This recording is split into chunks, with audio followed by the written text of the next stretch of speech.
1, 2, 3. 1, 2, 3. Can you hear me?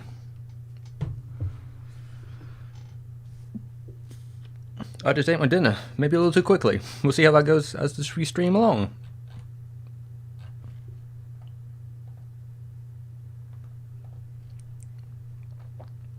Alright, let's see how it is. Let's see how it looks. See what the damage is.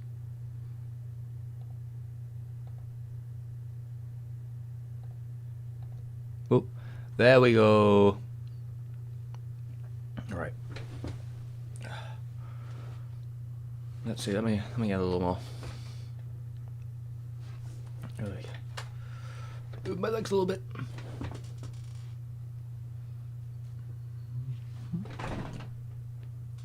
A little bit more over here, maybe.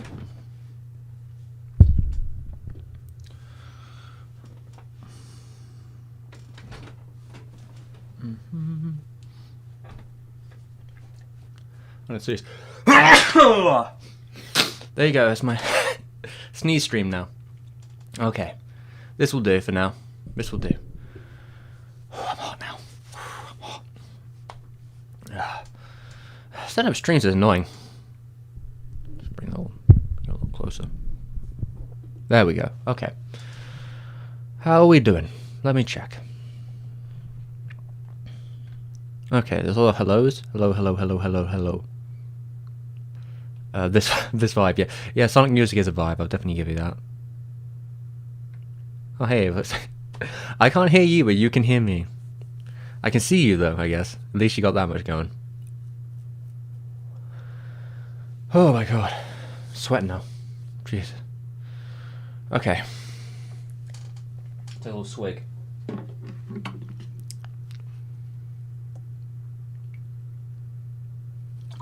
Alright, there we go. Only a tiny one. I can serve my water. Alright. Should take it slow now. I've ate too much. Alright. Everyone can hear me? This is good. This is good. Alright. YouTube's playing me up again, from what I can tell, because I was trying to link I made the fool's errand. I tried to link something in the studio chat, and I guess it's broken.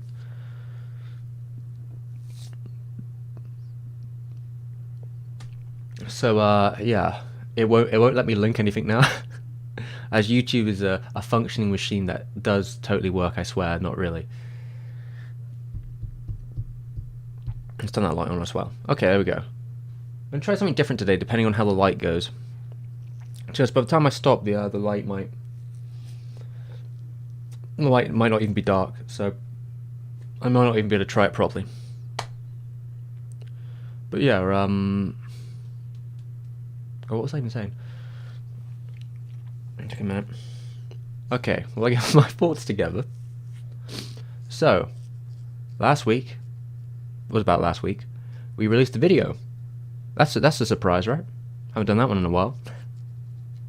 3.5 months of time came out with the ARMS video, also known as the Rise and Fall of the Alpha Lead Studio. So it's been just about over a week, and we're at 15,000 views, which honestly, for a video like that, which I didn't expect to like break anything, it's doing pretty well. It's doing better than I would have expected. I'm glad people seem to be enjoying it. It's mostly a positive reception. Like the comments, I don't know, I haven't really got any like a dramatically negative comments. Some of them are more like you know, facetious than they are like anything serious. So I'm glad that people probably like it more than I do. Yeah, I'm happy. I would try to link it in the chat, but it wouldn't let me. There's a link to the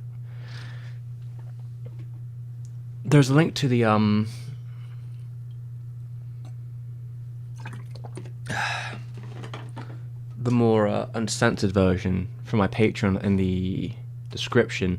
But yeah, unfortunately YouTube isn't letting me linking anything. But yeah, that's been my update of recently.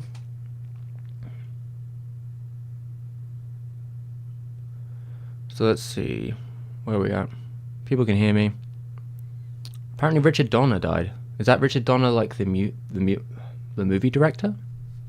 Did he just die now? He did Superman, the original picture, right? Oh yeah, I guess he died a couple days ago.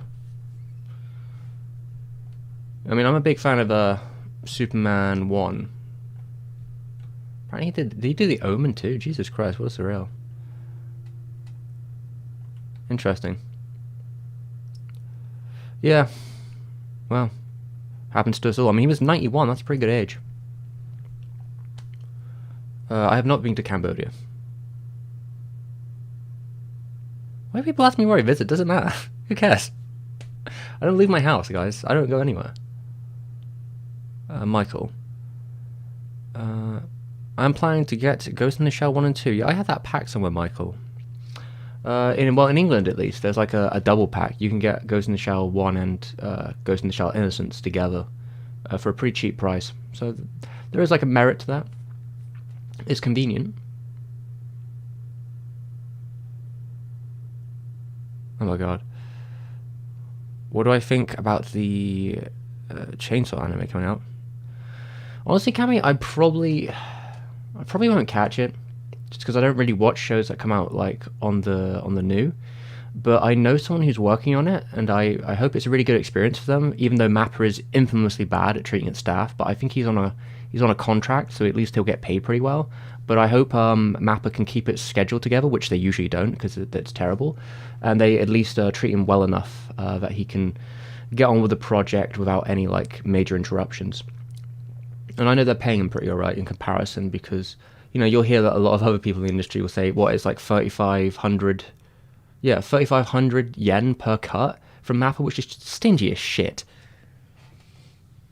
That's like the low end of the scale for a production house that does like as much money and big releases as Mappa does. They do not treat their freelancers in particularly well. Usually you go on a Mappa production for the clout, because a lot of them are going to be pretty big and you might get more work off it otherwise. But the sound experience of listening to people who worked on even like Attack on Titan, that sounds like a fucking nightmare. Especially early on. I don't know if it got better as it went along, but yeah, some of those early episodes, it sounds like the production on them was all over the place.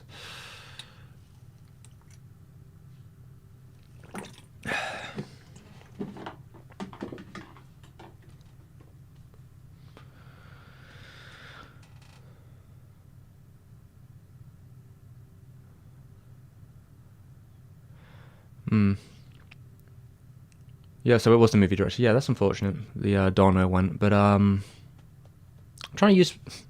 Apology, I'm getting a bit weird with my seating regimen, because I'm trying to use my left hand more, because my right hand's been playing up. I need to go see the doctor again about the carpal tunnel, because I don't. While it has improved from like December, I don't think it's really going in the right direction. It's becoming harder to do certain things. Like I spent the last couple of days being really easy on it, but like even like turning pages on or using a mouse has been like really not a fun experience for it. I took some painkillers earlier on it, some ibuprofen, supposed to be good for the inflammation. But yeah, I probably need to go to actually talk to a doctor and maybe in person now, considering they're easing lockdown a little bit, even though not ideal, but I don't know, I'll go wear a mask, I guess, and go sit down and talk to a doctor about what the next step would be. Maybe they can give me a steroid shot or something. Hopefully I don't need surgery on it, but yeah, it's kind of fucking annoying. It's been like 10 months already.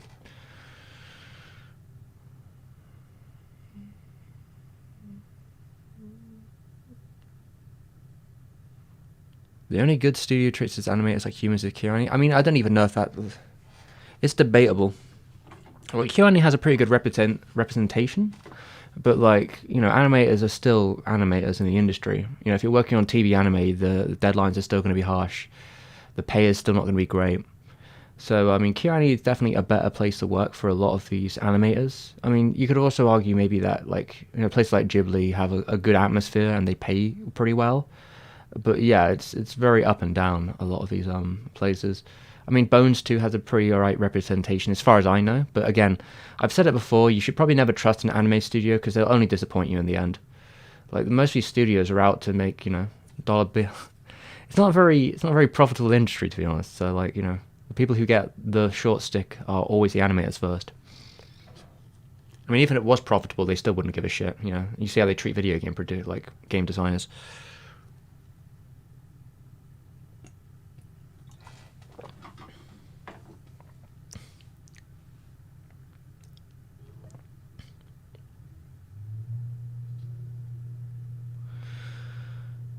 Abdi, yeah, I mean, I think a lot of places now are like definitely more online specific. Like, you're not really going to find. I mean, you can find DVDs and such around, but I think most people around these parts, at least, they tend to take on a more digital approach nowadays. Even though, like, boomers like me, boomers at heart like me, will definitely buy a lot of physical releases from time to time. I usually buy them for like behind the scenes stuff more so, and like archiving reasons for my job, which this is. So like, I'm in more of a specialized position for that.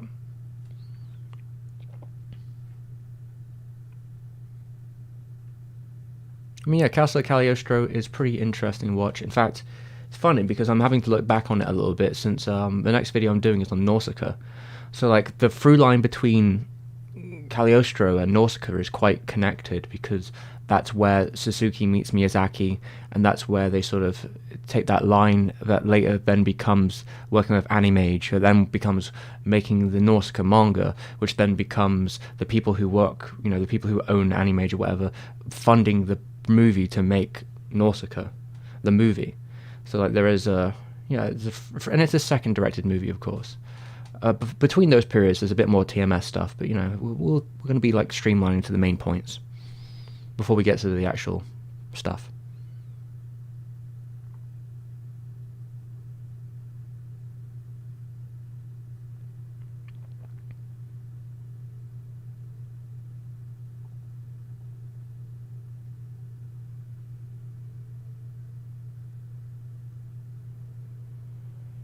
All the good still bookcases movies? I don't know what you mean by that, Michael, I'm afraid. Aren't I Gen X? No, I'm not Gen X. Technically, I'm a millennial. The thing is, Jay, the boomerism is like a state of mind, more so than it is necessarily always a generational thing. I mean, I say that, in terms of the anime fan, I would probably be considered boomer nowadays, as anyone who's like over 25 would be. Just like I never have really partaked in the seasonal stuff really. Maybe a little bit when I was younger, but I'm not out looking for every new season that's coming out this block. I don't even know what's coming out this season. I don't even know what season it is, guys.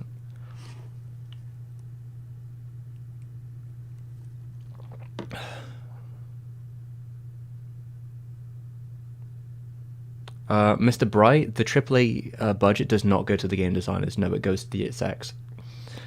Although it's probably fair to say that game designers get paid more.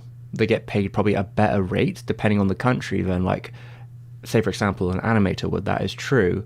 But really, they aren't the people that, like, reap the profits of the productions that make billions of dollars. Very rarely do they get bonuses. And sometimes bonuses are connected to Metacritic scores, which is fucking insane. Like, the idea that, like, hey, your game sold 12 million copies, but it got a 79 on Metacritic. So, sorry, no bonus for you. Like, that's lunacy. Though I think some are sometimes connected to sales.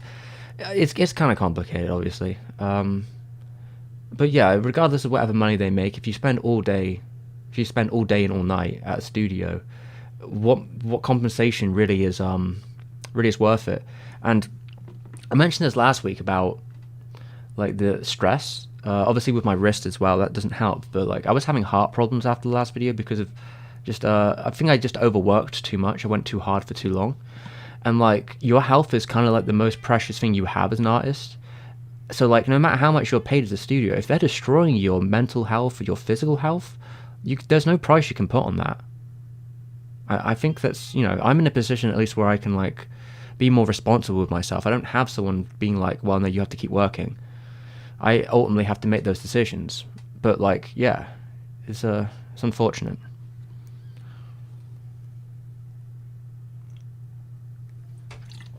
Oh, Cat's here. You want to come in, Cat? Come in? Come on. Don't just shout that, come in. You coming in? Come on then. Come on. Come on. You know that's not a plate for you. Come on. Come on.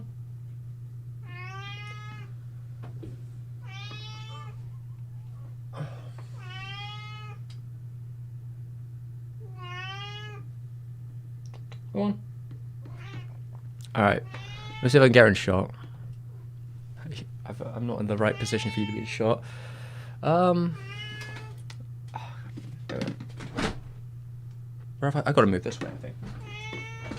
I guess we're moving this way.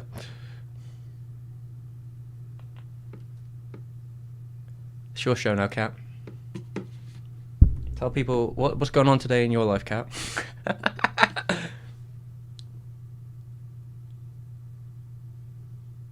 Go on then. The stage is yours.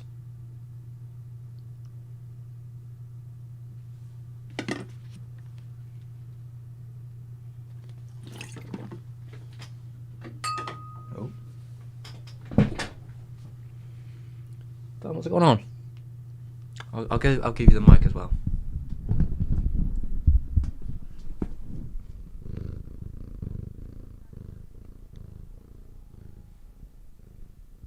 Have anything to say? No? As soon as you give her the mic, she gets scared. Stage fright.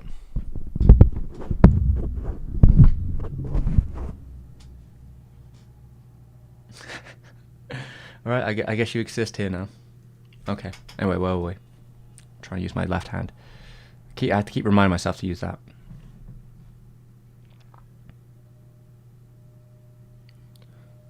Oh yeah, Charlie, as I just said, yeah, the Norska video is the next video coming up.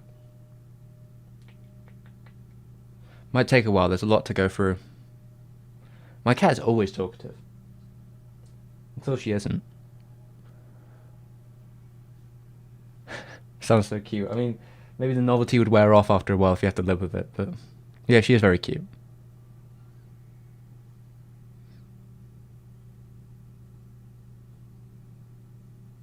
She is sitting, yes.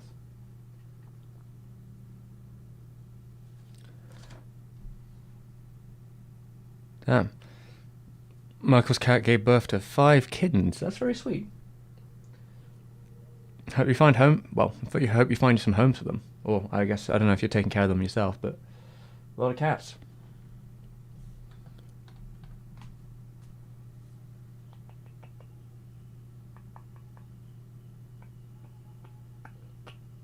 Wait, you still on screen, Cat?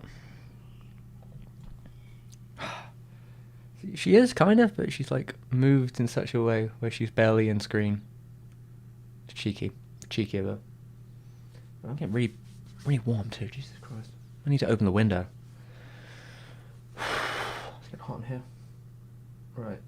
Do I need to adjust the camera so you're better in shot? It is your show now, after all. There we go. But I might have to move again a little bit over here. Oh. There we go. Alright, 1 second.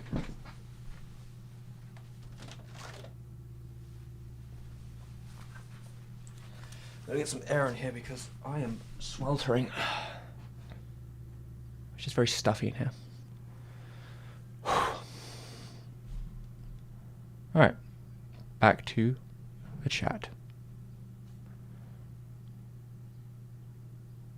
I got the cat like when she was about 2 years old, I guess, roughly. I don't know, she was an abandoned one, so we're not really sure of her exact age. 1 or 2 years old, I guess, when we first got her.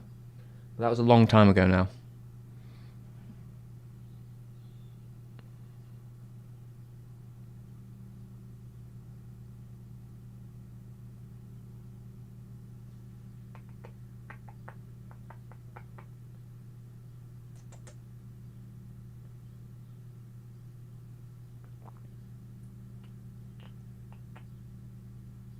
Sorry, I'm playing with the cat now instead of chat.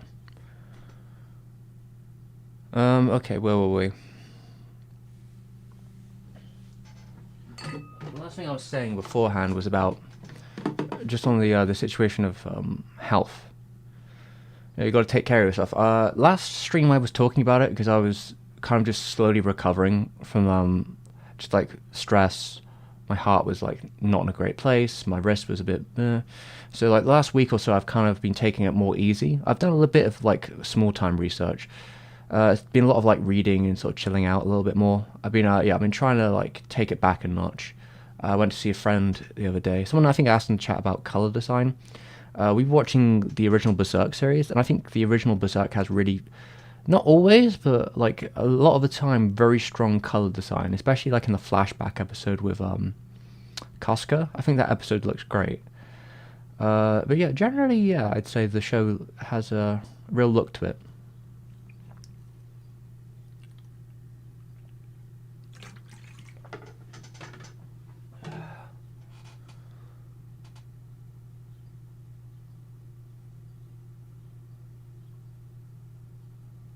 Do you wish?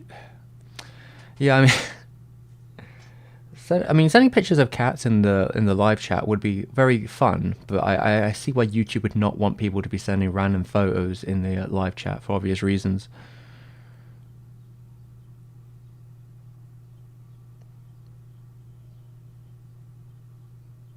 Nine cats is a lot of cats, damn.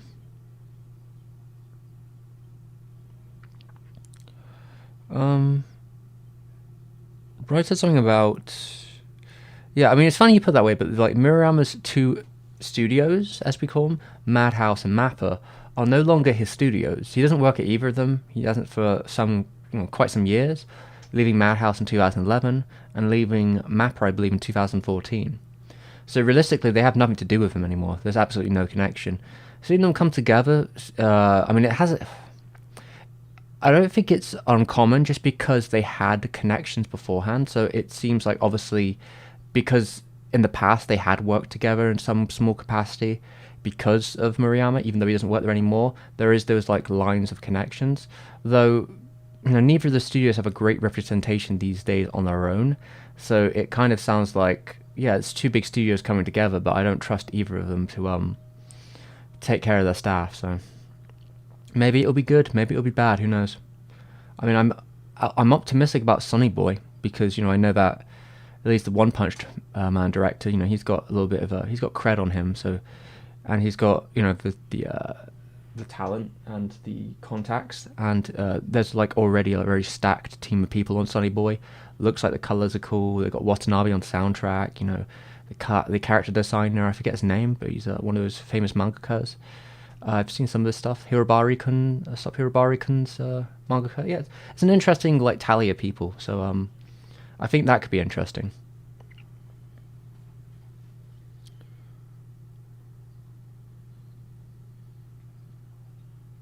I mean, Madhouse had a good show for a long time, for sure. Like I like Madhouse. Well, I once upon a time liked Madhouse at the studio, though Moriyama was very much Madhouse as I liked it. Without him, the studio was just a husk. It's just whoever's left, and like there's some creative talents that stayed with the studio. Maybe like three of them. Director of Parasite. No, it's Paradise Kiss, isn't it? Director there, and then you have like the One Punch Man director, and then Hunter x Hunter 2011 director. I think all three of those stayed with Madhouse pretty consistently. And I think at least two or three of those have like productions coming out this year or next year.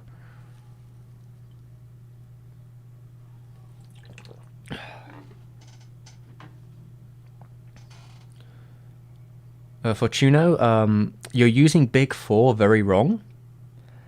That's not a thing as far as I know. The Big Three was a very specific time period. You can't just say every popular show is the big something.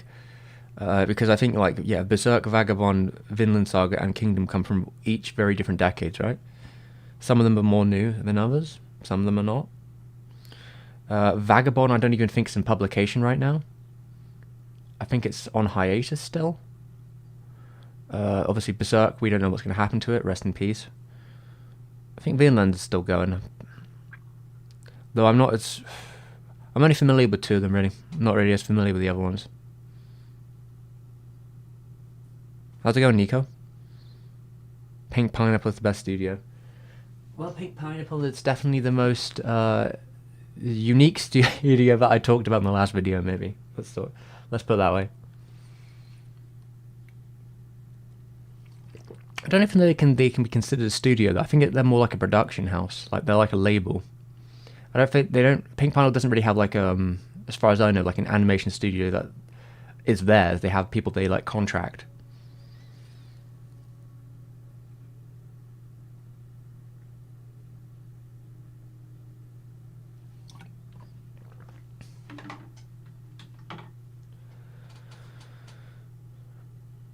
Bright. I haven't seen Vinland Saga 1, so I'm gonna have no thoughts about a second season. I mean, who's directing?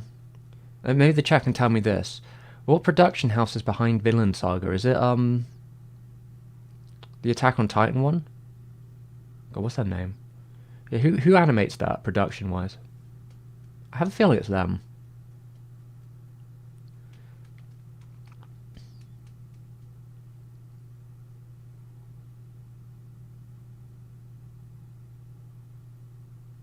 Sane?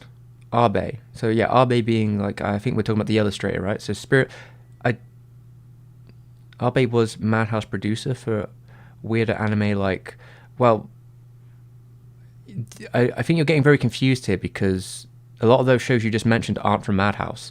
Lane was done at Triangle. Ergo Proxy is a, what's it called? Manglobe? I don't think Hanbei was Hanbei? Ghost Hound maybe? I don't even know. How many of these shows even happened at Madhouse? Are you sure about this? I think is Renmei Madhouse? I mean, Abe's not the producer either. He's like the illustrator. God, you're confusing the fuck out of me right here. Studio Radix Ace Entertainment. None of these are a Madhouse. What are you fucking on about?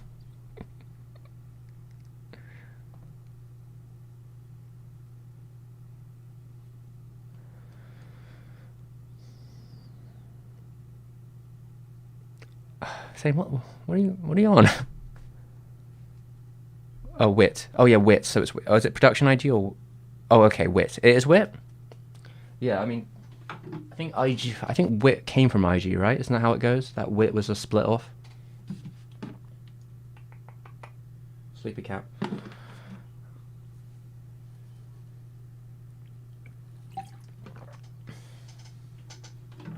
Yeah, I mean, it's also entirely possible that season 2 could be animated by a different studio, not Wit, unless Wit wants to. But Wit may be more interested in doing original series with Netflix now than doing other people's productions. So it is definitely possible that someone else could pick it up instead, which could go either way, really.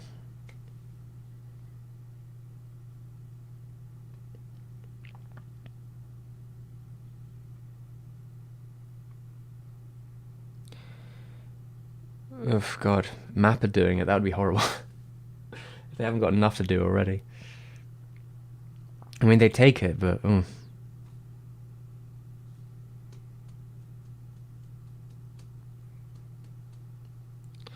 Yeah, the Star Wars short film thing is kind of out of the blue.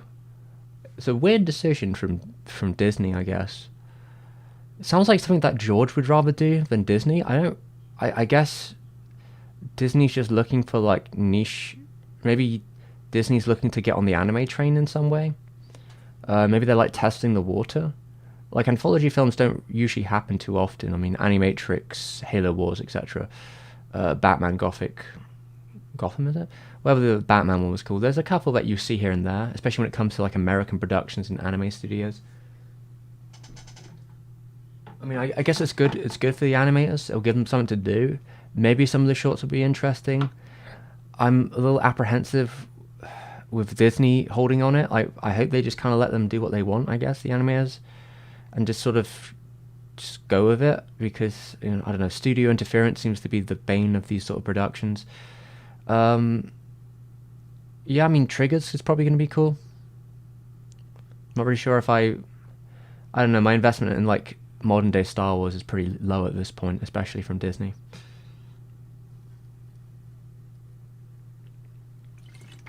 I'll watch a cool short on YouTube. That's all I can say. I don't have Disney Plus, so it's not like I'm going to be out there first day watching it.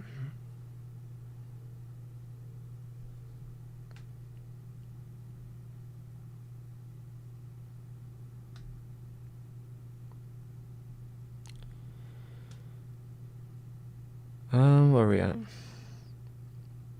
Ah, well, thank you, BreadTube. Don't eat too much bread. It might, it's not good for you. I'm glad you like the Alphen Lead studio video. I would love to be able to post it in chat just to tell everyone, just in case they haven't seen it. I assume if they're here, they've probably seen the video. But a couple weeks ago, I made a video on the rise and fall of the Alphen Lead studio. It is more so a, I guess, retrospective of the studio's whole career.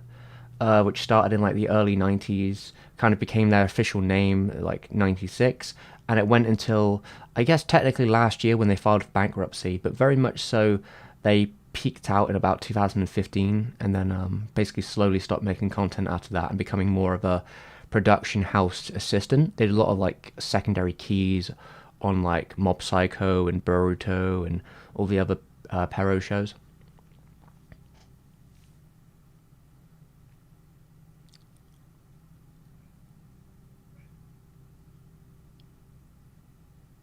What anime do I like the most? I don't fucking know. I don't like anime. Where did you get the idea I like anime? Is there something else you'd like to talk about besides anime in your videos or during live chats? I mean, I'm going to talk about anything really. The thing is, you're not going to get.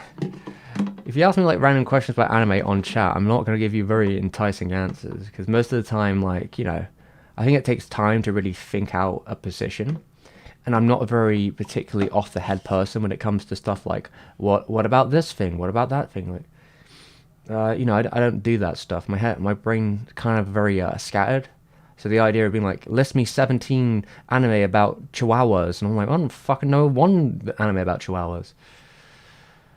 I mean, with this new video I'm doing, right? Some of the research I'm going into kind of interesting because it leads a little bit into the Arno video I want to do later as well. Because Arno was he was like a pretty core position within Nausicaa in one specific cut and in like how he was connected and defined by it a little bit.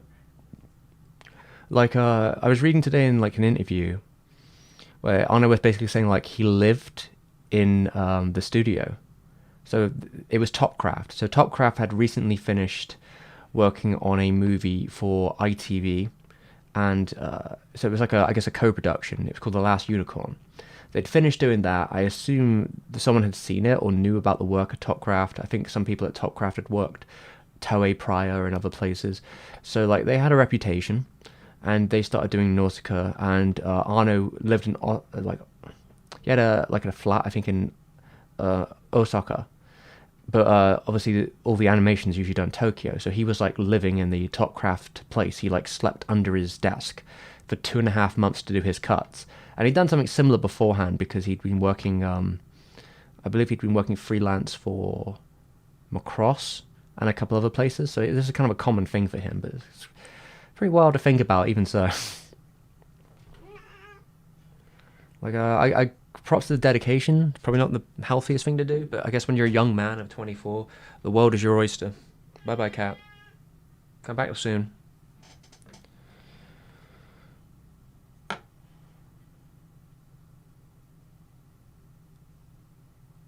Will my next video be on Hideaki Anno? My next video will be on Nausicaa, but after that, there's going to be a video on... I'm probably going to do a side video. We're going to do Nausicaa, and depending on how production goes, I'd like to do a video on Fantastic Planet, because I'll be talking about it tangentially at one period of time, just because of... there's like some slight little connections between the two of them, in terms of like one animation process, perhaps soundtrack atmosphere a little bit. There's also a couple like nods to Fantastic Planet within Nausicaa's like design a little bit. So like I'll probably mention it in passing as like a thing that he once watched. I have like one of my books, I believe he has like his like first impressions, but it seems like it's something that might have stuck to him as time has went. But yeah, I'd like to talk about Fantastic Planet because, one for me, one for you, right?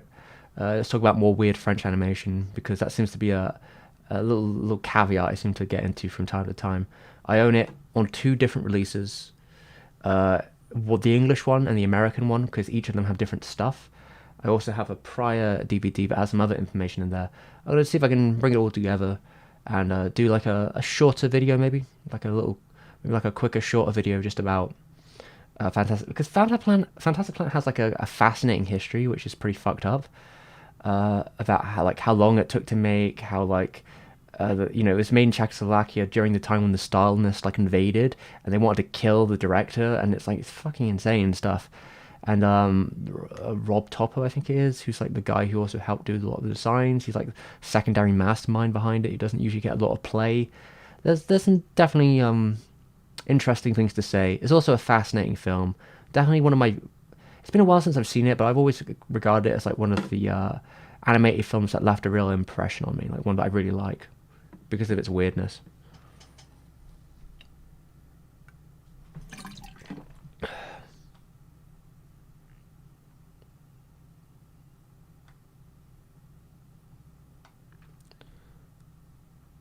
Where were we anyway?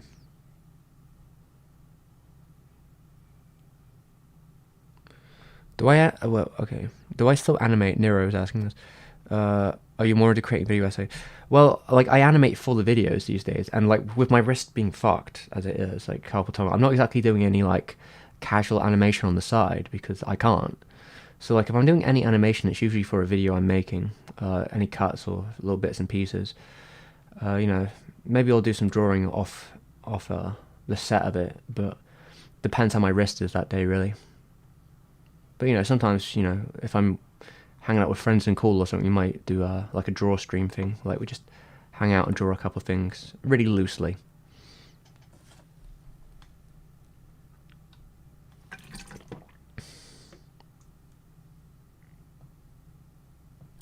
Thank you, Tan. Yeah, the cat is very cute. She's gone now, though. She's done her thing. Do I live in Japan? No, I do not. And I'm glad you're a fan. I hope you have a good day.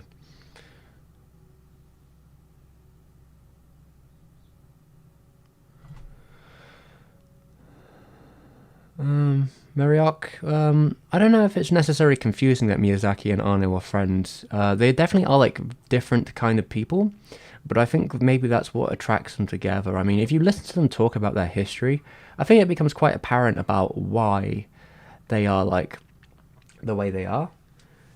Because you know, I think the way, like, I was literally just watching this sort of Suzuki interview, well, podcast, I don't know what to call it, I guess it was a radio show.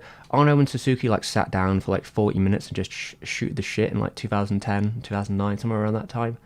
And the way Arno kind of puts it is that Miyazaki was very selfish, and he'd only give time to animators that he could see something in.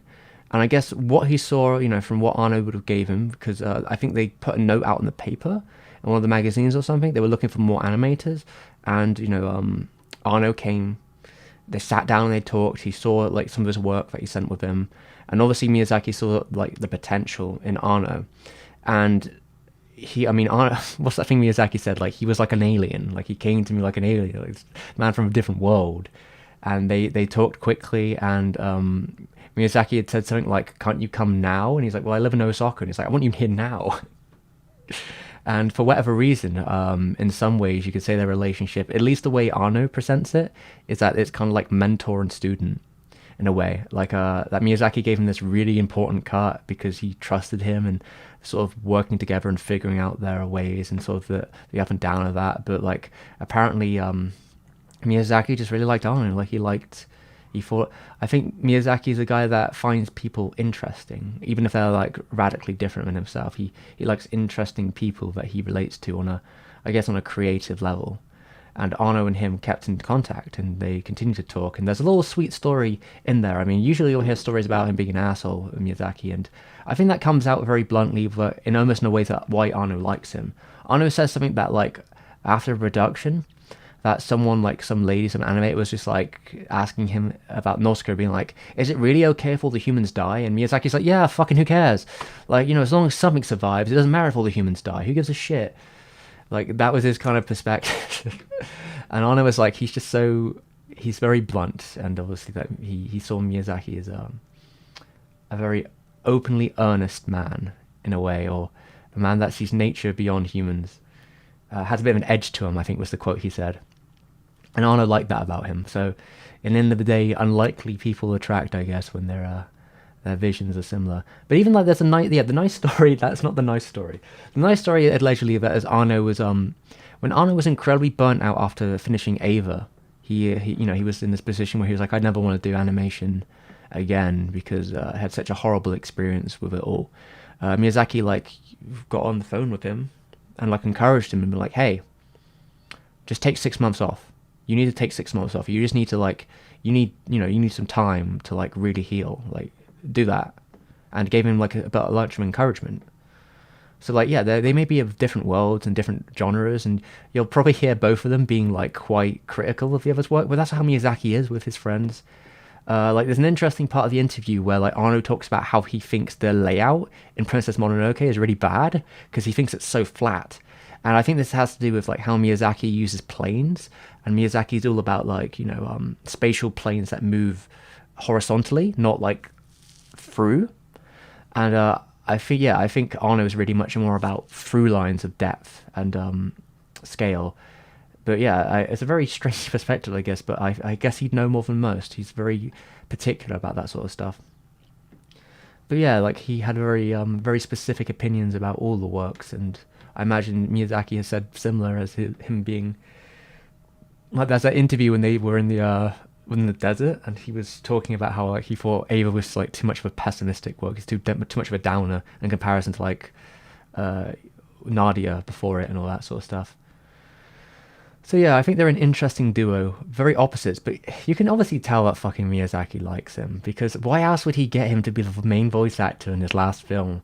Like that definitely seems like a man, I don't like to admit it, but I actually kind of missing Arno and I want him to hang out with him. So like, let's get him in this film somehow, and I think he probably would be right for this character, but ultimately I literally just want him, I just want to be around Arno more. I miss him. I think that's, even if you're too proud to say it, I think he's like, yeah, Arno, he might fit this character actually, but I actually want to be around him and talk. I think that's what you get from it in the end.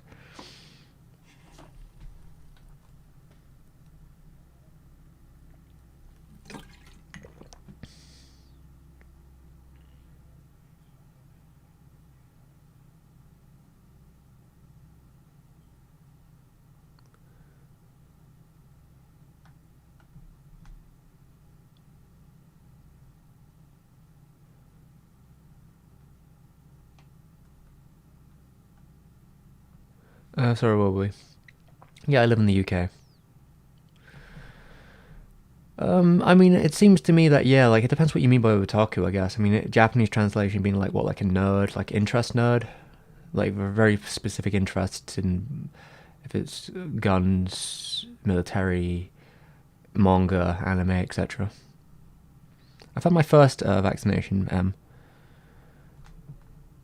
I mean, it seems to me that I think the what's worth kind of bringing up here when like Miyazaki's talking, I guess, otaku or anime fans, is that like Miyazaki sees what he does as what he calls manga eiga, I guess manga eiga, which is like manga movie. He kind of sees what he does as a manga movie, which are like more general audience animated movies, where anime as a term was sort of more popularized through like transnational publishing of like Japanese media in foreign countries. So that would, the Astro Boys and the other 70s anime, like these things that are on TV animes that were like you're starting to move across the pond in that sort of period of the late 60s to the early 70s. That's where the term anime came from, because the Japanese term for animation is doga, which derives from the Chinese term. So yeah, when Miyazaki is talking about stuff that he's doing, he sees himself more of the lineage of manga movie than he does of the anime industry as a whole, because he kind of, if he was part of that industry, he let it go in 1982 when he left TMS and all that. That's how I would say it.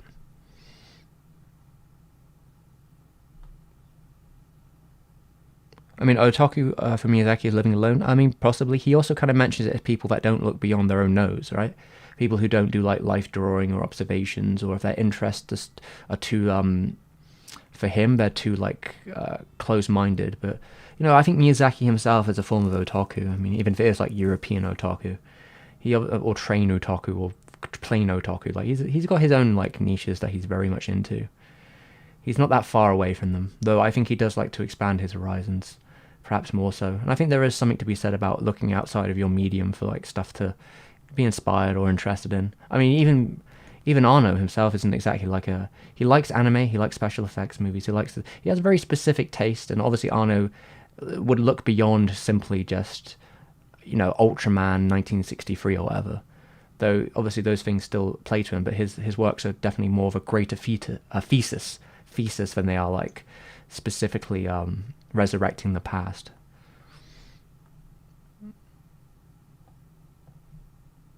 Can the bottle be carried going outside? I mean, it's a bottle, you can take it anywhere. It's not like it's going to explode if I take it outside. Tay-Tay, I can't play many video games with my wrist, so no, I'm not playing any new From Software games especially.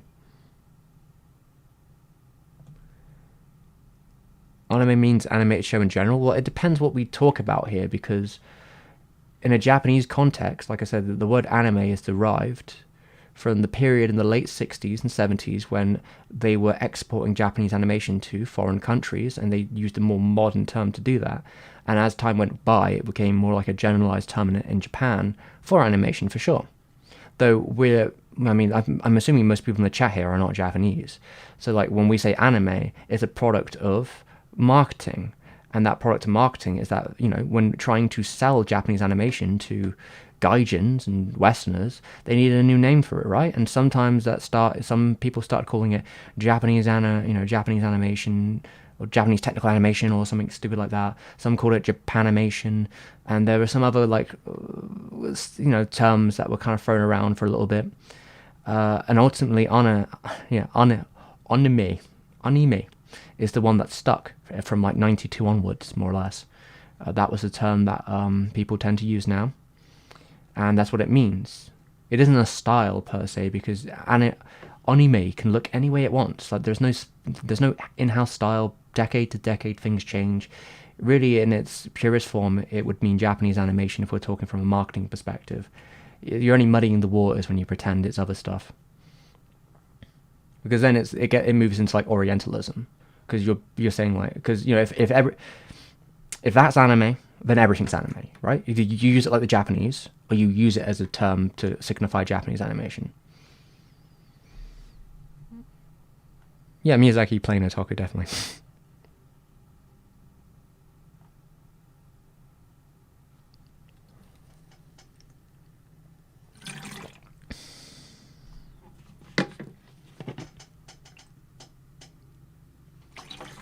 Aye.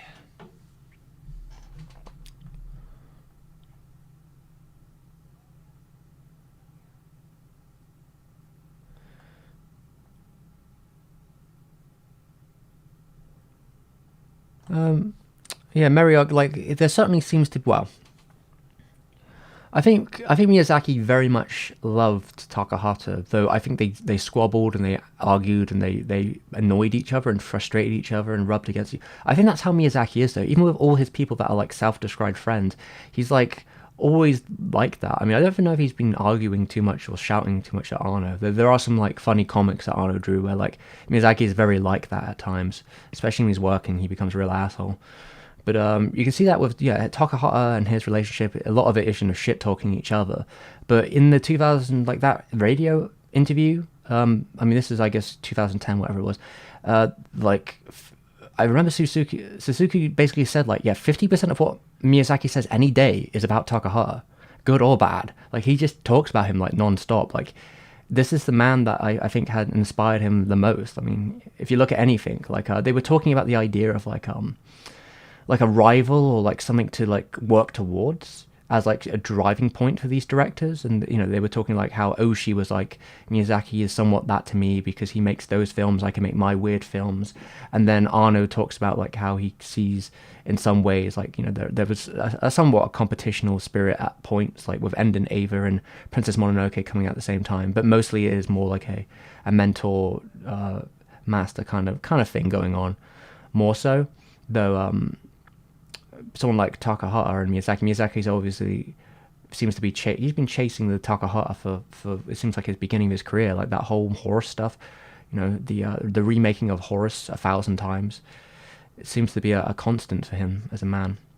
But yeah, like obviously, I think he's just a very volatile man, and that kind of represents how he treats his friends as well.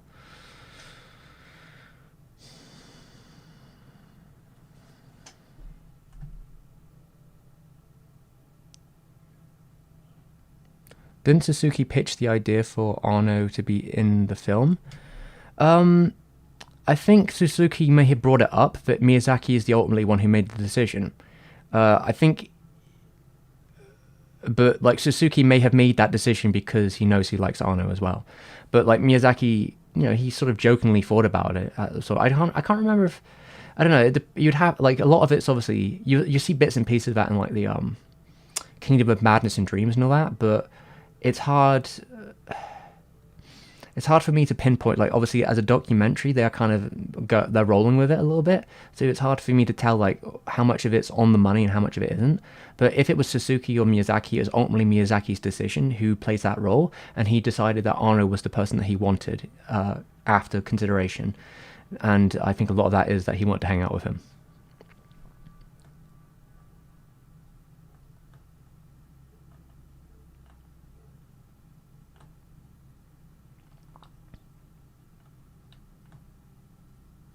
Yeah, Miyazaki does seem to read. I don't know if he reads nowadays. I guess so. Depends if you can see.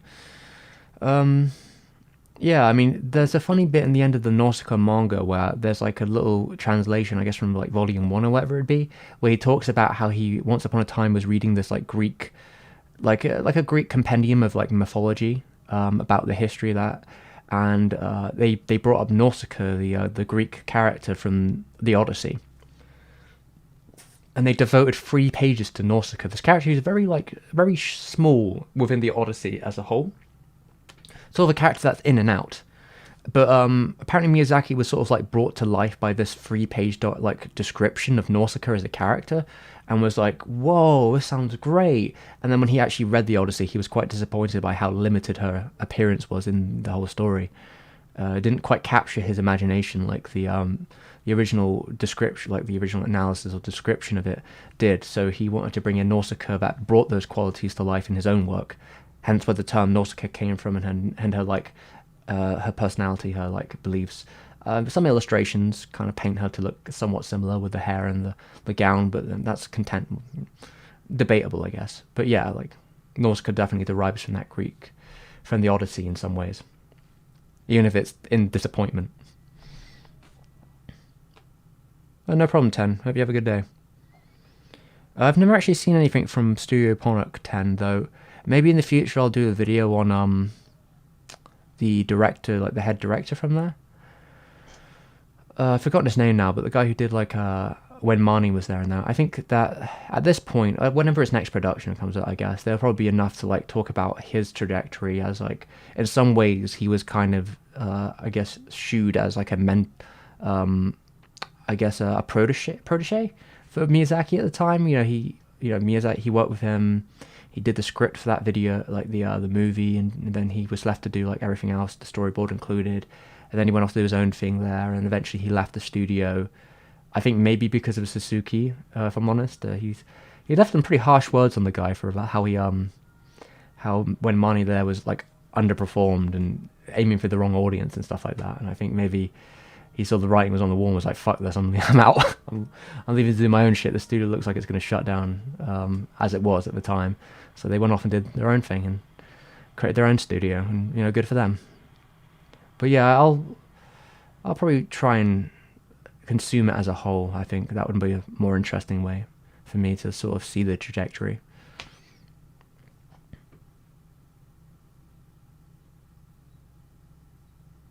I've already looked at Tales of Kaguya though. I mean, I did it in the Takahata video. Honestly, don't know if I have enough to say for a whole video though. A very pretty film, very mythic and all that, but I don't know if I have the thought process to make a whole video on it.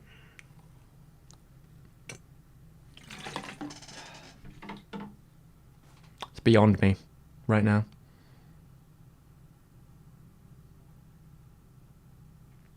Do I think Studio Ghibli has a future? And maybe in some way, just not in the way that I think people expect.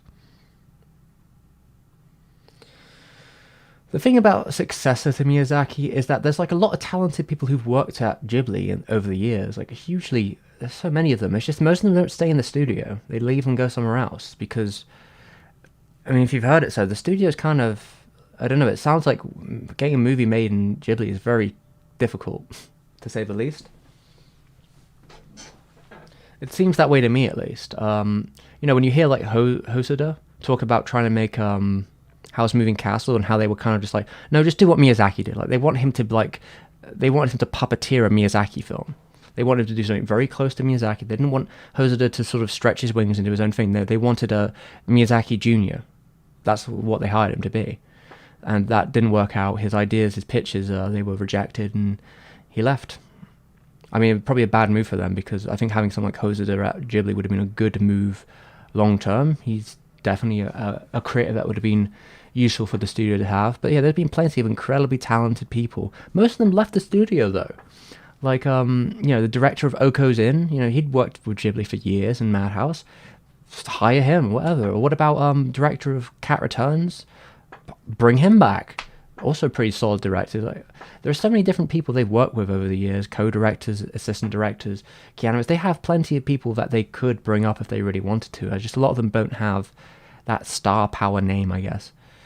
I imagine in the future they will have to, though. They're going to have to adapt. They're going to have to bring in more talent and maybe do their own thing. I imagine the studio will exist in some way, though it will not be the same studio it once was, of course, as soon as Miyazaki says his farewells.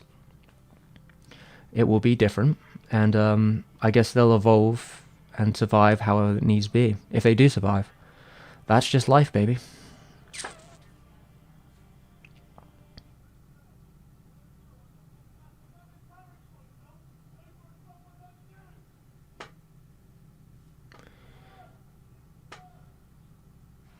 Oh god. The football hooligans out. I can hear people screaming out the window. Yeah, I heard Animatude's yeah, I know the fella. He saw the new Satoshi Kon documentary. It sounds like it was kind of a frustrating watch though. In topic, maybe a little incomplete, which well. I'll probably still watch it at some point though. Maybe I'll feel differently, but I don't know, doubt it after making such a topic out of it myself.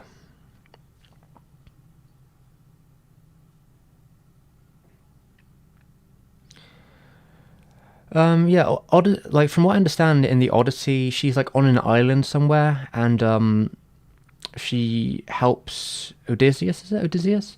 She helps him, like, I think she helps him get back to health, and her father is scared that she'll like fall in love with him, so he quickly sends him off, and she becomes like a bard for his adventures. I think that's generally how it goes in the story.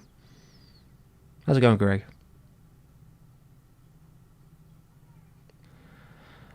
I mean, with Senpai, I think it's important to register what 3D is in animation in terms of what Goro is doing. Goro is working with a young, fresh talent. If we're talking about the latest one, right? He did a TV animation production with a young group, a very young, fresh group of animators who were learning basically from scratch how to do CG. And it's all in-house, which Ghibli's never done before. So they're kind of like building the groundwork for a future. So, I mean, a TV movie that's like pretty short, I'm not expecting the world of it. I think that they've made the directions, they've made the starting movements towards the direction they'll need to go. But they obviously don't have the experience of someone like, the people who made like Lupin the First or anything, who've been doing this for 15 years and have been part of the video game industry and have the budget. Well, I don't even know how to say budget, but they get paid a lot more in the video game industry, let's put it that way. But they had all the tech and stuff ready to do a film like Lupin, and already had made two prior anime movies beforehand. And I think it takes a lot of time to get off the ground. We'll see how it goes with whatever Goro plans to do next. I imagine he'll learn and adapt and bring whatever he can to the next one, and perhaps make something more ambitious with that technology. I think the technology will move. If that's what Goro wants to do, that's what Goro wants to do. If he doesn't want to do 2D because of his father's legacy, which I don't blame him, I'll let him grow and learn his own way. I think anyone screaming that Ghibli needs to remain 2D is a zealot that's living in the past. It's none of your business, quite frankly. I imagine the studio will still do 2D productions. They have tons of animators who are already 2D. They're not going to just send them all to do CG. They have no experience in that department. 2D will continue with Ghibli, as it always has.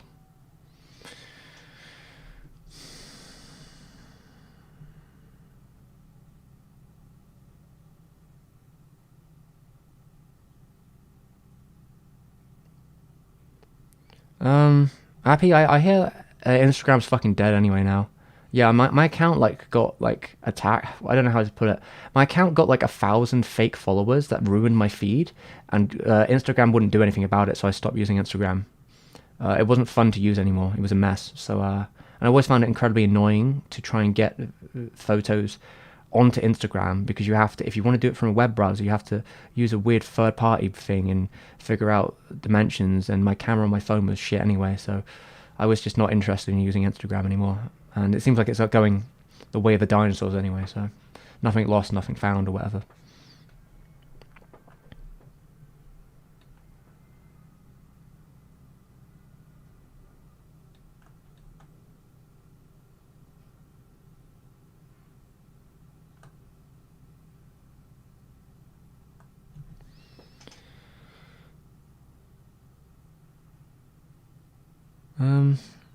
Yeah, I mean, from what someone was saying earlier about Anime Tudes, was saying that they saw an early screening and that it was somewhat frustratingly incomplete, only focusing on from like Perfect Blue onwards, basically. I'm kind of interested more so in like the perspective of a lot of the talking heads, because everything else is kind of be like, yeah, I already know this shit. But I'm interested to see what people like key animators and different people like Oshi and Otomo have to say about the process, and maybe anything to do with the latest incomplete film would be interesting.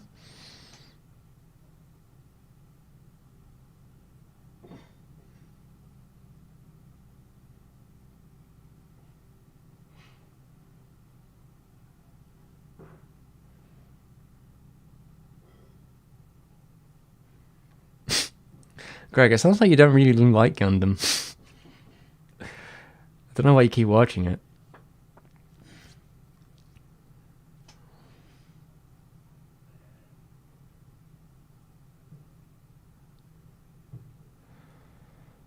Mario, yeah, it sounds like Nausicaa was a less important part of the Odyssey than Miyazaki would have liked.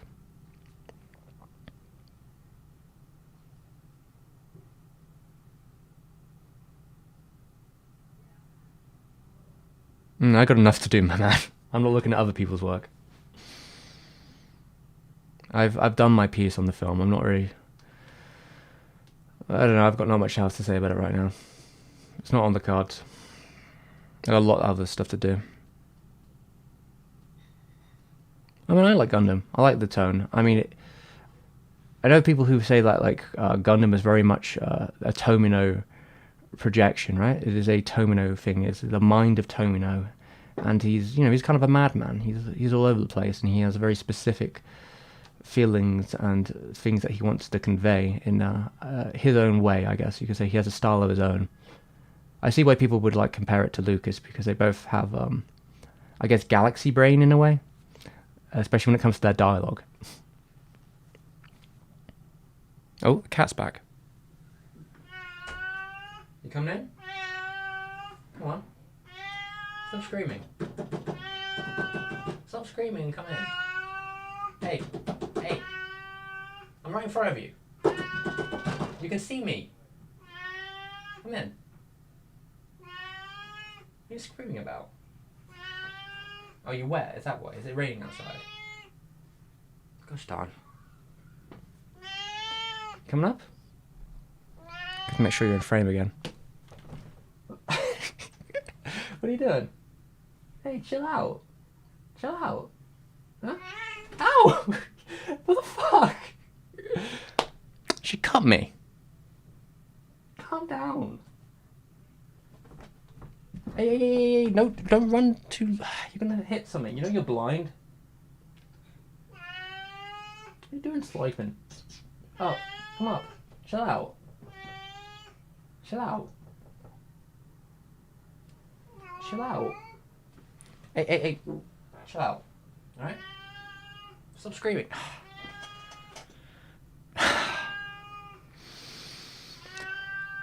Okay, am I gonna have to deal with this? Come back in. Come back in. Fine. Leave. Agent of Chaos. She's an agent of chaos.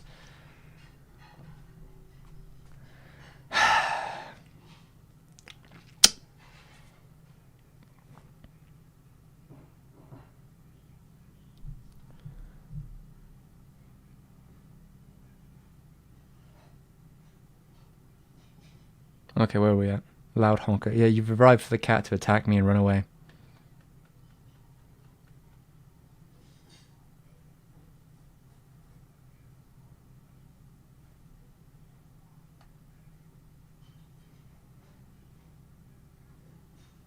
Gundam 0080. What, is that like the pocket one? Is that the one? My cat's name is Squeak. If she wants food and water, she's doing a bad job coming up here. Oh, how's it going, Daniel? How you doing? Gundam 00. I remember trying to watch it years ago. It's pretty edgy. You know, terrorist teenagers or whatever it be. I don't remember getting too far in it. I know it's quite beloved in its own corners. Playful is the word for it, yeah.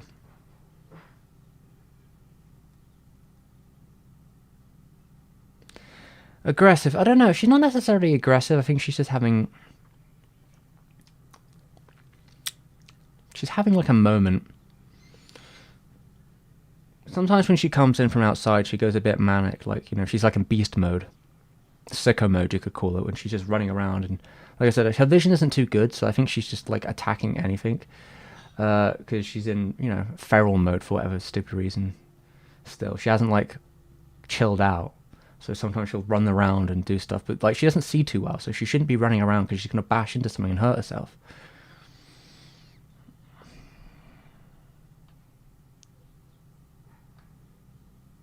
She'll probably come back, you know, pensively at some point recently.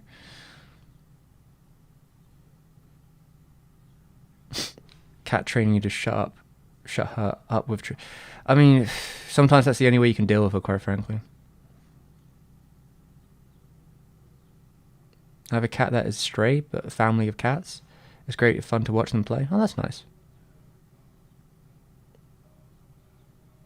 The most action-packed live stream so far on this channel. I mean, she's had her moments before on the other streams, I swear. Yeah, I imagine she's healthy for considering how old she is. She must be like going like 18 now, I guess, maybe 18 or so, 18, 20, somewhere around there.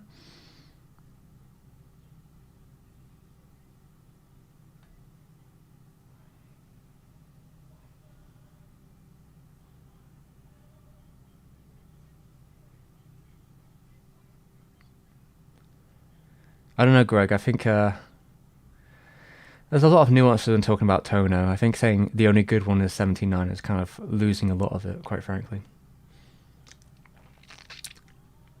Because you know, a lot of the later versions of it, if it be the origin or like the anime version, are kind of like shoehorning in random shit, a lot of retconning, and sometimes adding in like, it feels a very prequel-esque stuff where, you know, you start throwing shit in because you couldn't before, like, how did Shah get his helmet? That kind of shit. I'm not huge on that kind of thing.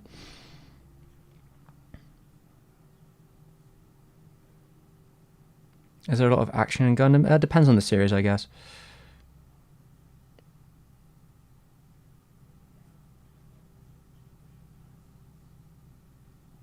I mean, Gundam is very wide as a series. Like, you can get pretty much anything you want out of Gundam depending on the show.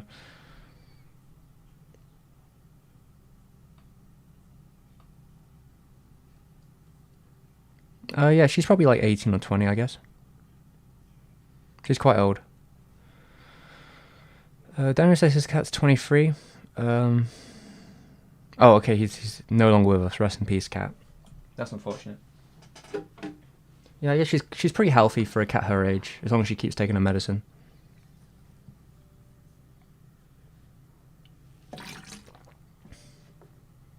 I don't know, I think you're just not in with the joke, because I think Tomio understands the shows are a mixture of sort of extreme horrors of war with absolute campness.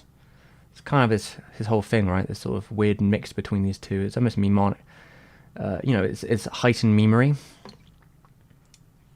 Though, you know, I think sometimes it seems like Tomio's mood defines where his show ends up being, if he's depressed or not, or whatever he's feeling at the time.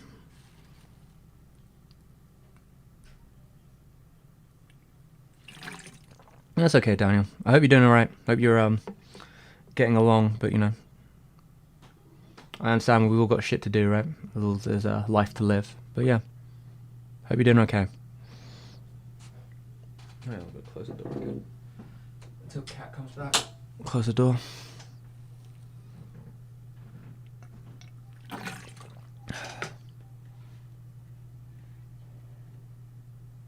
I don't think I've seen Iron Blood Orphans.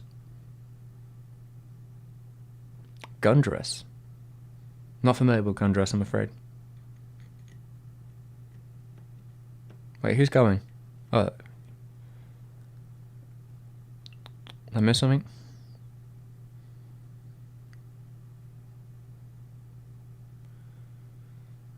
Yeah, I probably have watched shoujo anime scene, but I'm not going to go through the list of every shoujo anime I have watched in front of the class.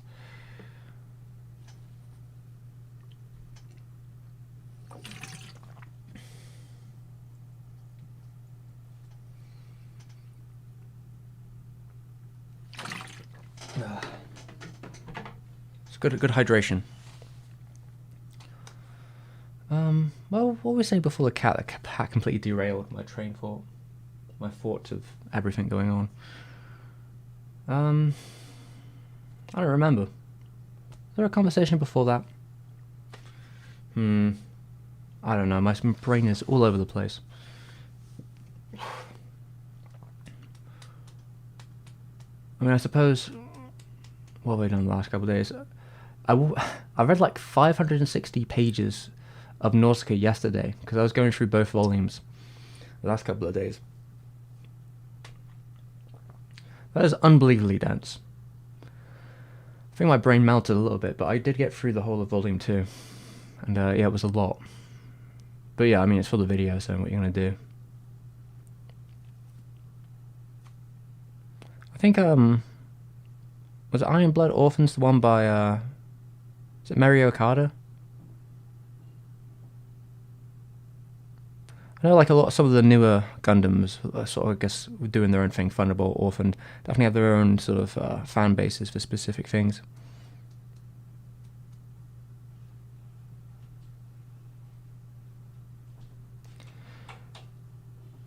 I think they would try whatever they can at the time, I imagine. Just the thing with Gundam is there's so many different universes and things. They can pretty much make a series however they like.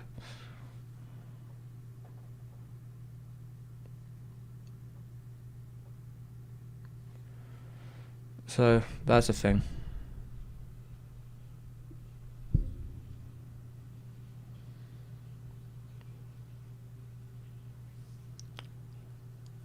Though, I mean, Okada was a serious composition, so it's not necessarily that the whole story was behind her. She would have probably inherited a conception from Sunrise, who already had like ideas of what should be set down, I'm sure. As it goes these days.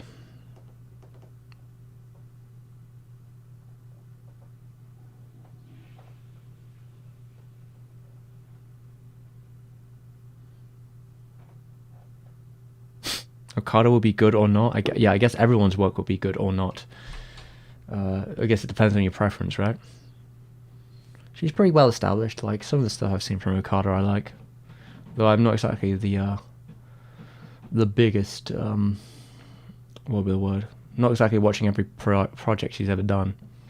She seems to have had a very, very eclectic career. I think I saw her first movie production, which was the Cinnamon Roll film. I think that was her. That was like her first, and then that 2006 is when her career started to become a lot more formal, and she started doing a lot more bigger projects, which then eventually led her to being a director a couple of years ago.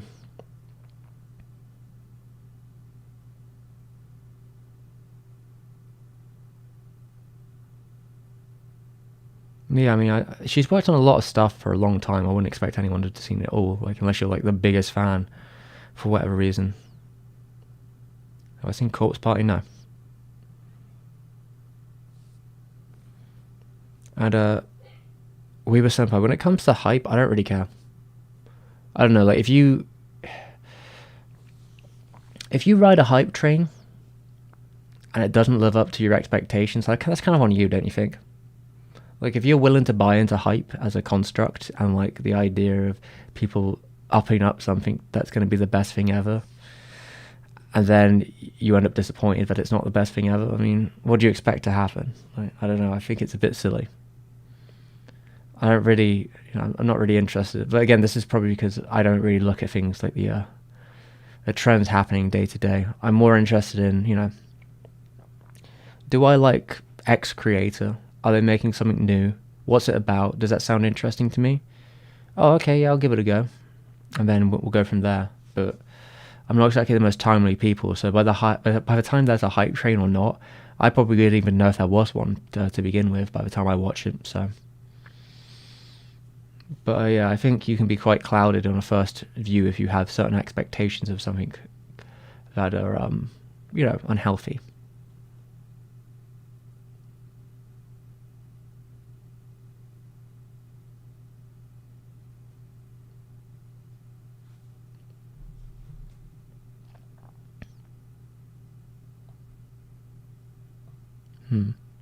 Hanasaka Aroha. Not sure I'm familiar with that one. Is that another Mario Okada? Blossoms of Tomorrow. Or Blossoms for Tomorrow, even. What a fancy name. PA works, eh?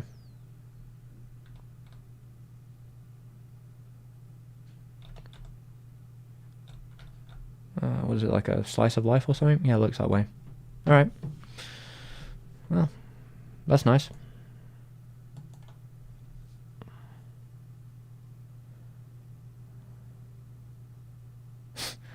I guess, is Chainsaw Man really that popular? I suppose it must be. It must be like it's gonna be the next giant shonen. I suppose it is, right? I guess it's a shonen, is it? Or is it a seinen? I have to assume it's a shonen. I know it's a pretty popular read. The designs look cool, I guess. I remember someone in one of the chats once said that it was kind of like a Devilman thing, but I guess he's a chainsaw guy now. And obviously Mappa has behind it, and Mappa has a big production behind it. These things. I saw the trailer, and it looks like they got a lot of, like S tier talents on it. So I imagine it will be a Sakuga fest of explosions and action set pieces and all that, and hopefully it will come together and the production will not ruin the animators' lives or anything, but who knows. I mean, I have to assume they know how popular this is going to be.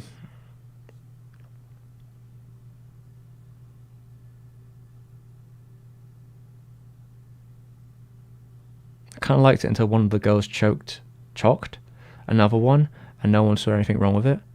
Choking girls, that could be pretty... I guess it depends if it's consensual or not, but, I could see there's I guess I shouldn't knock it. I don't know what they're going for.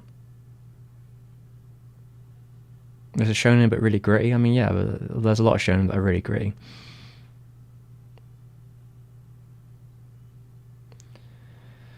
I don't know, but a lot of the older shonens were, like Fist of North Star were pretty gritty themselves. It's not uncommon for Shonen Jump to post, because isn't that I don't know much about it. Isn't Tokyo Ghoul Shonen Jump? That's like edgecore.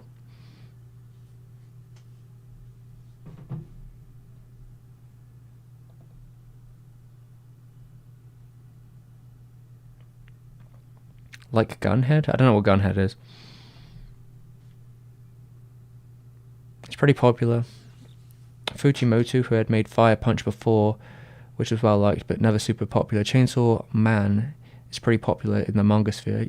It seems that way. It seems like even in the sphere I've seen of like sales, in terms of like English sales, there are usually like 3 or so titles that tend to be in the English charts manga wise, and it'll be like Attack on Titan, Demon Slayer, and then Chainsaw Man. Those are the 3 that tend to be pretty reliably top charting sales around my parts, at least. So I guess this part of the country, or this country. I think it's similar in America. And the guy from the Renaissance, I'm not the guy you should be asking about Legal. Okay, so Tokyo Ghoul was in Weekly Young Jump. Though Weekly Young Jump is also a shonen magazine, if I recall, isn't it? Even if it isn't Shonen Jump. Oh, is it a sign-in? Okay, maybe that was actually a sign-in. Was it a sign-in? Is Weekly Young Jump the Akira magazine? I'm trying to remember. No, it must be something else, was it? Seems like there's some pretty big titles in it, though. Is it quite new, actually? Oh, apparently it was launched in '79. So it can't be that new. No, it's not the Akira one. I think that's Young Jump, not Weekly Young Jump.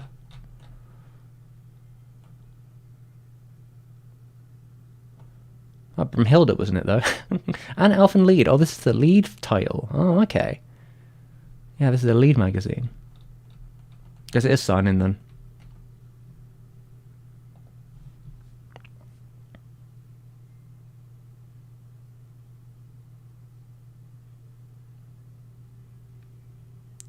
Have I watched or read Bleach or One Piece? I've read a fair bit of One Piece. Especially back in the day. I haven't really kept up with it though. It's really long and continuous. I recently picked up, well, it wasn't recent, it was probably like a year or two ago. I picked up like a free volume, like pack of where I'd last watched the anime many years ago.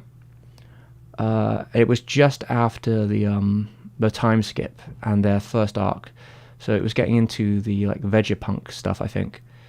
So that's where I was last time in the manga, and after that I think I read some Cake Island stuff much later on. But yeah, I picked up that volume of of One Piece, and I never really read much of it. I was kind of just disinterested at the time. Wasn't really doing it for me, I guess. What are you gonna do? Maybe one day I'll finish reading it and give it a go. I generally like One Piece, and I've really enjoyed seeing how the production has changed on the anime with all the new pipeline and the way they've changed everything in terms of structure, with the post-processing, line work, the color work, the CGI, the schedule, the animators. It's all come together very nicely with the Wano arc stuff in the anime. It's been very cool to see. People post bits and pieces about it. Saw a clip of the old party scene. I think that's probably new earlier today. I was like, yeah, this looks great.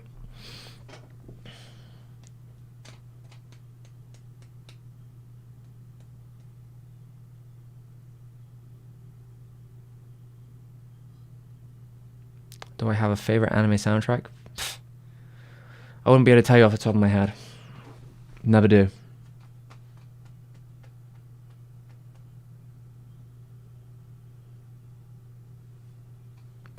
Yeah, I think I've heard of Dan Dan. Interesting.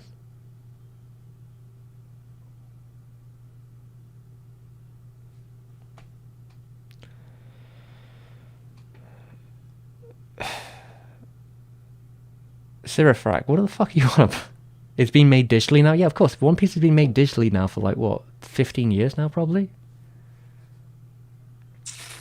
Yeah, probably about that, give or take. So it's been digital for a long time. The difference nowadays is like a lot of the post-processing, the pipeline, a lot of basically Toei has modernized a lot of its structures. So like a lot of departments and connections are all together in a more, I guess, efficient way, you could say. Because when you have to do a lot of different layers of production in different ways, a lot of it's to do with compositing. So this goes to this department, this goes to this department. This is outsourced, this is not. A lot of that comes together with when you have a good pipeline, things work out a lot better. A lot of the stuff that was happening in One Piece last fair while, Toei has a habit of vectorizing all its line work. So most of the stuff that's done for One Piece is done on pencils. It's done pencil paper, and it still is to this day, right? But when it comes to be animated, or I guess put together, it usually is vectorized and then thrown into a program to be quickly paint dropped for it to be colored. And when you vectorize line works, the detail and nuance of them tends to be lost, because that's what vectorization does. It turns it into basically a shape layer that can be stretched and pulled to any size it needs to be. But yeah, vectorizing does lose something that like a rasterized image does. A rasterized image retains the sort of dirt, noise, and imperfections, where a vectorized line always will simplify stuff to some degree. You'll never quite get a perfect one-to-one from each of them. Also, what it will do is it'll make the lines consistently the same width. And yeah, some people don't like this sort of effect. I'm more of an organic line guy myself, where like, you know, if you vectorize something, it will make it consistently this size. So what we tend to do nowadays is they have a program that does like line widthrizing or something like that. It's like it will basically figure out like areas that should be so it'll be vectorized, and then this process will then make different parts of the lines thicker and more like organic feeling. And then it's probably like tweened a little bit by art directors or whatever else. You know, varying effects to like varying results. But you know, with One Piece, they've got it down really well, and they've got their color people down really well, and they've got their After Effects people down really well for like the, you know, bringing all the layers together and making them feel cohesive, and the CGI people too. It all comes together very efficiently. But most of the newer Toei productions have that strong pipeline. If it be Broly or the Mazinger Z Super movie or Tiger Mask or Dragon Quest, the new one, or the new Digimon, they've all using these similar processes pretty effectively.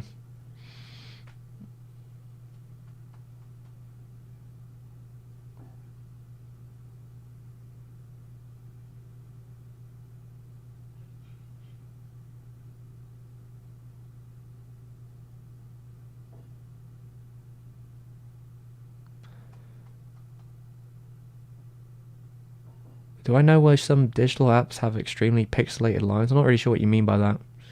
You have to be more specific. I mean, if they have pixelated lines, it's because the image is not a higher DPI, not high enough DPI at least.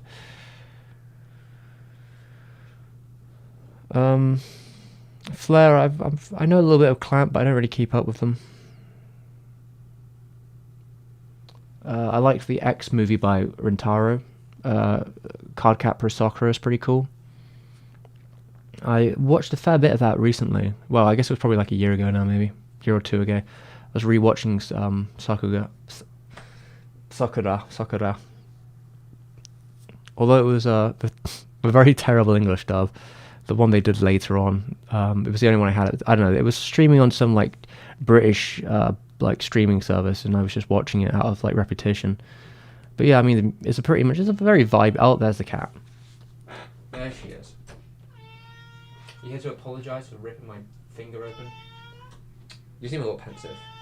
Listen, come here, come here, come here, come here, come on,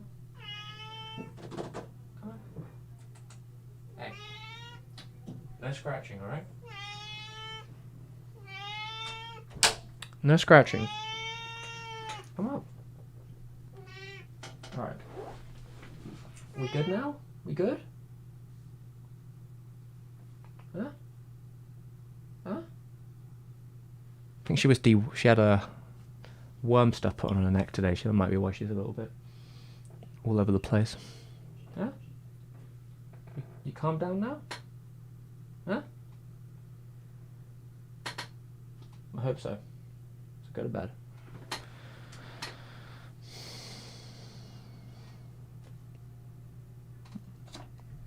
Yeah, Madhouse did a pretty great job on Sakura look. Very pastel, very cool, very cute.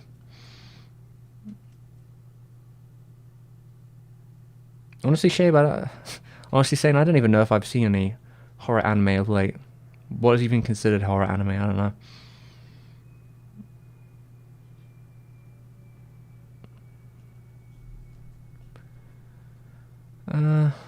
Where are we even at?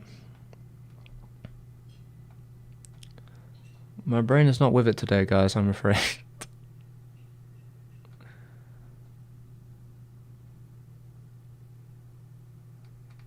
Right. Let's go in there, Alistair. Right. Time to ask the cat some questions, because I got no answers left for everyone. Cat, what is your thought on the new Uzumaki? What do you think? She doesn't care. I thought the trailer was pretty cool. I'm very interested in music, though I've said that a million times. Where, you know, Colin Stetson stuff is really interesting. So seeing him do on a production like that makes me curious. Any other thoughts, Kat? Are you sure?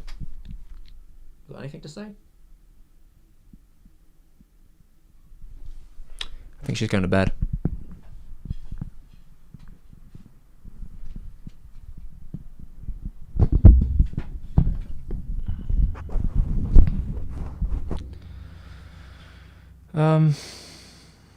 Yeah, I mean, I've seen Magnetic Rose and Perfect Blue, though I don't know if Con himself ever considered them horror titles.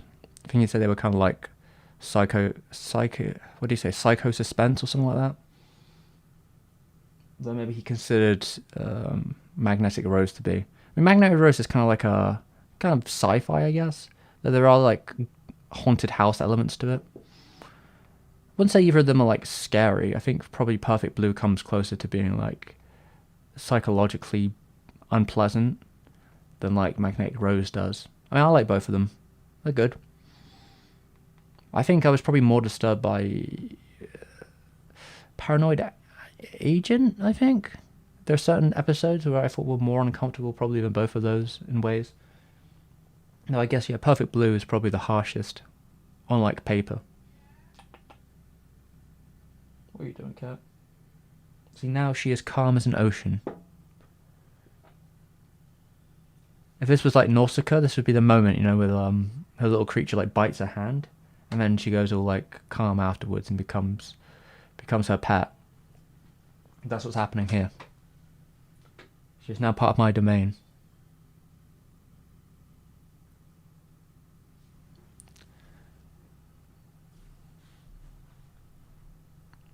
Oh yeah, the paranoia. To be fair, I mean, if I was going to say anyone when it comes to like soundtracks, Hirasawa and anime is like, you know, it's a great combination. Stuff on the Berserk soundtrack is just like, mwah. And anything he did for like, he would have worked on what, like Millennium Actress, Paranoia Agent, and Paprika, right? I think those are the 4 anime titles he's done. I don't know if he's done any of the anime work outside of that, though. All of it's really interesting. Paprika probably has the most catchy theme in terms of the con stuff. That one was pretty interesting. Yeah, and I think there's definitely a lot of uncomfortable music. Actually, Paranoia Agent, probably I think that was my favourite soundtrack out of the 3 from the Con situation. Really good soundtrack on that, especially when it comes to sound design. Maybe that's on Con, because Con seemed to, if I recall right, in one interview, he was like really into like sound designing or like doing sound editing himself for productions. So like that all came together really nicely.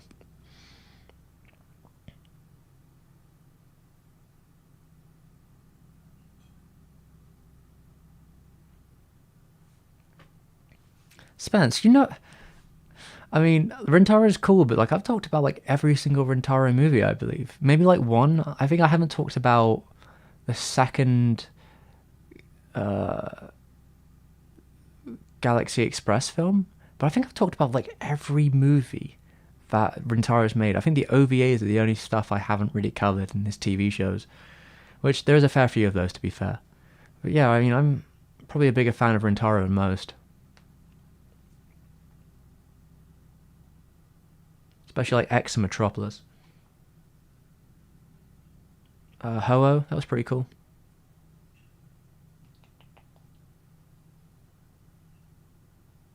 Yeah, no, I think I was a fan of Galaxy Express, if I recall. It's been a while.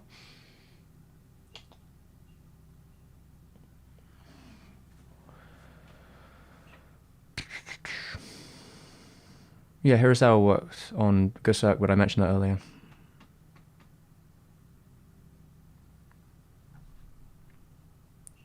How's it going, Mr. Swords? Sword Dad, as they say.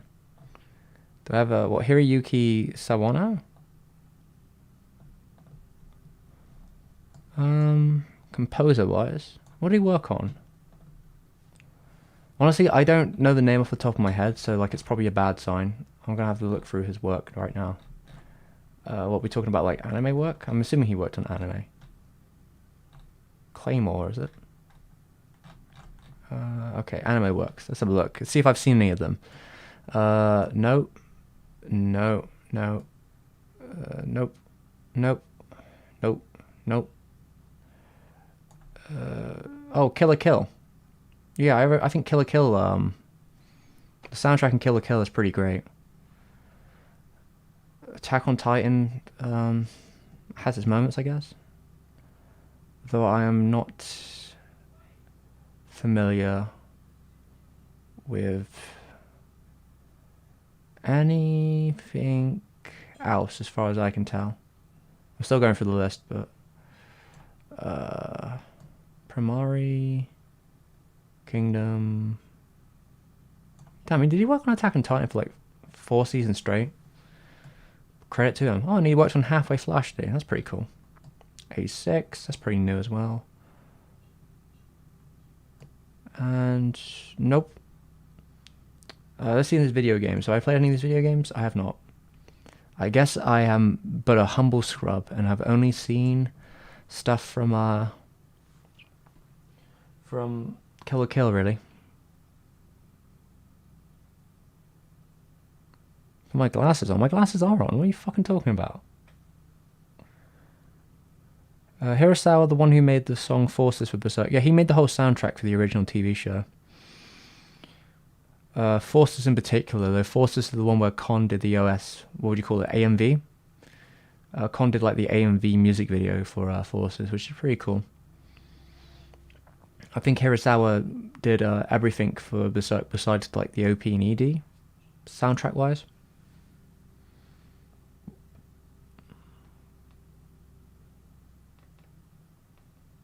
Yeah. So Forces is a good song.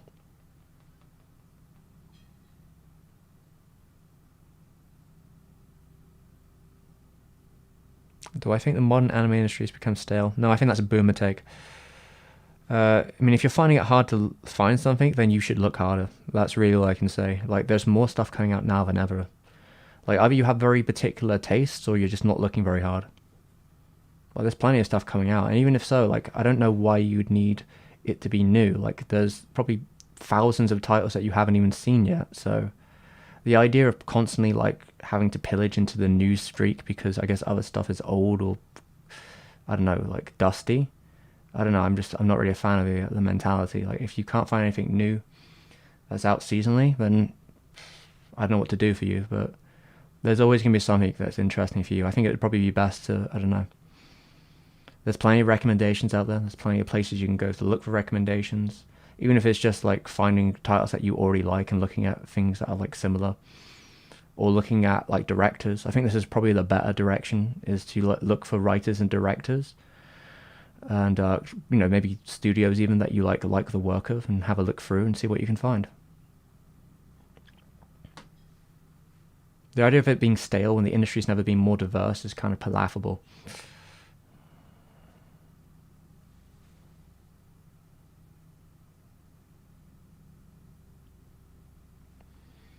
I mean, yeah, it sounds like Greg's been watching all of Gundam, which is a pretty extreme task.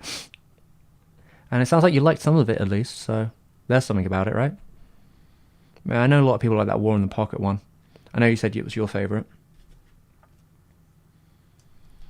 I mean, a lot of people like that, also like Legao. I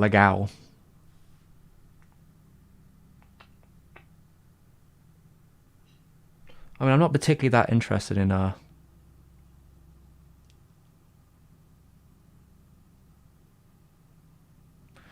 yeah, like I said, I'm not particularly interested in looking for every new title that comes out, quite frankly. I know a lot of people ask about new titles, but like, it's not really, I've said it before, it's not really within me to be looking at every new title coming out.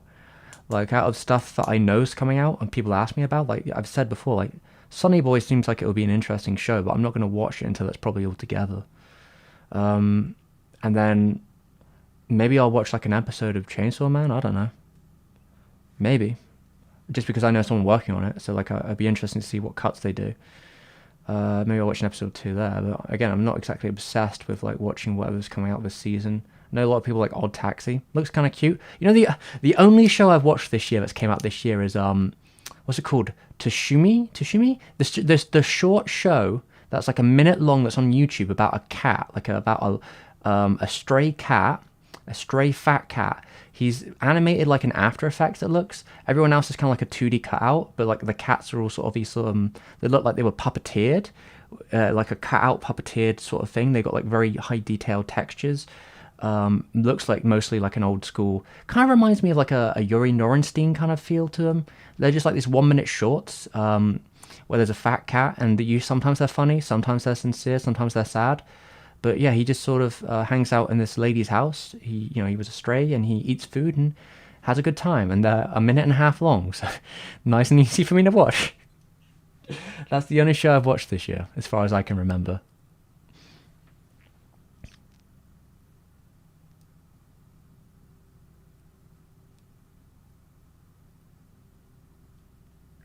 I mean, if you can't watch past what's popular, then I think that's your own it's your own defeat. There's always something that's popular that's on the top, even if it's not like to your tastes.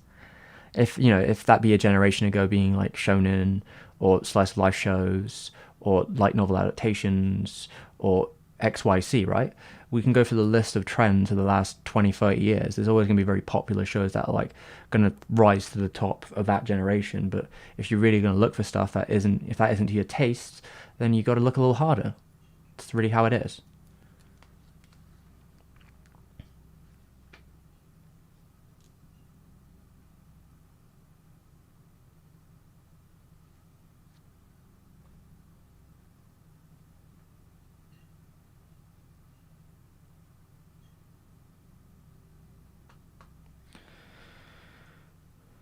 Uh, Edouard, uh, fan from France. Thanks for the last video. I appreciate it. God, how do I say it? Edouard. Here's a question for Edouard, if he's still in the chat. What's the most popular Studio Ghibli title in France, or which is the one that has like the most beloved audience? I'm really curious about these different countries. I remember one of my friends said that in Italy, Nausicaa is quite like one of the biggest for Miyazaki, and that's different than obviously like in English speaking territories where like the boom mainly came after like Mononoke, Spirited Away, and then House Moving Castle, and those three were kind of like the boom period for Miyazaki. So those are the ones that you tend to hear about.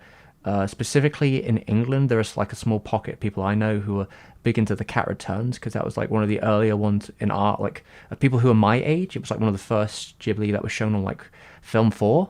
So like there's a fair couple of people who were like grew up at exactly my age who watched that quite young, like 10 or 11, and they're quite fond of it because of that, like because it was on public television.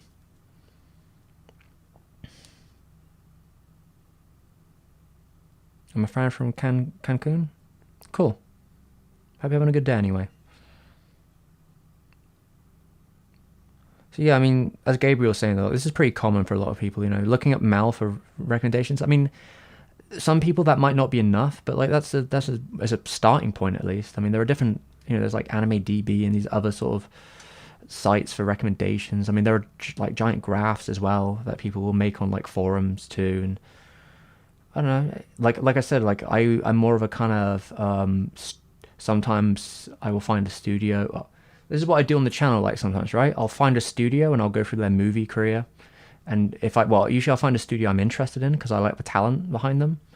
But yeah, I mean, if I find a director I like or like a studio that has people I like working at it, or I think it's a bit more difficult with screenwriters because the process. But like if there is a specific person who writes or works on writings with, I tend to look at, I follow the talent a lot of the times. That's what I personally like to do.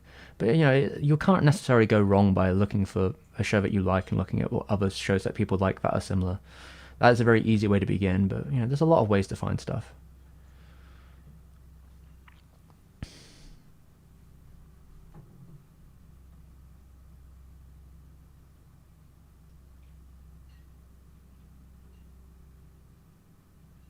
Ooh, Russia and thank you, Ava.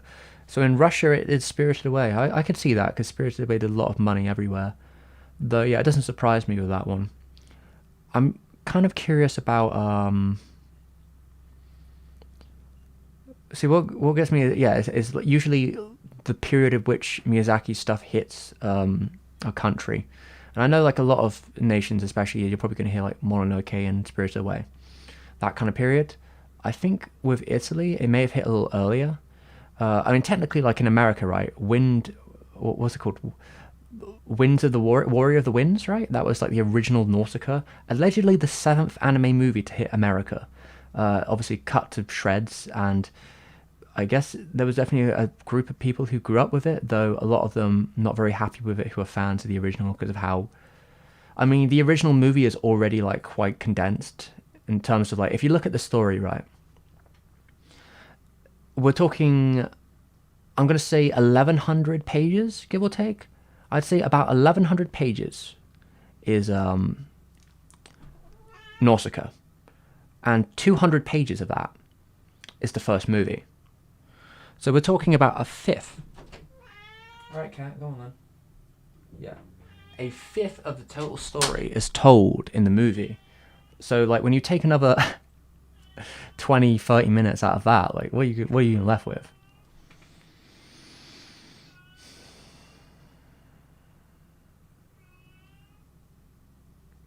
Kevbot, I know about Ergo Proxy because it was pretty popular when I was younger. Around that period, though I didn't watch it back then. All I knew was Radiohead were like on the ED. That's what I recall. And yeah, Jumpman. Yeah, I've seen Mirai. I saw it in the theaters back when it came out. Kiki's delivered service with the uncut 2003 dub, sorry. It's my favorite piece of media of all time. Interesting.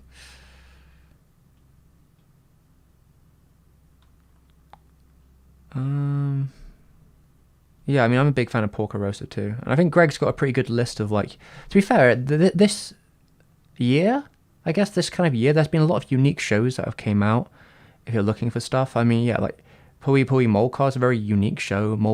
Megalobox 2 seems like it'd be up my alley if I was actually going to watch Megalobox 1, which is probably not happening. Wonder Egg was definitely very popular, though it seems like they had a lot of problems. I don't know too much about Shadow House. And again, Odd Taxi, people really seem to like Odd Taxi as well. And I get why, because a lot of these are quite unique and they got their own flavour. And I think that's kind of the beauty of it. Like, there's been a lot of strange stuff coming out, or at least stuff that has like a real particular vision. Like, you know, you love to see it. Oh, Mr. Brooks, thank you for the $5. No, £5. Sorry, £5 is worth more to me anyway. Did I ever watch Saban's The Adventures of Pinocchio on CBBC? I don't think so. It doesn't sound familiar to me. Maybe it was before my time. I don't recall there being that on CBBC when I was younger. When was it dubbed? Maybe I can find out on Wikipedia. Okay, so it was edited by Saban in 1990. So maybe it was on CBBC in 91 or 92, I guess. That's a couple years before I was born, I'm afraid. I was born in 94, so I don't think this was on television, or if it was, I was too young to remember it while it was still on TV. So I'm afraid I did not. How's it going, Lenny? The Yakuza jacket was bought by a friend of mine. I think he bought it on... Insert coin. Yeah, that's how good I am. It's on the zipper. Yeah, he bought there's a Yakuza line of jackets from Insert Coin. They're all pretty cool. We both got like different ones. Well, he bought me one for it's kind of like a Christmas birthday gift thing. Long term coming, I guess, in a way. In that, like, yeah, he's in a better position than he used to be. So it was kind of like a long term sort of thing. It was cool. I appreciate it. I really like the jacket. I like wearing it in the videos because against my backdrop, which is quite dark, it's quite bright in comparison, so it feels quite nice in terms of that stuff.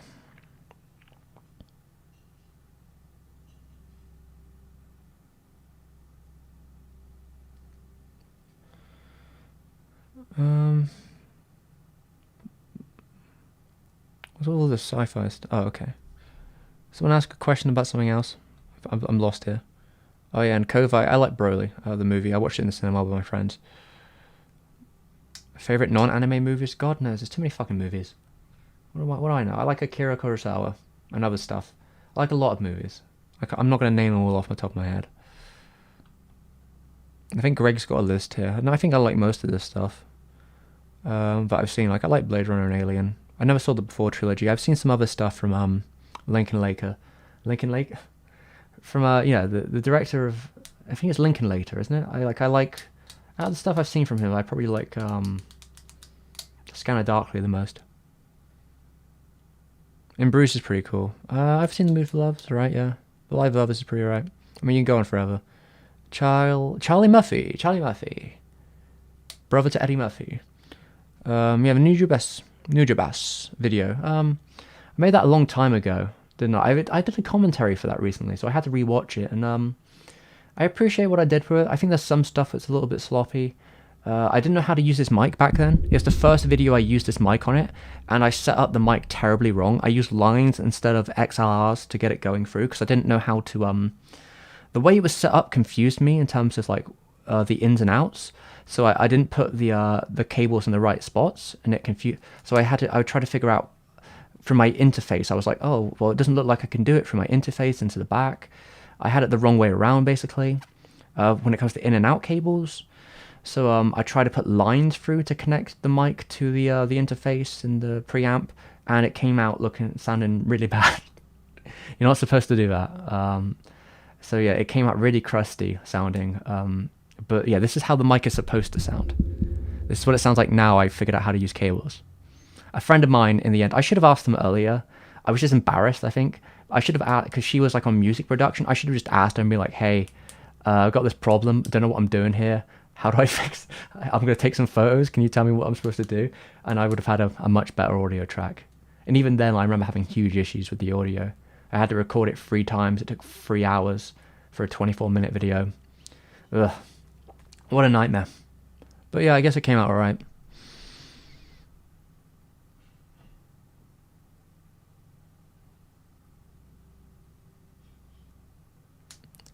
I mean, I'm sorry, Mr. Brooks here, but, you know, in the mid-90s, I was like 2. So I probably wouldn't have watched it if it's early Sunday morning on CBC. It probably wouldn't have been... if I watched it, I wouldn't remember. I'd have been like anywhere towards the mid to late 90s. I mean, I'd have been anywhere between 1 to 5. It wouldn't be within me, I don't think. James says about a fun way to decide what to watch when it comes to following directors. Yeah, I think it's fun. I mean, you can't expect, like, obviously, a director does not define everything in their production, but you will see stuff in their work that will, you know, they'll have a similar cast of people come through, and they'll have ideas and stuff that are going to be, you know, if you like one of their works, it's worth looking through the others. I think it's an easier way. And of course, you know, if you really want to look for studios, that I think that's fine as well. Sometimes it's nice to know what talent comes in and out of studios. That can be a fun way of looking for things. Although, like, I like to put my coins more towards individuals and studios.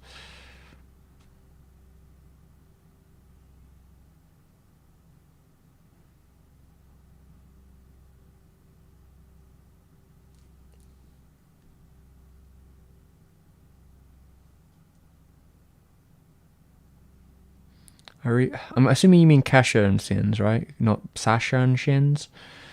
But yeah, I've heard that. I think I've got that series on Blu-ray, but it was an American one, so I couldn't watch it until recently, like comfortably. Maybe one day I'll actually sit down and watch it properly.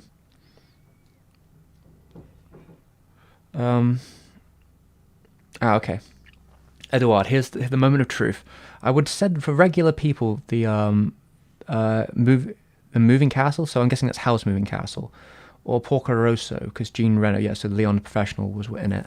But most of the classic cinema critics of the cinema magazines in France prefer Mononoke for the traditional take on Japanese mythology, considering the more noble topic than Ponyo.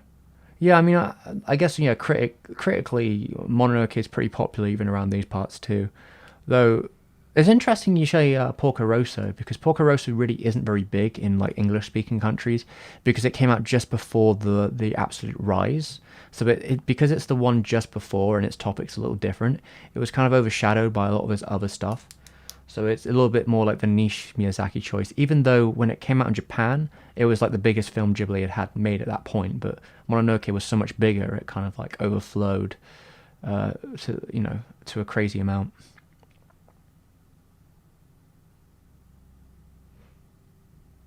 But yeah, I appreciate you telling me that. Interesting Howl's Moving Castle is a choice, but maybe it really hit hard. I mean, I like Howl's Moving Castle quite a bit. But yeah, interesting, nonetheless.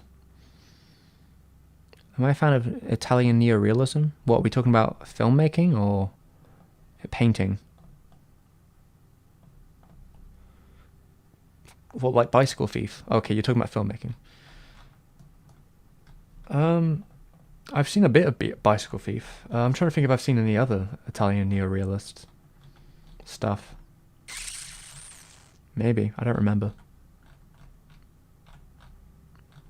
Like most of the Italian films I've seen are like giallo.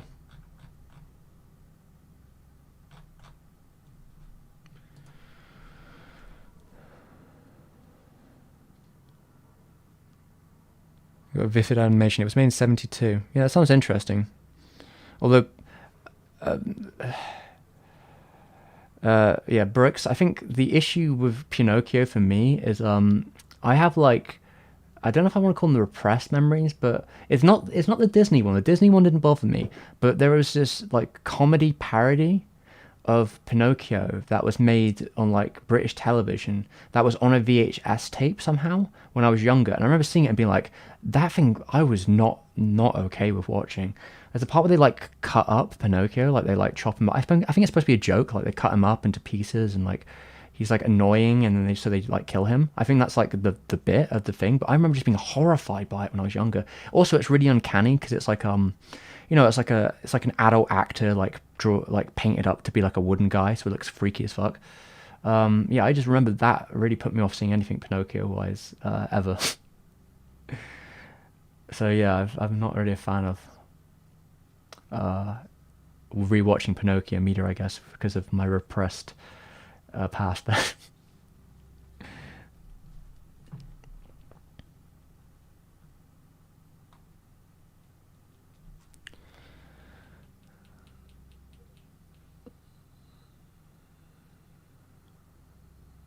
I'm watching Endless Waltz right now and I haven't been paying enough attention. I don't know what's happening. I mean, Greg, if you're watching a live stream, you shouldn't be watching an anime at the same time. Naughty. Bad. Like, what? Do one or the other. Like, one thing at a time.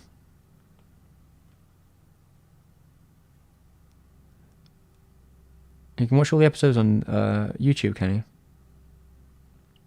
Have a great night. Oh, okay. You have a good one, eh, Mr. Brooks? I have also an American Blu-ray of Cash and Sins, and yes, through Blu-ray, I learned about region codes existing. Yeah, I mean, I overclocked my PS3 recently, so I can play, I can comfortably play other region Blu-rays from my projector and sit down on my bed and watch them comfortably. I could cut through them on my PC, but I don't really like watching like Blu-ray movies on my PC because to get it going is like awkward, and the player I have to use is not great, and the interface is a bit scuffed. And when I'm on my computer, I'm doing a lot of other things. I like having the sort of silent dark room projector, my my speakers, just sort of like away from distractions and just sitting down watching something. I like that more so than trying to watch anything on my PC that isn't like 20 minutes long.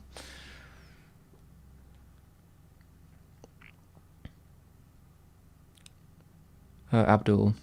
Mononoke was the first to use CGI, right? There is some small cuts of CGI in Mononoke. It's the first technically to go digitally painted. They're probably...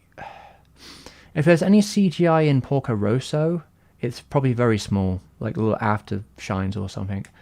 As far as I know, as a big production, there is a little bit of CGI in Mononoke, but it's pretty small stuff. It's like lighting effects, one specific close-up cut during the boar scene, little bits and pieces of like what would you call it, like rain or something like that stuff, rain and particle effects, and little other bits and pieces like that. That's where the CGI in Mononoke is. I think that it's more probably impressive that they had to go digital painting wise in terms of like figures and such, because they ran out of paint.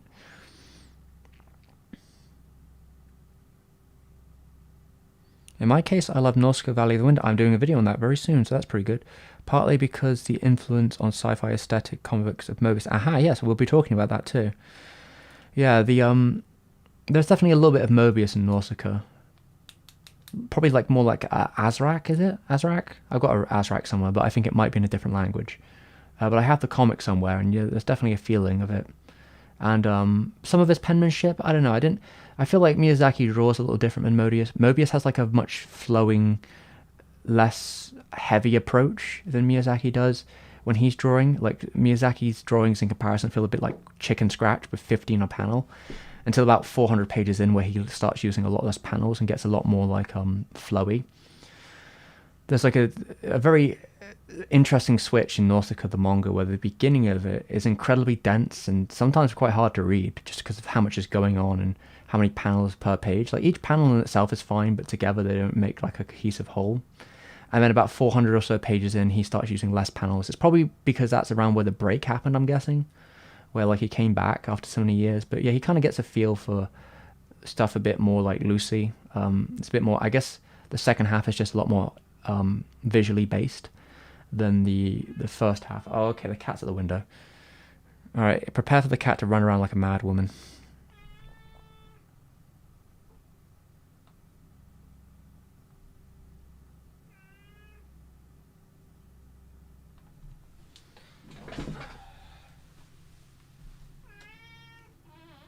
Come in slowly. Come in slowly. Oh, it's raining out here. Hey, hey, hey, hey. Calm down.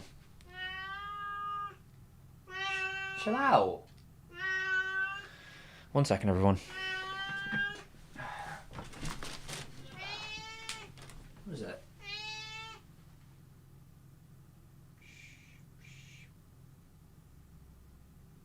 What? You gonna calm down? You wanna go in the cupboard? You probably want to go downstairs, don't you? Alright then. Let's let you go. Come on then. Go on.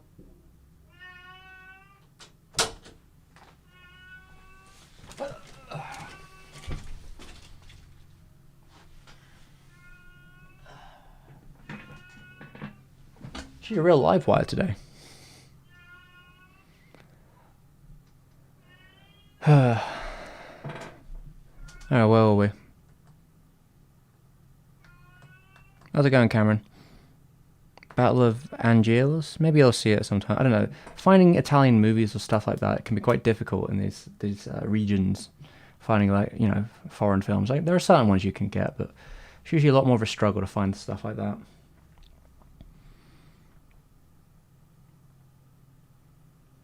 Charlie, I know you said you only want to do videos on less known anime. I have never said that, Charlie. I don't know where you heard that. It's not that I want to do things on less known stuff. I think it's more so that I want to do stuff that I'm interested in.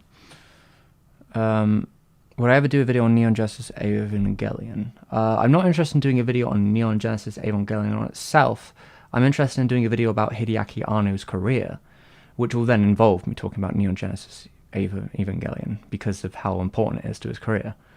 That's my interest, is talking about the whole career, because I think it's a bit like talking about Ava on its own is a bit of a navel-gazing event. You know, there's like so many variations in thoughts and interpretations all over the place about Ava. I don't know if there's anything I can bring that's particularly stamp-worthy in terms of like that. So I'm more interested in talking about the production and kind of just like brushing away misinformation, because if there's one guy who has like the 1,000 piles of misinformation and it's really muddy finding out where the truth is, it's probably Arno. So like I want to make my piece very clear, very research intensive, and you know, sort of clear up a lot of things when it comes to that. I think that's what I want to do.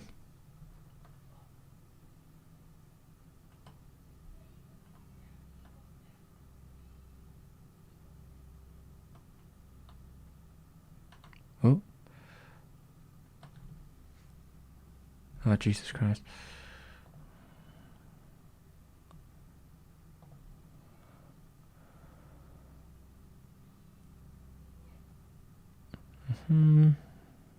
I dig the dinosaur pillow in the background. Oh, nice.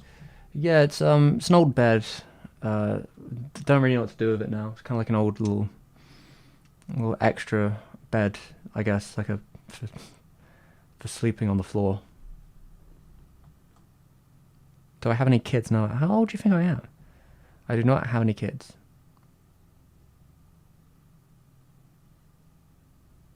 Meow, meow, meow. Yeah, there we go. Alright, where are we at?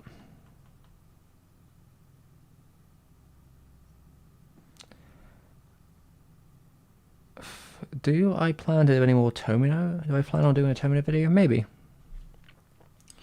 It will come down to like time scale, I think, if I'm actually like available to do it. Maybe one day. Like if you're going to do a Tomino video, you probably want to do it in the live action movies coming out. Whenever that will be. I have no idea.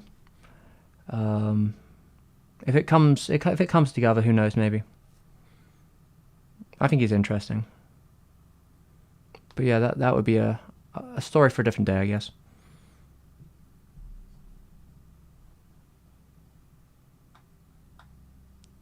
Why do people come when I'm in the middle of doing something? Alright. Yeah, we've dealt with the cat now. She's went downstairs. She'll probably chill out now. But yeah, she's had quite an active day today, actually.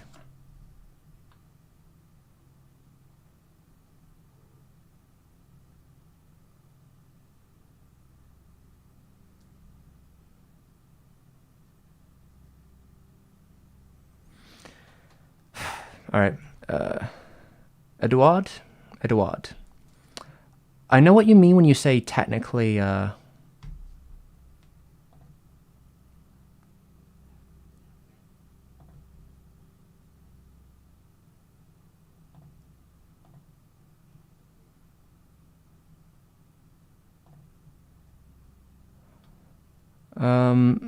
was I saying? Yeah. So yeah, Eduard, yeah, I know what you're trying to say when you say Norska the Valley is not Ghibli, but you're wrong. This is how it goes, right? Norska Valley of the Wind was animated by Topcraft. Topcraft went bust a couple years later. Half of Topcraft then became the studio known as Studio Ghibli, and then the other half went off and did their own thing. I think they went with Tatsunoko for a time, and eventually became Japan Disney.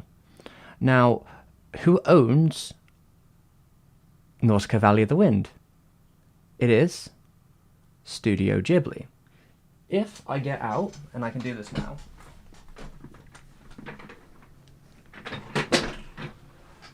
Be back in a second, everyone.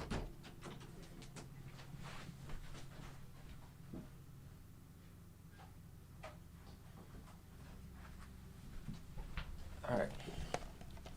Now, I'm going to get this up for the chat, just to make this clear, because I know people... I understand what people are saying here, but do we read this on the screen? Can everyone read what that says on the screen? Approximately about here.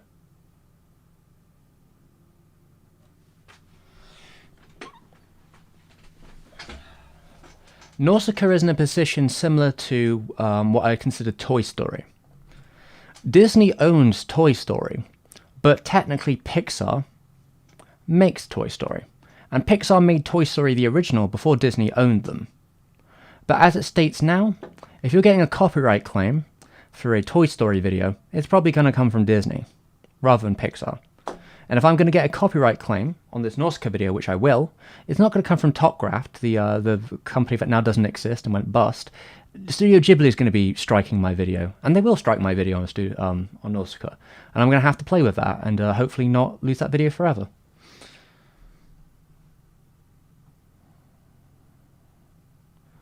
For me, the movie is a manifesto of what would be the work of Ghibli and created the movie. Technically, though, you could probably go back further than Nausicaa for the stuff that would make Ghibli. Horus is probably the establishment point of a lot of it. But Nausicaa is certainly is definitely the film that built the road that Ghibli would ride in on.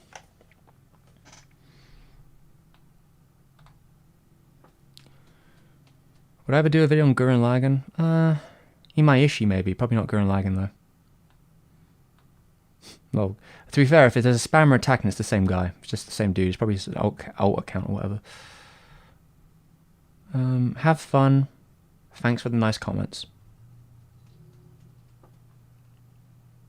Nausicaa is very cool. I do enjoy. Yeah, the steelbook came with I meant to write some stuff down.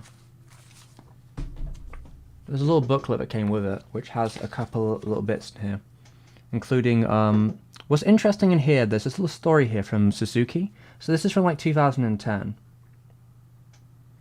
and there's a part where he talks to Miyazaki, because basically when they had to restore the film for Blu-ray, the process would be taking the original like negatives and then taking those and like restoring the colors and making sure everything looks correct and when you restore it. So they needed someone who like really understood what the color tones of the film were, so they had to get Miyazaki to re-watch Nausicaa. And it sounds like, outside of him saying it dated, he said the colors were pretty good from what he saw of his book. Well, obviously they probably showed him a restored version to some degree, like an early version. The only changes he said to make were about adding a bit more green back into the film. But there's a particular thing he said here, where he said that Miyazaki just started crying.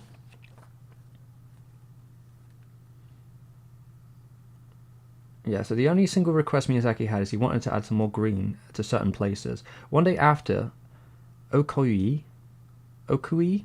came to the office, Miyazaki was tearing up, wasn't he? Why, I replied, Nausicaa isn't over yet. It continued on. Mia-san and I remember what we were going through all the time with each scene. And of course we have regrets, but we also think it turned out alright after all. Now, this is an interesting like retrospective here from 2010. If you see them talking about the film back in the 80s, they're both, well, all three of them are incredibly critical of the film. Miyazaki is like really frustrated with how the film turned out. He gave the film a fairly low score. He said, I think he gave it, I recall he didn't, I don't know, it might be like barely a 6 out of 10 or something, I forget. And then like apparently Takahata at the time gave it a very, I remember hearing the story, I don't know where the source is from, where Takahata apparently gave it a very harsh score and Miyazaki like screamed at him and tore up the review, even though he probably agreed, and Suzuki also was quite critical at the time. However, if you look at like polls, like I found a poll from maybe about 10 years ago, and you see with like what the best rated in like a general population is for like Studio Ghibli films. And this is where, you know, technically not a Studio Ghibli film, but people consider it as such because it was in the top 3. And the top 3 were Totoro was number 1, Castle in the Sky is number 2, and Nausicaa was number 3. So the first 3 films obviously left quite the impact in Japan, especially with the older population. The list did skew a little bit older. I don't know if that's changed in the last 10 years, but yeah, I think as the years went by, perhaps they've sort of became more warm to it. But when Miyazaki says it's not over yet, I think from what I understand from the Suzuki radio thing with Ono, if he means that like the story isn't finished, that Miyazaki doesn't believe that he feels, I guess he believes he abandoned the story, like the manga of Nausicaa. He didn't actually finish it, he abandoned it and left it be. I guess out of tiredness, or just he couldn't keep continuing. Whatever the reason be, maybe it was too straining, maybe it was too emotional. He's not a mangaka at heart, I guess. But yeah, I guess he just feels like he abandoned the work and there's more to be done there, even now. All those years after.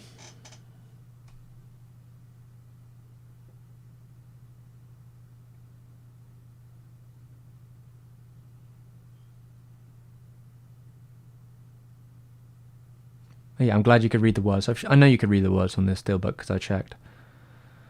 Yeah, it's an American steelbook because I knew the American steelbook had the commentary of Arno on it. I didn't know if the English one did, so I got this on deal.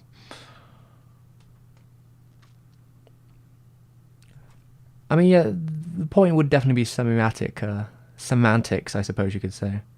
Though, Eduard, I think it's important to rate that, like,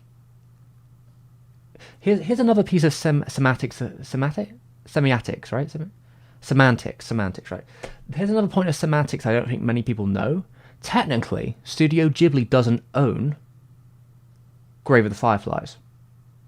If you look at the steelbook for Grave of the Fireflies, it says a movie by Isao Takahata. It does not say a Studio Ghibli film because it was commissioned.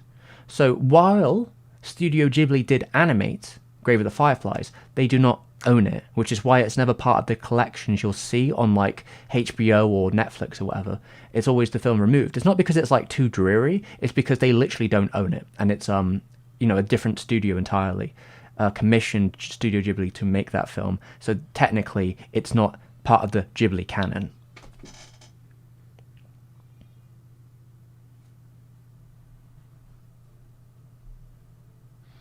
Yeah, I'm aware of Canal's distribution in the UK because they claim. I remember them claiming a couple of my videos once upon a time for Porco. Though I got the claim going away, I believe.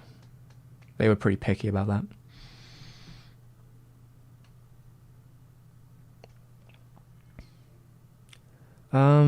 I might have seen the trailer for the Green Knight. I can't remember though. That's A24. Maybe my friend showed it to me. My friend's really into A24 film, but this is before the pandemic hit, so I can't remember.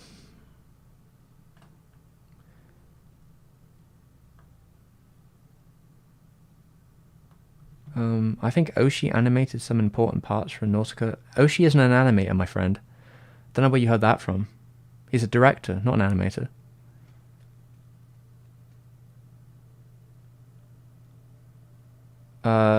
Do you mean? Lenny, I'm not really sure what you mean by that. Like, oh, yeah, I don't think Oshi was involved with Nausicaa in any way. He was directing his own film that year. And he also doesn't animate. I don't even think Oshi can draw, like barely maybe.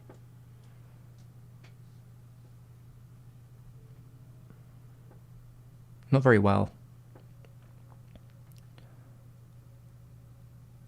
There's an interview on your Blu-ray about it. I'm not sure. You're gonna have to tell me what that is. I don't know what Blu-ray you have. Well, Cameron, it's not that he's not that he. All right, how do I put this? It's not necessarily that he cried for watching his old work. He cried because of trauma. He cried because he was frustrated that he never finished the story. It's not necessarily the watching of the movie that made him cry, because he cried after the fact. It's more so that he realized that he never actually finished the full story. He's talking more about the manga than he is of the movie. But I guess the production of the movie also, because there was at one time a plan of doing like a Nausicaa 2 movie and all these other stuff. But he kind of gave up on it. I remember Suzuki was like really pushing for the whole, hey, why don't you let Arno direct the sequel and then you can do the final one? And Miyazaki was like, nah, I ain't doing that shit. Though in later days, he's kind of just been like, yeah, Arno, you can do what the fuck you want with Nausicaa. He's kind of like abandoned it completely. Been like, yeah, Arno, if you want to do something with Nausicaa, you do it. I'm too old.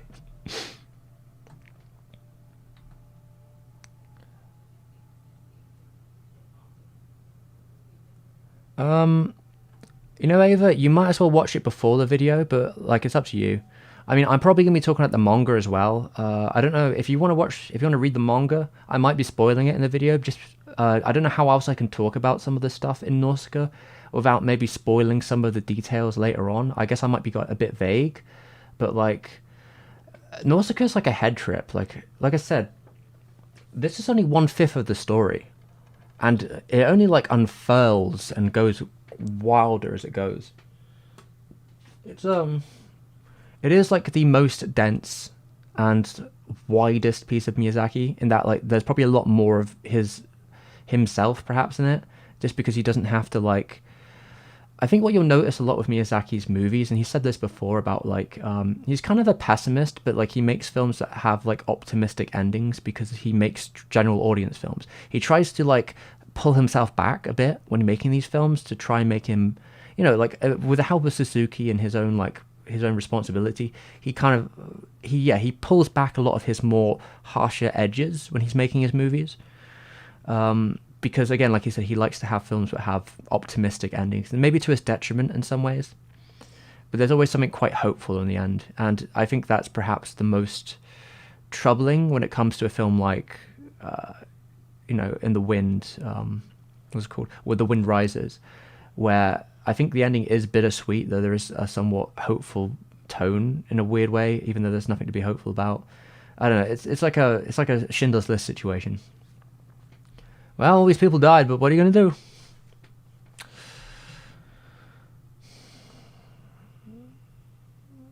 It's funny to think that the people who drew Nausicaa would draw Thundercats, kind of, but like also the people by that point, like it's possible that the people who drew from Topcraft left in 85 when they made Studio Ghibli. So like, yeah, there might have been a couple people left over, but I don't know how much overlap is there. Yeah, half of them, yeah, maybe. I mean, yeah, like I don't think Thundercaps was just Topcraft. I think some other people might have worked on it too, if I recall, but I'm not sure.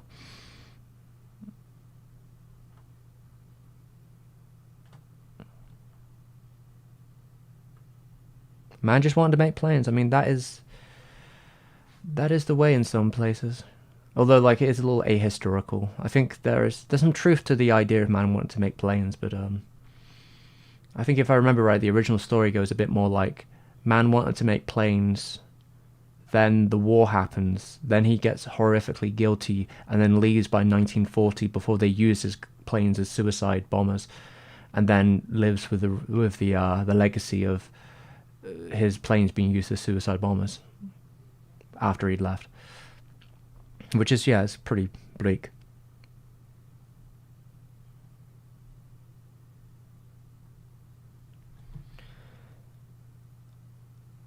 Okay, Cameron, yeah, let's get into it. Let's get into this. So, Batman the Animated Series was animated by several studios, including TMS.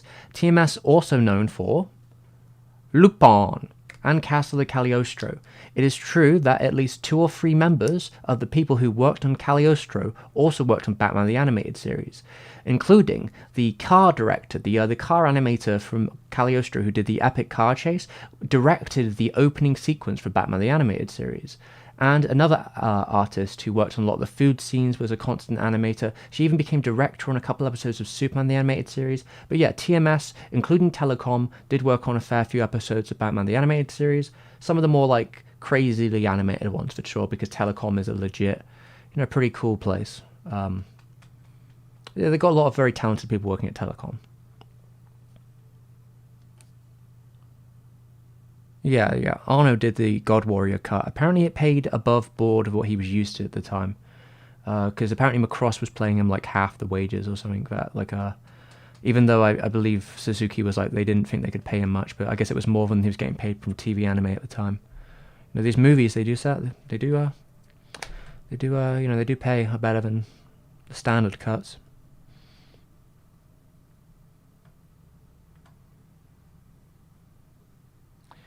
I mean, I play the game and I usually find a way around getting demonetized, Gabriel. But when you're like doing the tests, you have to be careful of that.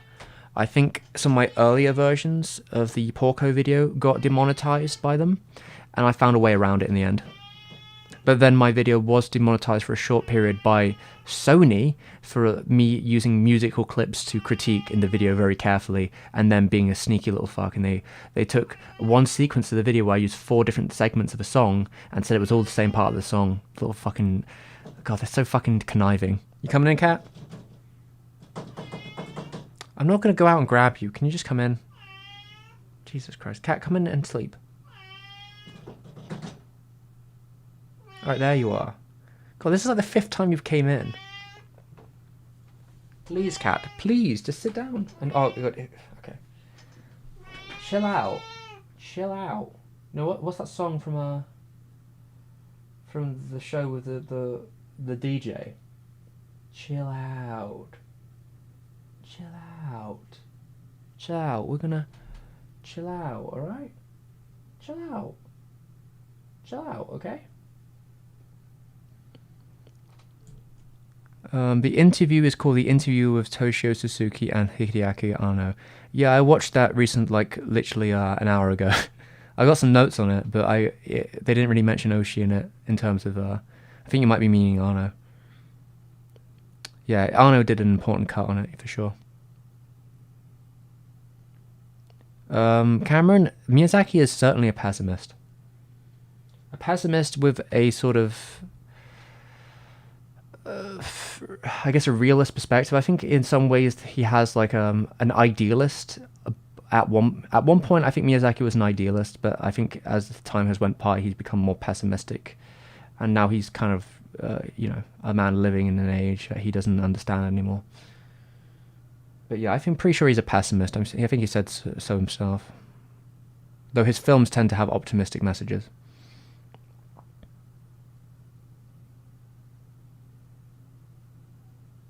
Yeah, I mean, Porco Rosso is probably my favorite Miyazaki film for sure. Maybe with Nausicaa as number two. There's an element of bittersweetness to it, but if you look closer to Porco Rosso's, I think it's actually supposed to be fairly sweet in the end. If you take little hints, I think it all turns out all right in the end, even though there are bitterness towards the front.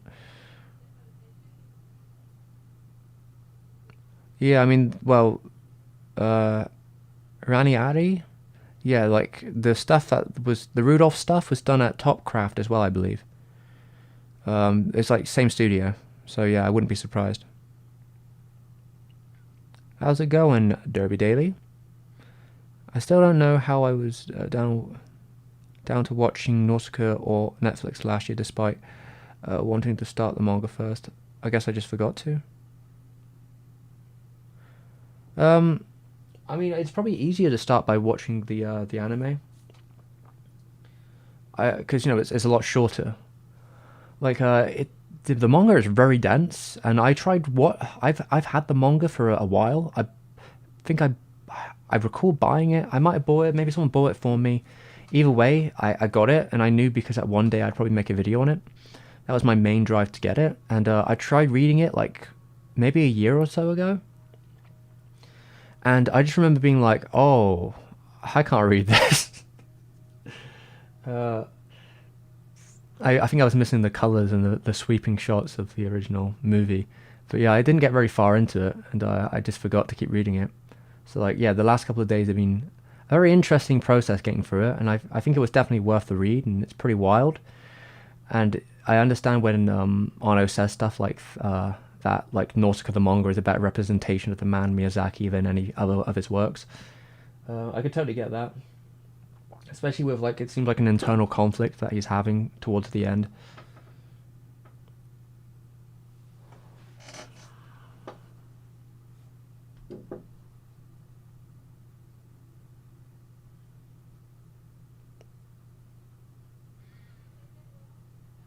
Meow, meow indeed, Sane. On the edge. My son was born when I was 24. He's 25 now. Oh, that's cute. And he's my best friend. I always trying to get him into anime because he's a full-time tattooist and is good at art and drawing. You're old enough to have some kids, bro? I mean, maybe, but I don't like to think of it that way. I like to think that people who have kids are middle-aged. And considering, my generation, we don't tend to have kids as young unless we're rich, I guess. And I'm certainly in no position to support a child. Barely support myself.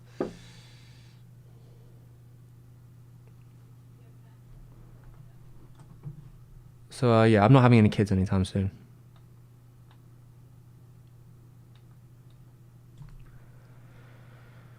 I mean, yeah, it sounds like you have a great relationship with your son, though, so props to you.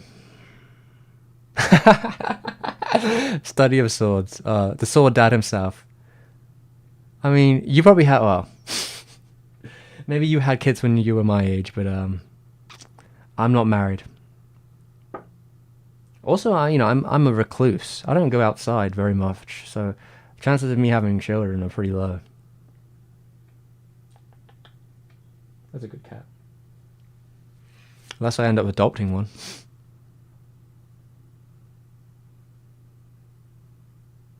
I'm glad. Yeah, that's a very sweet. That's very wholesome on the edge, though.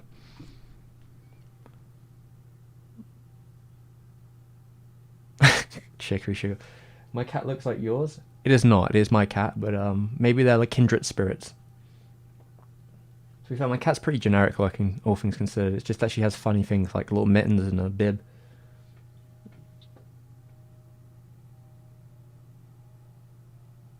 I forgot what AniTuber, but someone has a storyboard art book of Nausicaa. I don't know. Anyone could have that. It probably isn't too hard to track down. Like, I think a lot of people like having the Nausicaa art books. I bought the movie story, like the move behind the art of like the Nausicaa movie, because I thought there'd be some interesting stories in there. Hopefully, I'm waiting for it to come in the post.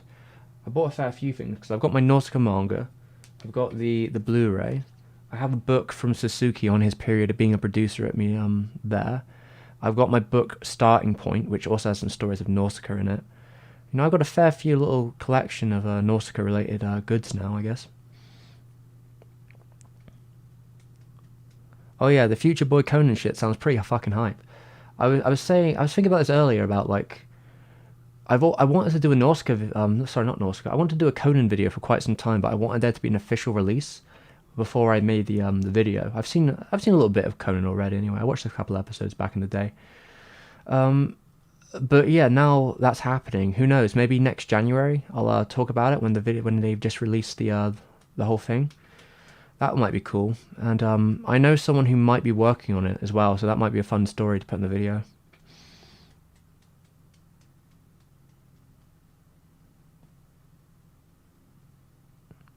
If you can share passion about French projects that try grow out of the grown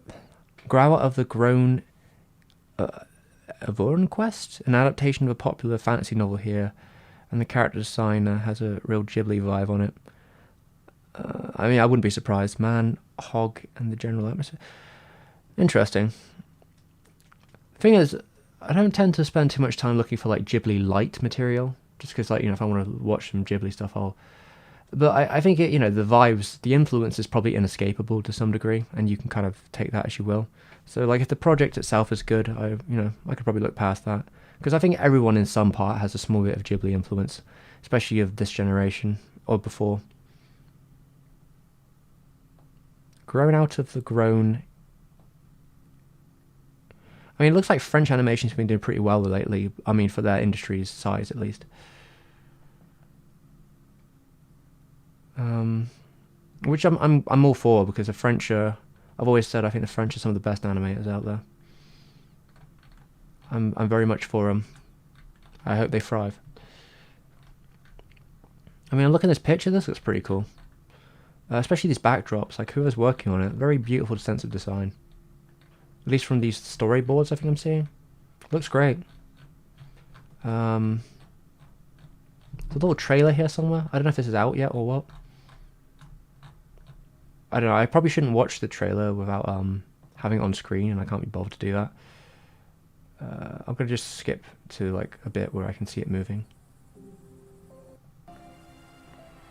Okay. Very Art Nouveau. Oh, I hope it does well, I guess. Yeah, Cameron, he is the best.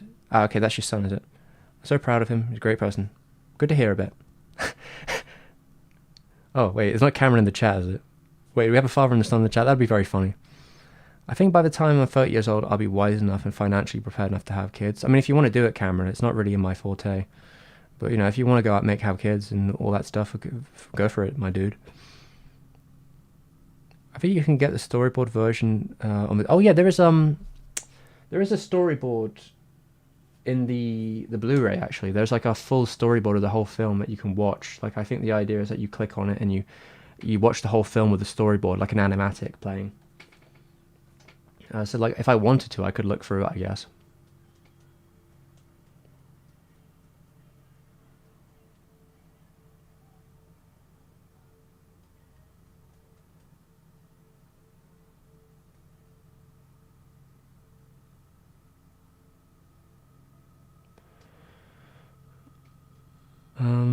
Can we recommend some anime film? Alright, Cameron's asking if he can recommend some.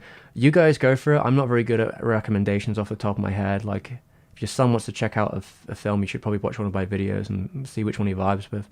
That would be easier than me trying to give like a random recommendation. I have no idea what their taste is like. But here's the link. Eduard, unfortunately, my chat's probably got an autofilter on links. I can't even stop the autofilter, unfortunately, because it blocks my links too. So if you've sent a link in the chat, it's probably not going to show up. I don't know how to change it. I mean, Tokyo Godfather is pretty good.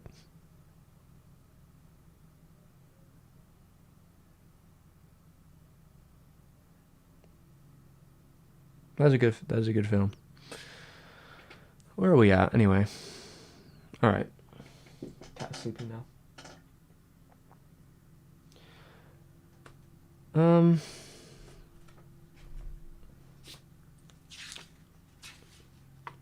There are some actually nice pictures in here, like some nice little glossy pictures from the film. I've been thinking about what I was going to use for the thumbnail. Of the video, I have a one of the books has a really nice shot of Nausicaa. I'd like to do a close up in. Though I've wondered about like making some more garish thumbnails, I guess I could say. Ones that are like a bit more blunt. I guess with the word. I don't know. There's some maybe ugly, like ugly eye catching. Like I've always posited the idea it might be funny to because I was gonna call the video something like Miyazaki's magnum opus. Going off the definition of magnum as being like the first masterpiece or something like that. And that, like, it's his biggest and widest piece. That was probably how I was going to call it. I don't even know if I'll put Nausicaa in the title because I don't want to tip off Ghibli that quick. I'll think about it. I'll probably do is I'll see how it performs with it being just called Miyazaki's magnum opus, and if it doesn't perform as well, maybe I'll shove the title in the old title. You know, I'll shove it in the title and the title. But yeah, I've been thinking about the color palette I'd like to use in it and chopping things out. But I have this horrific idea of having like the Nausicaa face and then like a hole, like a splattered hole in the middle where I could just have a smiling Miyazaki popping out of Nausicaa's face because I think that would be very funny. It would be horrific, but very funny and maybe eye-catching. Like a black and white Miyazaki pulling out of her face would be the stuff of nightmares, but very funny. By the way, is the carpal tunnel healed now? Absolutely not, Chicory, I'm afraid. I'm probably going to have to go talk to the doctor soon because I don't think it's getting much better. It is much more stable, but like reading the last couple of days, I've just been like reading the last week. I haven't been doing too much extreme, like maybe a small bit of using mouse here and there and reading, but like even turning the pages has been like pretty sore on my wrist.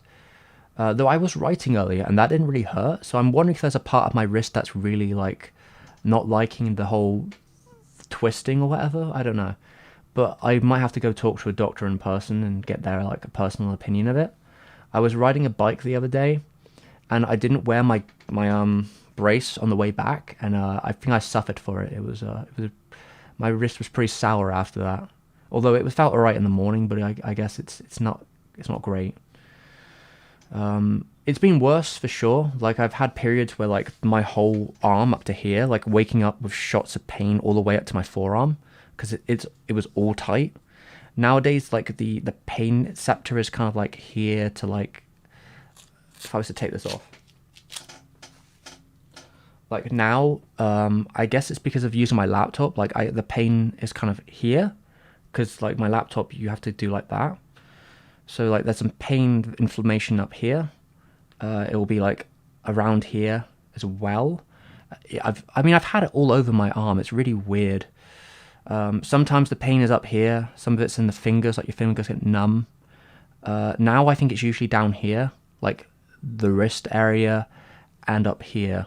I think, and maybe there. It depends what I'm doing and what's happening. But yeah, those areas. I took an ibuprofen before we started streaming, so I'm a bit numb. Though I can feel what, like I can feel my wrist being very hot, like it's really raw. That's what it feels like right now. That like this area is really raw from like it feels like from overuse, especially up here, especially there, like inflamed and raw. That's what it feels like right now. Though it's not a huge amount of hurt.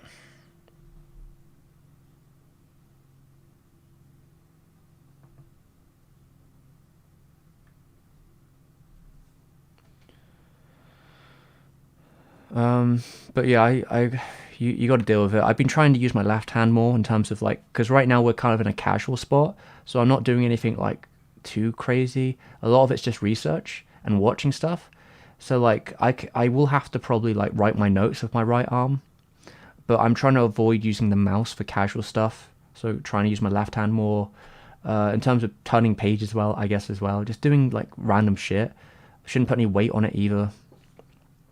I think the problem is that it's kind of terrible to think of it this way, but like there was a couple of events that happened because my wrist was getting a lot better and I was trying to push the boundaries of seeing where the limits were. So I messed around with some weights a while back just to try out a couple. I wasn't trying to use anything wrist related, just to see like how weight would be on my wrist, and I think that really did a number on it. And also I slept without my brace on for a couple of days. Going back a couple weeks, maybe a month, and really bad decision. Like if I'm not wearing my brace at night, my wrist gets infinitely worse because it starts to like flop around at night and it just does it no favors. So I think both of those events have kind of brought it back a couple months. Even though the pain isn't there, it's just the wear. So I think I do need to go talk to a doctor probably in person and see what the next step is. I heard some people get steroid shots. Some people have operations. I'm hoping it doesn't have to be an operation, but maybe they can tell me what my best bet is going forward in person. Like, to have a look at my wrist, see if there's any long-term damage. Hopefully there isn't. We'll see.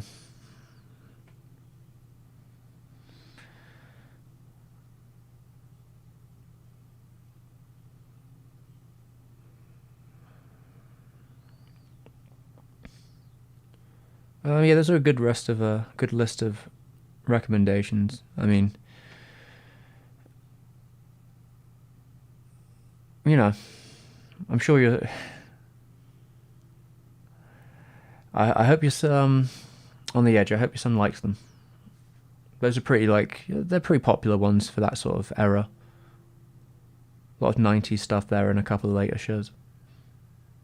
Blood Spray Going one's pretty cool.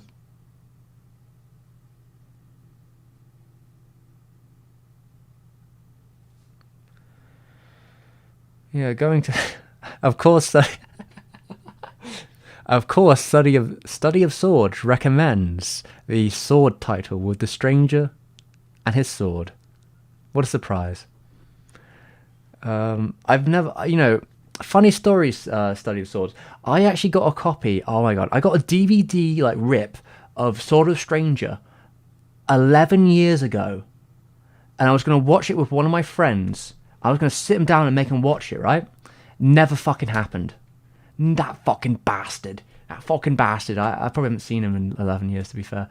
But we were going to... I got it... I might have got it a couple of years before, so it might have been 12 years ago. I got the rip of Sword of the Stranger. I was like, yeah, we're going to watch Sword of the Stranger. You're going to come over, we're going to watch Sword of the Stranger. Never happened. I put it on a disc too, so like somewhere in my pile of discs, there's like an old disc that has an old 480p like... I don't know, like probably like a Windows movie file version of Sword of the Stranger is on some old crusty disc in somewhere in the house, I'm sure. But yeah, I never ended up watching it because of that, because I was always waiting for him to show up to watch it. So 12 years in waiting, I guess. Maybe I'll watch it eventually.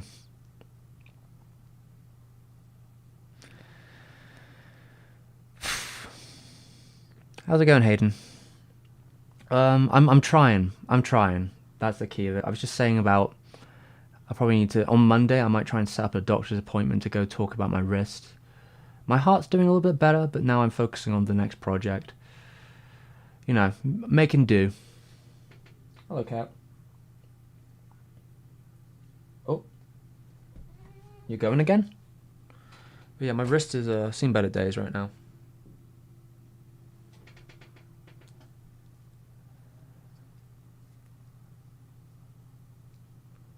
Someone who has tendinitis in their right wrist and has to use it for work and I feel pain, the rest would be the cure, but one can't stop working. Well, the thing is, Kevbot, like I've taken like breaks, but the issue is like, I kind of have to, It's like my position is to continue writing and editing and drawing. Like there is no stoppage point. So like I have stopped for a period, but like this last week has been very much like very little stuff outside of using a mouse occasionally and turning the page of a book. I really haven't had to do much like extreme stuff with my wrist at all, and yet like it's still not feeling great. It's still not in a good position. Even like turning the page was like a fucking agony. I was like, fucking hell, why is my wrist giving me so much trouble just to turn the page of a book? I mean, I've got more strength in that wrist than before. Like there were periods I remember before where I was struggling to hold a microphone, and there was just like constant pain. I'm not in that position, but it's not ideal. But yeah, I don't know how much rest I can really realistically give it. Like that's what I'm trying to do for this week, and it hasn't made a huge difference. I guess it's stable, but I don't know how much rest is enough.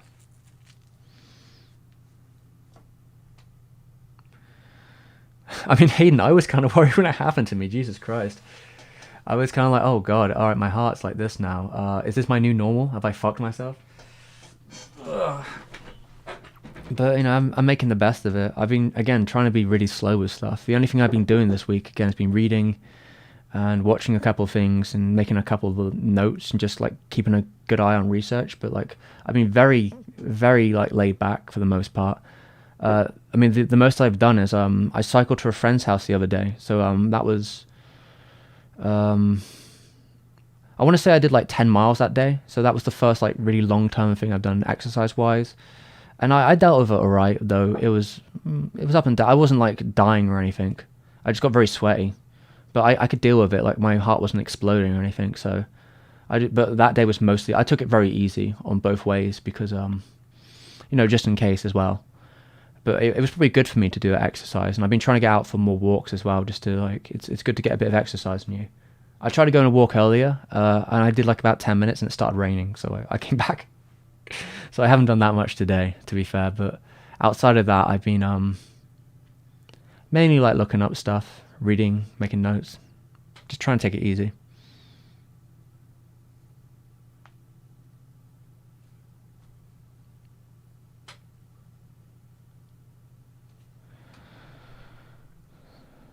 Yeah, I mean, Study of Swords is kind of a pity that I never got to see, never got to watch Sword of the Stranger with him. I think I've always been kind of a bit bitter about it, which is probably why.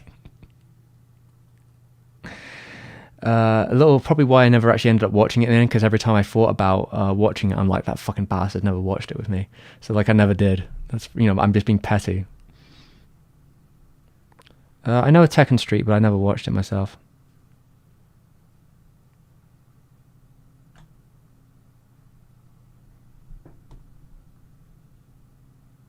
Well, that's cute. On the edge, giving nice dad advice, and we can have some dad advice in the chats. Find out what your kids are into and fully support them in that, which is sweet. Yeah.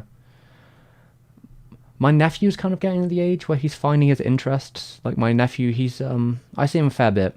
He's like 7 years old now, and he's absolutely like dedicated to Spider-Man, and things that surround that. But also like he has some other interests, like he very much likes video games too. He used to really like drawing. He doesn't do that as much. I should probably try and encourage him to do more drawing. He used to really, really like drawing with me. But like, yeah, my wrist kind of faltered and that didn't happen as much. But yeah, he does like drawing and he does like playing games, especially Spider-Man games. I try and find him a lot of Spider-Man games that he can play. But yeah, maybe I'll see if I can get him drawing more. But he started recently doing martial arts. He also like climbing and stuff like that. He's quite active, little kid. He runs around a lot. Like I've never seen a kid who's so like that guy gets a workout when he's playing games, because all he does is he grab the control, he starts jumping up and like he plays all games like standing up and like running about and like jumping, and like he gets really into it. So like the guy does like a 40-minute fitness situation every time he holds a controller. So yeah, that he's not exactly the lazy gamer type, but he just started martial arts and I think he's getting quite into it because obviously a lot of the Spider-Man games, it's all martial arts stuff. So he's done a couple weeks of martial arts now. I think he's really liking it. So he's finding his interest, which is nice. And again, he's like a huge climber. But yeah, I'm curious how it will go in future. I think he said before that he's interested in like game design stuff, or like he likes the idea of making games. I don't think he understands what that means, but he likes the idea of it and like in general art stuff. But yeah, it depends where his direction goes in life. It would be nice if he starts drawing more, but like I'm not going to force him to do it or anything, but maybe I'll see if he wants to do more of it. I know he struggles with maths right now though. He's really not that kind of guy, that kind of mind on him.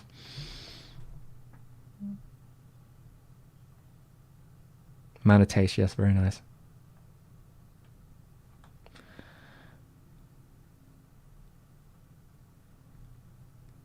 Stephen may be delayed, but he cannot be stopped. It's true. I'll watch it eventually. Yeah, Chicory Sugar. I've seen Fantastic Planet a fair few times. I also own it twice. I have 2 different Blu-ray copies of Fantastic Planet, because each of them have different resources on them. I have the Criterion Collection from America, which I think is region locked, but now I can do my thing with it. And then I have the British is it Masters of Cinema? It's like a Sony label equivalent, which has different documentaries on it. So I have 2 of those, and then I also have a copy of a different film that the director of Fantastic Planet has done, and that has some stuff. Had like a little essay in it, which also mentions some stuff about Fantastic Planet. So I have a nice little collection of Bits and pieces on Fantastic Planet. We're probably going to talk about it later. Whoa, Greg the Grim Reaper, you need to slow down. I don't even know if you've even watched Endless Waltz all the way through. Slow down your Gundam. It's not going to go anywhere.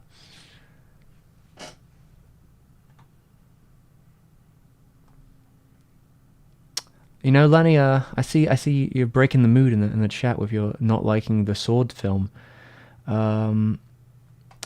I'm gonna give out the old you know, once upon a time I was I was a Dudist priest, a Dudist priest, you know, a man of the Blabowski variety. I got a little printouts thing that you know said I am a man of the Dudism. Many years ago, many years ago, and to quote the man himself, the dude, that's just like your opinion, man. Okay, okay.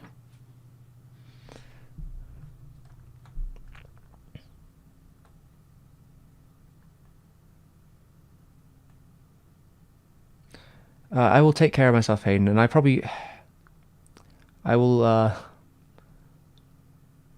will send you the recording maybe tomorrow. I was gonna do it that day, but then I realized, like, God, I was really fucking stressed, and I was just like, no, I'll give it a moment, just because I'm gonna have to move my laptop into this room and connect it to all these wires. So I was like, I'll figure out some other time. I'll probably be recording something tomorrow, so I'll probably do the line then, since I'm a little bit more. I guess the word would be together. As much as I can be, I suppose, for now. But I've got to be real careful. I also promised a friend to do something out. Well, it depends if they come back to me. Maybe things have changed. I remember talking to a friend a couple months back about helping them doing like commission work on an editing project. It's like a more like a professional editing project. And they said it would start in July, maybe. So I don't know if they're going to get back to me on that one. But at the time I said yes. So like, I probably should give them a heads up about where I'm at, and just in case, because I don't know if I'll even be able to do it, but I'll have to like get more details for the project to see if it's even feasible. But we're gonna be doing a lot of stuff on Nausicaa coming, so I'm gonna just try and take it slow and not try and rush too much.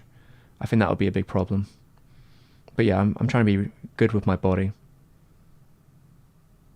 When do I think the next Studio Ghibli will release? They had one come out like last year. Don't be too crazy. I mean, I know for a fact it's going to come out probably 2023. Because that's what they said last time in terms of their production schedule. But after they got the streaming rights from all those big companies, they pretty much paid for the film, so they're not in any rush to finish it. The latest Miyazaki.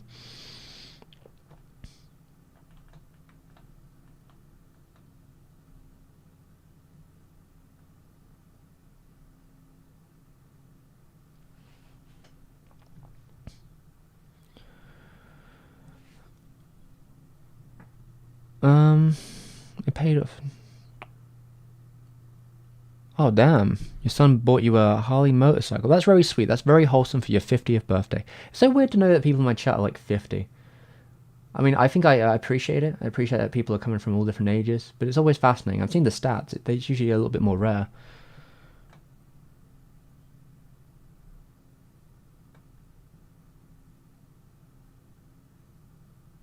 What did I say about Attack on Street? I know the film, I just haven't watched it. Maybe one day.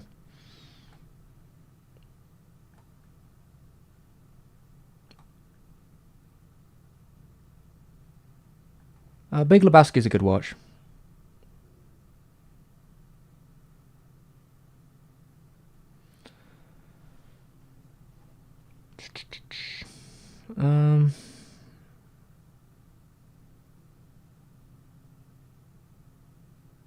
Yeah, Big Lebowski is a lot of fun. It's kind of like The Big Sleep, if you've ever, I mean, read it or watched the original like noir film. It's kind of the same vibe. I got some more quotes and sources recently, so I might give you some more lines. But again, it's nothing that I feel right now. Yeah, I mean, if you know for sure that you've got more quotes coming, it's probably best to do it all at once.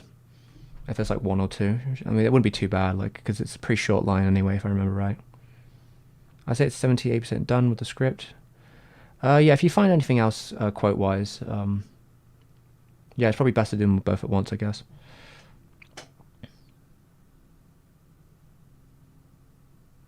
Send me love after getting my heart broken by MBY McGregor last. I don't know who that is. Is that like a sports person? Or is it someone you know? I don't know. Well, I mean, sorry for your broken heart, I guess, but time heals all wounds eventually, sometimes. So I hope you feel better later.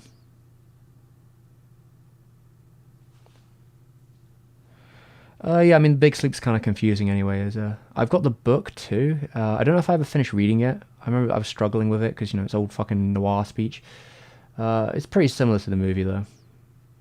But yeah, like Lebowski's pretty. The structure is pretty similar in that like the Big Sleep has like a weird interloping plot that goes all over the place. And I remember there's like this line from Chandler where the writer who was just like, yeah, I don't even know what the fuck was going on. Your guess is as good as mine. Yeah, it's very intricate.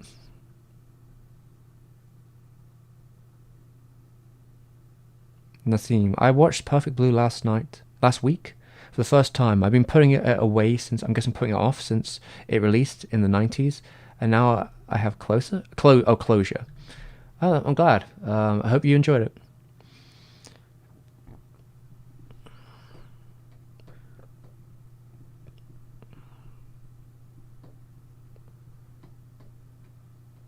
What do I think will happen if Studio Miyazaki sadly passes away? It's bound to happen. Will Goro take his throne? No, I don't think it's going to be that simple. I don't think Goro wants to. This is the only situation I could see happening in terms of if Miyazaki it passes away before he finishes his latest film. I could absolutely see Suzuki trying to encourage Goro to finish the film for his father because it makes a good story for him to sell as a producer.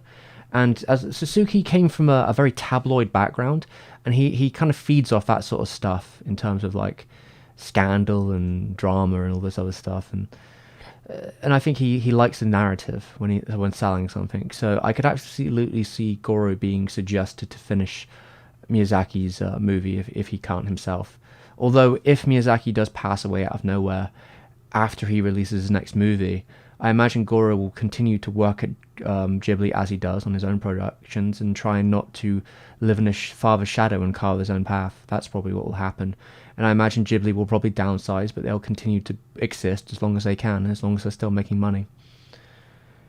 And of course, without Miyazaki, or Miyazaki Senior at Ghibli, it probably won't make the same kind of money, so there will probably be quite a bit of downsizing, but it will probably still continue.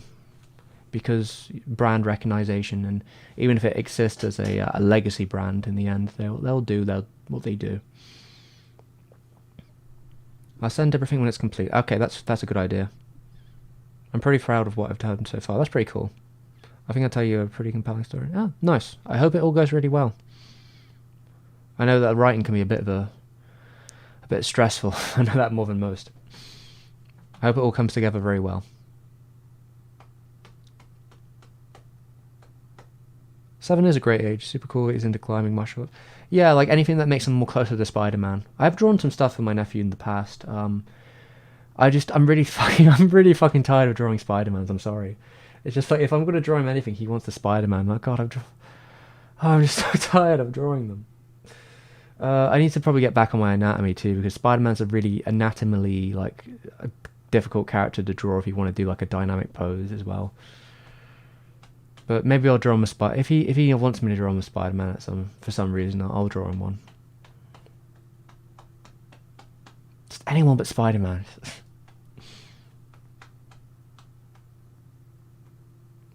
Yeah, you heard about Fantastic Planet.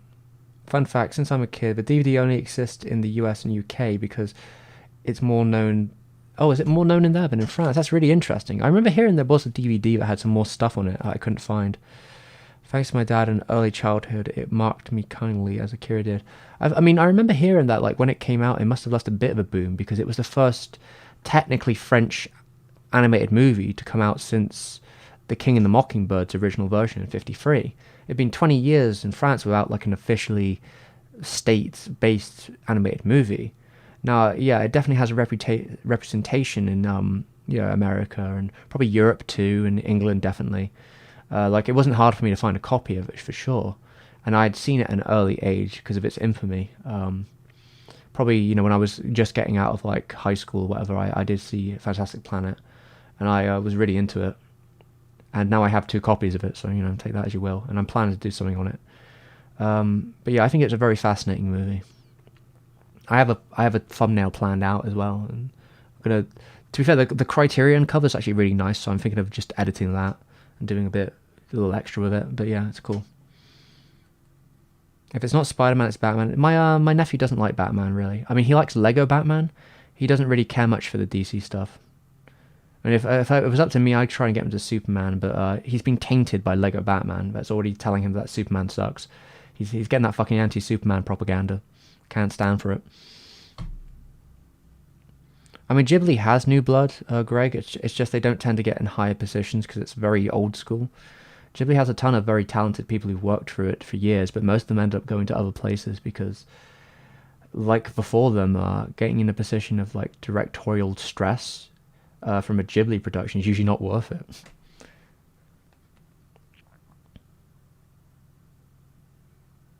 But I'm glad, Eduard, that it left an impression on you, that Fantastic Planet. Maybe I should watch Fantastic Planet next week since it's on Mubi currently. Oh, it's on Mubi? Yeah, I wouldn't be surprised it's on Mubi. Yeah, go for it. Watch it before it goes away, Lenny. Writing has been stressful because I bring a lot of heavy, difficult topics at the end, but also filling when I get something down. Yeah, I'm glad you're getting to that like even point. Get your nephew into Aim for the Ace so he can draw Hiromi. I would if I could, but he doesn't read well enough to be reading any subtitles anytime soon. I mean, I don't think he's watched any anime at all yet, besides, I think his friend is into Pokemon. He mentioned that his friend was in it, but he doesn't seem to really care about it. My nephew is like very one-track mind. He has a really hard time to like more than one thing at a time, because he used to be into Sonic quite a bit, because I suggested the way to Sonic, basically. And then the movie came out, and he was really into it. And we used to play Sonic together a little bit, though back then he could barely use a controller. But as soon as like he got back into Spider-Man, he's kind of like, oh, I used to like Sonic. I kind of like it, but I don't care right now because I can only like one thing. I think he literally once told me I can only like one thing at one time. He's very selective about his interests, you could say. Though I think now he seems to like other stuff, just stuff that I don't understand because it's like fucking kid shit. Maybe one day I'll get him into anime. We'll see. I think that would be interesting. Try and get to watch Nausicaa. To be fair, like his attention span really isn't all there for like watching a whole movie and sitting down still. I think he prefers the bite-sized stuff, and if he's not playing games.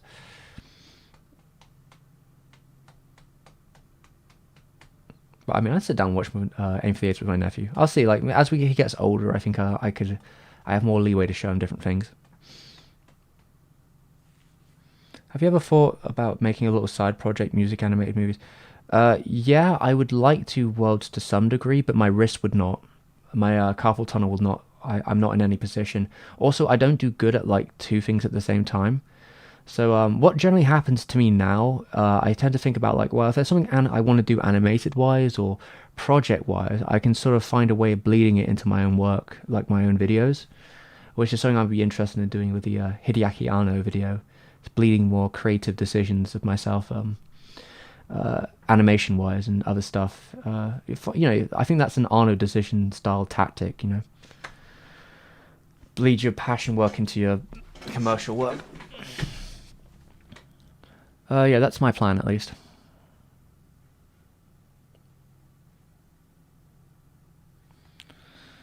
But yeah, I'm not in any position right now, schedule wise, to be doing projects on the side. It just stressed me out too much, especially with my wrist. I have not seen the Lego Batman film, but my nephew speaks fondly of it. But he is also 7. Derby. I've been meaning to download every unlisted YouTube video from a foreign anime dub archive channel I'm sub to, especially the ones that have been dead. Too bad I've only got like 4 days till YouTube privates them. Oh, damn. Yeah, you probably have to be quick. Get on that, I guess, if you really want to find them or save them. Knowing how it be. Nothing else you can do, I guess, but be quick. It's actually getting dark now. Wait, let me... How are we on the camera? Very mood lighting. Which is kind of what I was going for anyway. Wait a minute, maybe I need to lower the chair a little bit so I'm a bit more in frame. Yeah. My little light went out. Oh, it's back. Barely. Barely a light though. You probably can't get much out of it. I think it's out of battery. We got like 1, 2, 3 lights. So yeah, we've got a little bit more ambiance more than usual. I don't like having the big lights on it. I don't like the sensory, too much light. So I've been trying to figure out if I can make the setting work with a little less happening.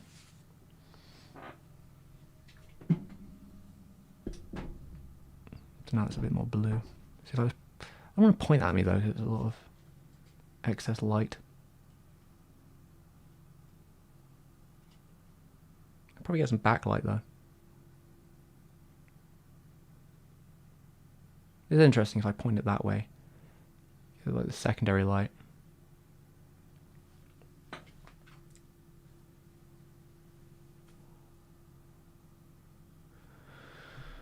Anyway, where were we before I was messing with lights?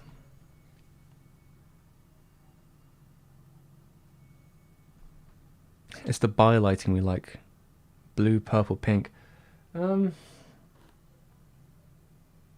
is kind of like there, a little bit, isn't it? I mean, that's kind of a pinky red light. That one's a normal light. That one's blue. This little lamp could have probably got... Oh, God, I was going to pick that up. When I went to my friend's house, I actually had a light there. I forgot to pick it up. We got one for, like... Before the pandemic hit, I was planning to do a lot more recording at his. So I bought, like, a very specific, like, ambient light. Like a little moon globe. But I've yet to pick it up since. I'll have to send him a message about it and see if he's still got it somewhere. And I'll pick it up, I guess, next time I go.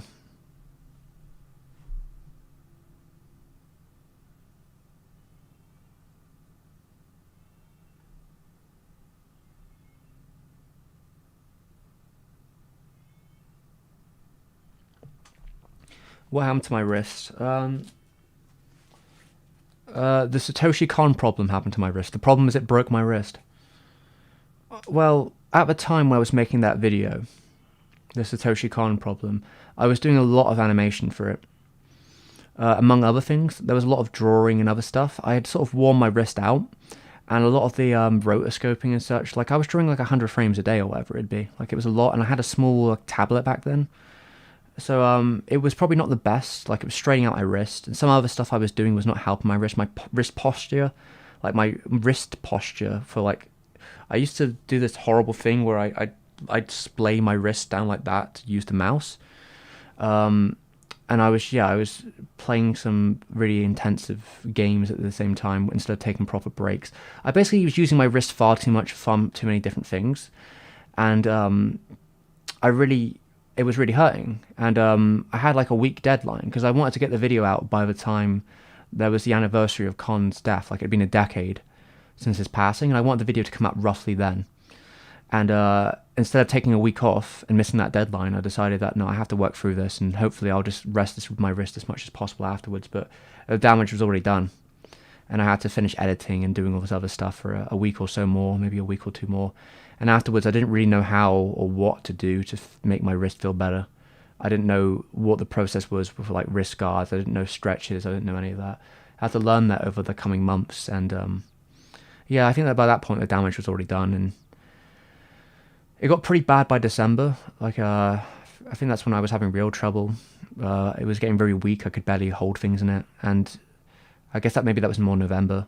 But I spent a lot of time then, getting a good guard for it, talking to a doctor about things I should be doing stretches. And there has been, like, it's not in constant pain anymore. It's just sore and tired and doesn't have the strength it once did. And it's limited what I can do with it. So I struggle doing a lot of other stuff. I bought a new tablet not so long ago, like a bigger one, much bigger video tablet, so I can use my whole wrist. Like nowadays when I draw, I use my elbow and shoulder a lot more to take the pressure off my wrist. But if I'm doing like repetitive cross hatching or movements, it still hurts. But yeah, I've taken a lot of as much strain as I can off it really in the situation. But I need to go talk to a doctor, I think, and see what the next step is, because it seems like I'm just running around in circles and it's not really getting any better. It's got to like a position where it's not changing.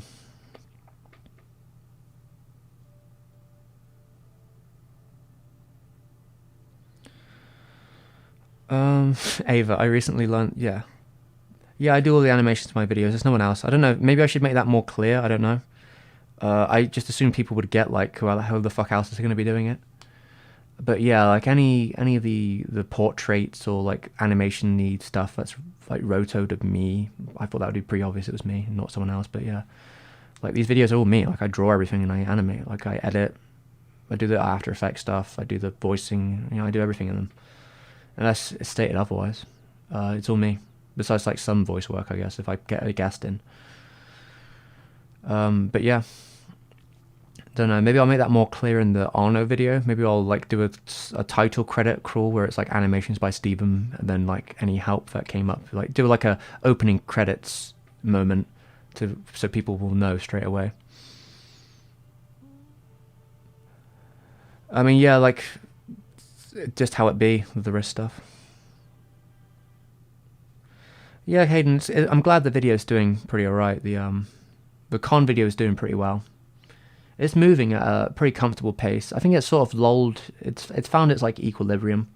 Its equilibrium used to be a little higher, I think, but you know, these things come in waves. Maybe it'll come back a little bit more when that con documentary comes out publicly. But yeah, it's done as well as I could really have expected it to do, and another video like that, but on like another creator, I imagine will do just as well, or around that place. I will try and get a sponsorship for one of them to make it worth the amount of time it will take. And I'll also try not to die while making it, or ruin my wrist even more. But there will be a lot of work to be done.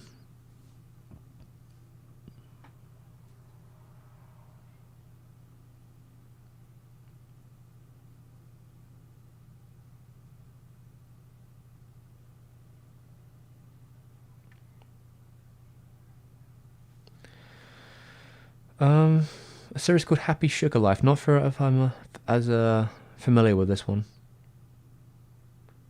It sounds like Happy Tree Friends or something.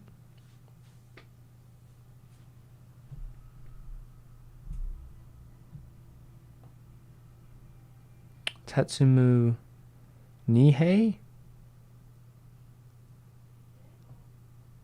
I don't know who that is. Manga artist, are they? What, like Blame? Oh, it's the Blame guy. No. I have no opinion whatsoever. There you go, that's my opinion. Yeah, Hayden, actually I was saying this earlier. I appreciate the comments about the ARMS video, but honestly, the ARMS video is doing much better than I expected it to. I'm actually quite happy with its progress. Like, it's actually gained momentum recently. Like, we're past the first week, which is usually the best period to get views on a video.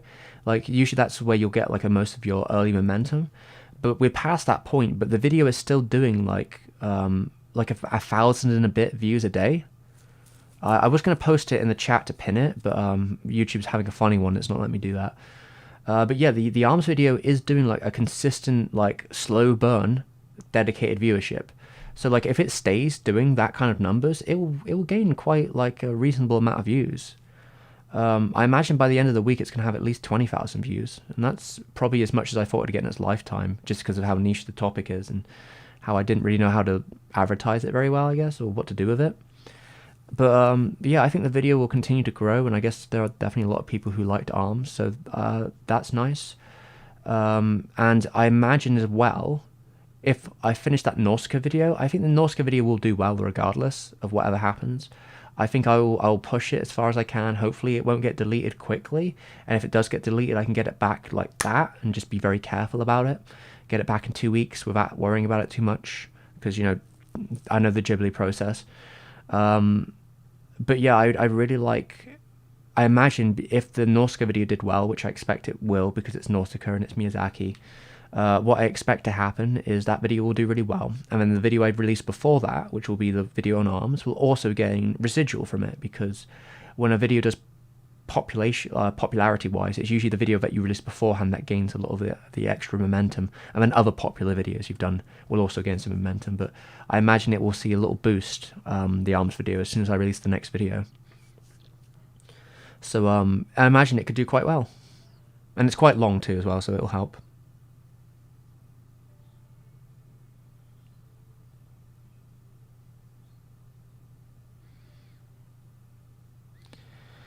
Favorite Ghibli, probably Porco Rosso, Takahata. It's hard to say. I mean, Porco Rosso, Whisper of the Heart.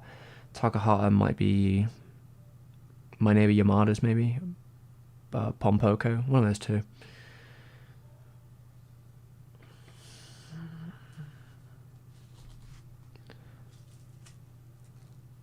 Derby, are you going through like a childhood level? I mean, I liked Megas XLR growing up quite a bit. I never saw Captain Tsubasa growing up, but it wasn't my territory. Or Kamen Rider, which is probably a shame. I'd have liked that. I saw Ben 10 and Naruto for sure, but I was a bit older by that period. So like I caught like the first season probably only.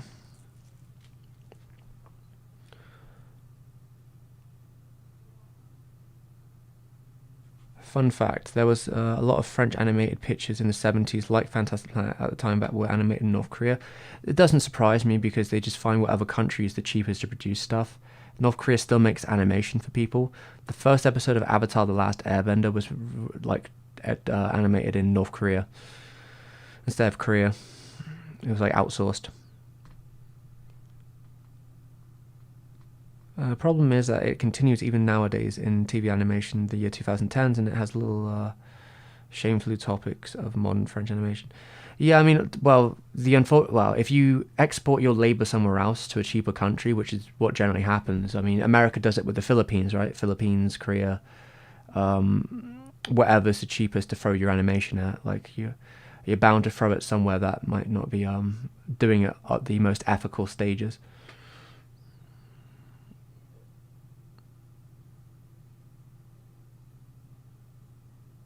Worlds. I've noticed that my subscriber count is absurdly low for a channel with 10 videos that have more than 1,000 views. I mean, I think it's because, well, I don't really think a subscriber count matters that much, to be honest. It's probably better I keep it lower well, I don't think it matters as much as it used to, though. Like, after it gets past 100k, I'm not really too bothered. I think, like, it's more difficult. YouTube seems to have weird systems when it comes to, like, subscriber engagement. So like I think it might become harder to do certain things the bigger I get as well. So I think I should let it just grow organically. A lot of it probably comes from that my channel has always been a whatever I feel like sort of situation where I've went in all sorts of directions. I have very popular videos on French animation. I have very popular videos on Japanese music. I have very popular videos on Studio Ghibli. I have very popular videos on just like, I don't know, other random anime. If that'd be like Barefoot Again or something, war anime, I guess. Like, there's a lot of different like trajectory there. I don't have, I guess for the longest time I haven't had a core unified vision, maybe, in that like I cover this. Like, I think a lot of channels that do high subscriber counts have a very strong brand recognition, where mine is more just like I will do whatever the fuck I want, quite frankly, and I will do it my way. And I think lately I probably have a better version of that, because making longer, more personal, but I guess more defined stylistic videos tends to gain you a certain kind of attraction for like being the only person who will do that. And I think that could help. But realistically, a lot of the viewership I've gotten is from Ghibli stuff. And I would be happy to do a lot more Ghibli stuff consistently, but obviously Ghibli are such a nightmare to deal with in terms of taking down videos and striking your channel.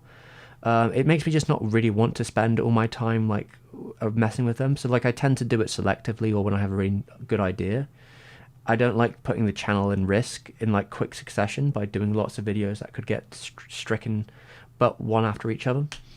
So yeah, but like we'll go forward. Primarily, this is like a Japanese animation channel.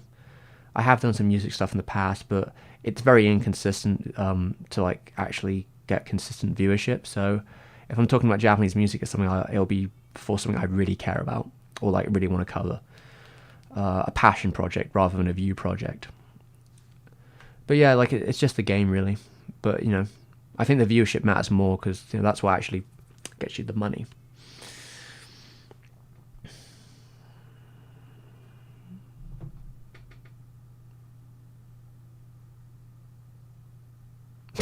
Yeah, Happy Tree Friends was pretty messed up. I remember that.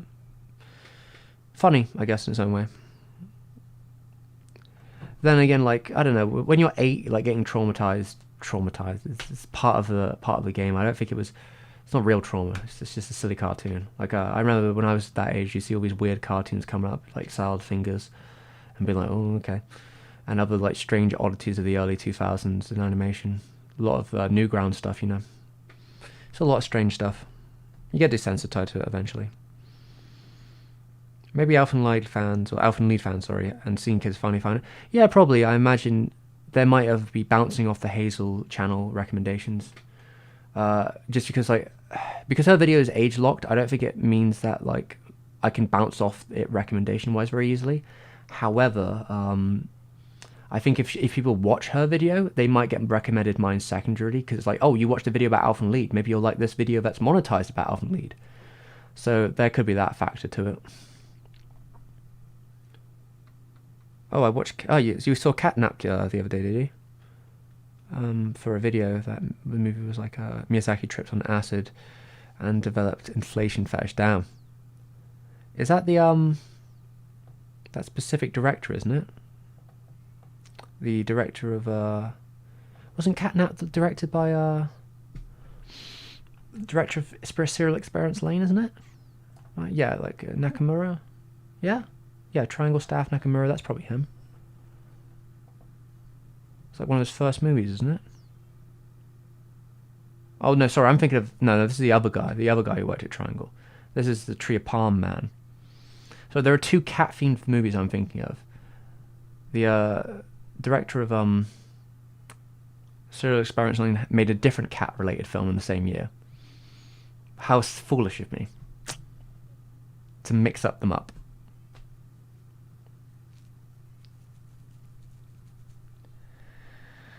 Yeah, Tsunade Miyazaki. Yeah, he always hits me with those baka embarrassed strikes on my channel.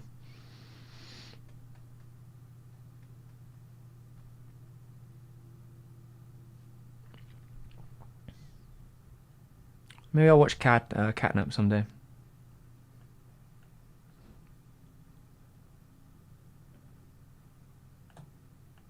I think the first video of yours I saw was the Thief and the Cobbler video. Oh, that's Cameron. The Richard Williams one. Or the Anime Was a Steak video. Oh yeah, the Miyazaki Problem one, yeah. Yeah, I mean... Yeah, see, again, here's the thing with that Richard Williams video. I made that on a whim because I know that Richard Williams at the time, he lived the same place I did. I sent him a letter, though I forgot to put a return address on it. What are you gonna do? Yeah, so I sent him a letter to ask him some questions. But so, to be fair, I should have just sent them on Twitter, but I thought I'd be more formal about it. I should do, you know. So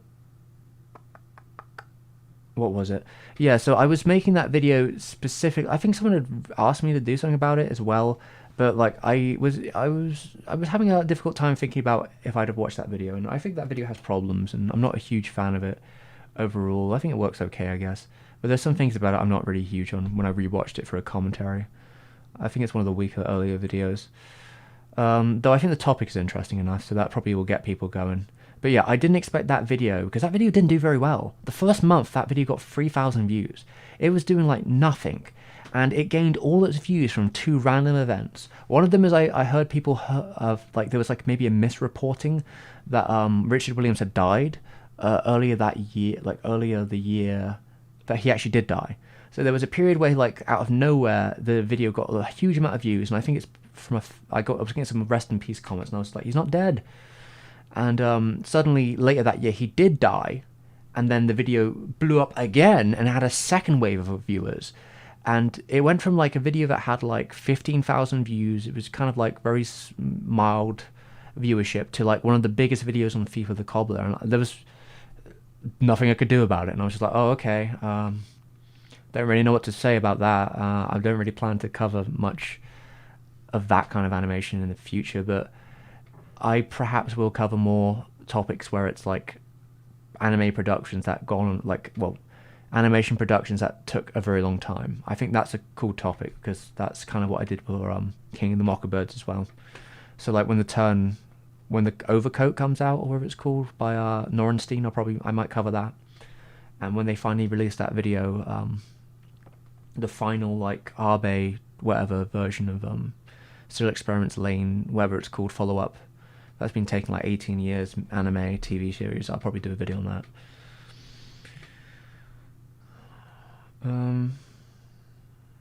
If I want more, yeah, Eduard, I already know some of these titles you're recommending me.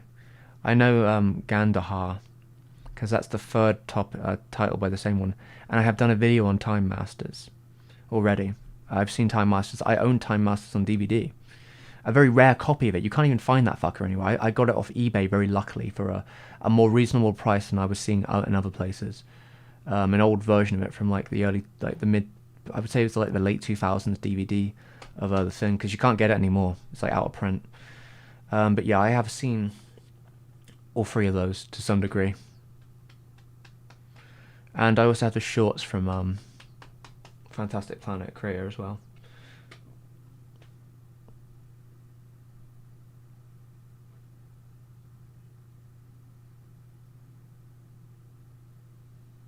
Oh, I gave it yeah. You know what, Hayden? That would be pretty cool. If Despera,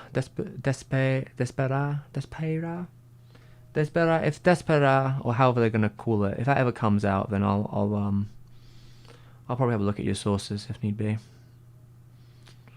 Again, it's probably a pipe dream in the future, right? I don't know when that's gonna happen, or I like the idea of it though.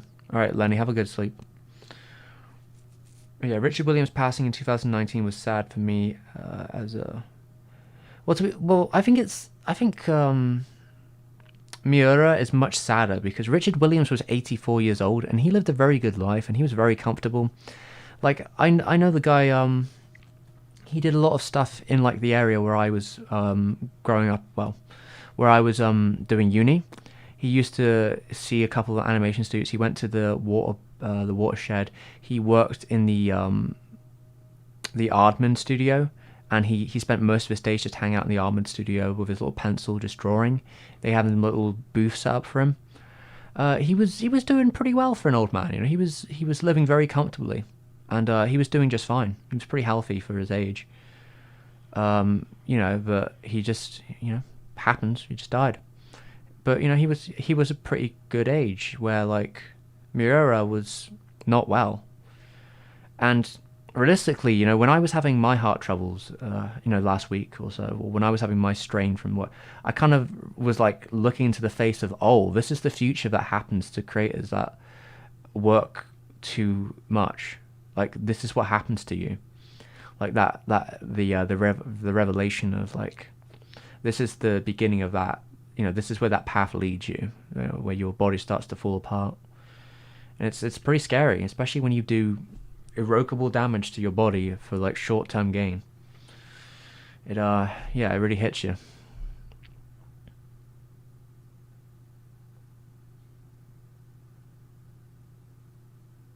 Lundberg, I appreciate you. You like the Elfin Lead and Arms video. Glad you like it. Share it with all your friends. That's the only way a video like that's gonna grow. It's gonna be very grassroots. So you know, if people like the video, sharing it around will do all the help in the world, really. Just because, yeah, it's kind of, it isn't like a trending topic or anything. You know, it's actually getting quite late, everyone. I've been going for almost 4 hours. Well, 3.5 hours, I think now. That's what it says on my live counter.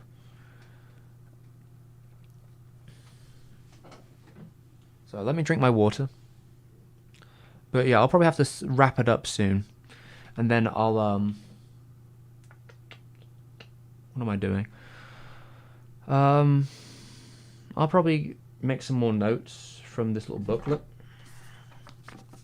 It's probably a bad idea to try and watch anything too long now or I'll fall asleep. But maybe I've got a couple of videos I need to check out and look through, so I might watch some videos on like 1.25 or 1.5 and just make some notes. You know, it's sort of more clinical stuff about sources and such, about like Nausicaa.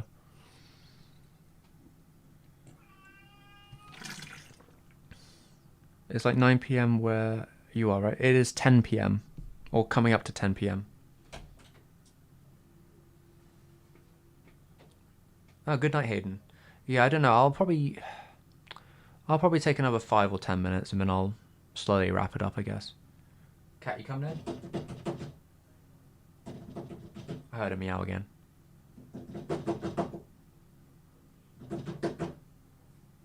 Alright, well, when she wants to show up, she knows where I am.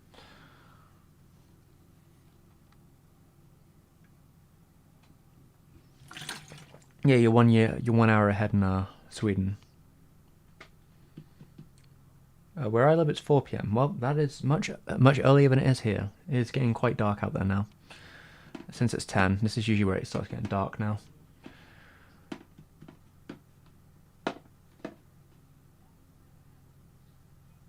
I kind of had the same revelation when I found out that Miura basically is anorectal dissection is the Arctic, what do you call it, the aortic valve bursting. I just felt the same level of sadness. Yeah, I just feel that Williams had a full life, so his time of passing came. As sad as it is, he did live a pretty good life, and he seemed healthy before his death, which Miura was not. And yeah, seriously, like heart shit is fucking scary, my dude. Like when it just hits you, like it's like fucking hell, what am I gonna do? Like my heart rate is usually quite low, so like when I start having like continuous pulsing heart, like it was very surreal. But yeah, the heart bursting is pretty scary. Like that happened to Kondo as well, though. Like it's a really common like overwork situation. Like when your heart gets weak, like yeah, it just fucking explodes. It's usually caused by like overstress, overwork, doing too much. That's usually how what do you call it? When the valve bursts, yeah, it's usually to do with that. It's deadly work sometimes, you know.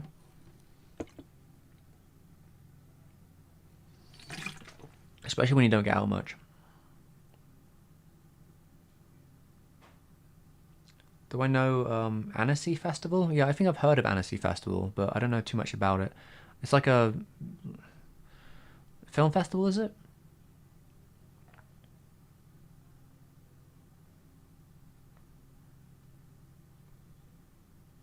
It might be. I have no idea, Chicory, how it works. I'm afraid. All I know is it's 10 p.m. right now. So maybe maybe we're 11 hours behind. I have no clue.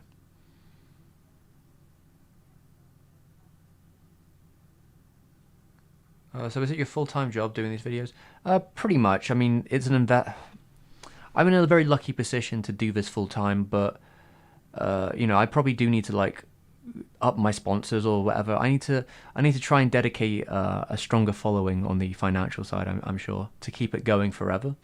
Right now I'm pretty okay, but like as the future comes, I need to be more serious about stuff. So like in the next coming videos, I probably do need to think more about how to keep the channel like flowing. I'll be making a video about this after the next big one, or the next two. After the next big one, I'll be making a video kind of giving my break about what the future of the channel is going to be like, how you can support it, and my plans as I go forward, and what I'll be working on the next year, just to give people an idea about that, so they know what's going on and what I do, basically, just to sort of give people like, yeah, I do everything, this is how it goes, this is what I do, this is what we're doing, this is what it costs to make a video sometimes, if we're talking about ones that are like really in depth, and just open the curtain a bit to people so they can kind of see how it is. But yeah, this is my job as it stands right now.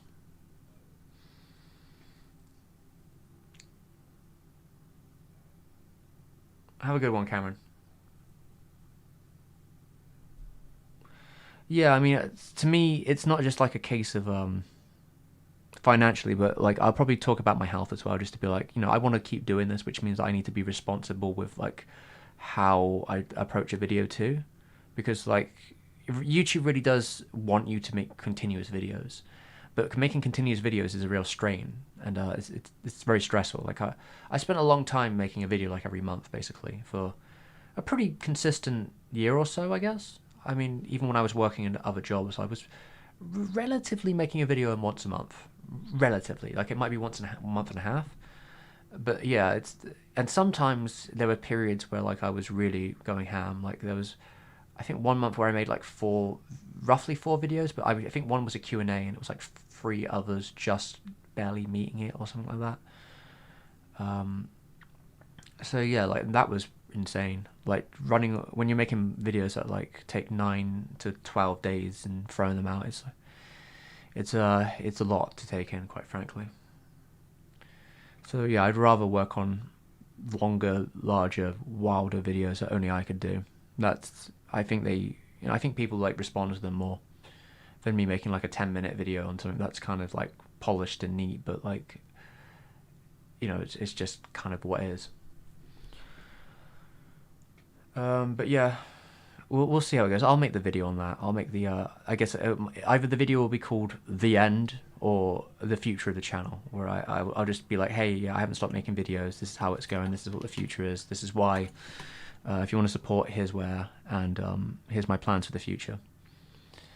And yeah, I hope to do it for a very long time, hopefully, and maybe hope my wrist gets if my wrist gets much better as well, there's more potential for me to do a lot more stuff, like creatively, which would be great if I could spend a lot more time animating on doing stuff with that.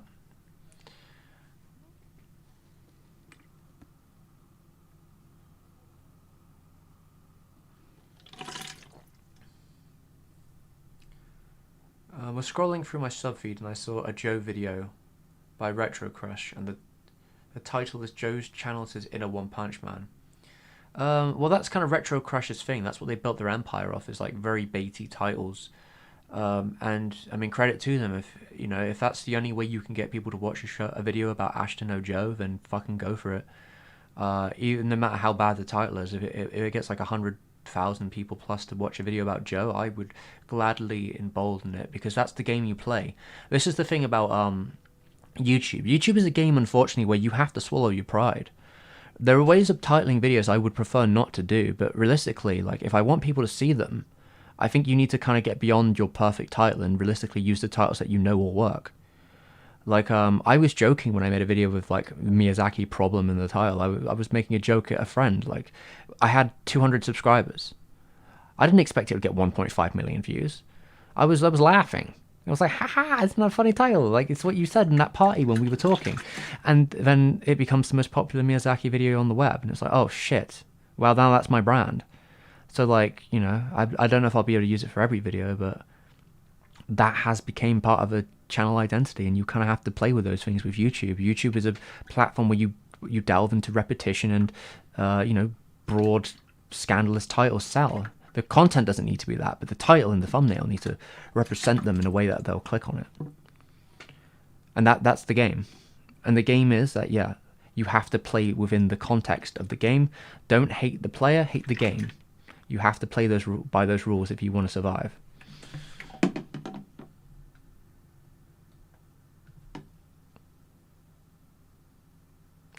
Oh yeah, dedicated for anime. Oh, is that where they're releasing that new Hosoda film? Isn't that where it's premiering? I think it's premiering at Amnesty, isn't it? The Bell film.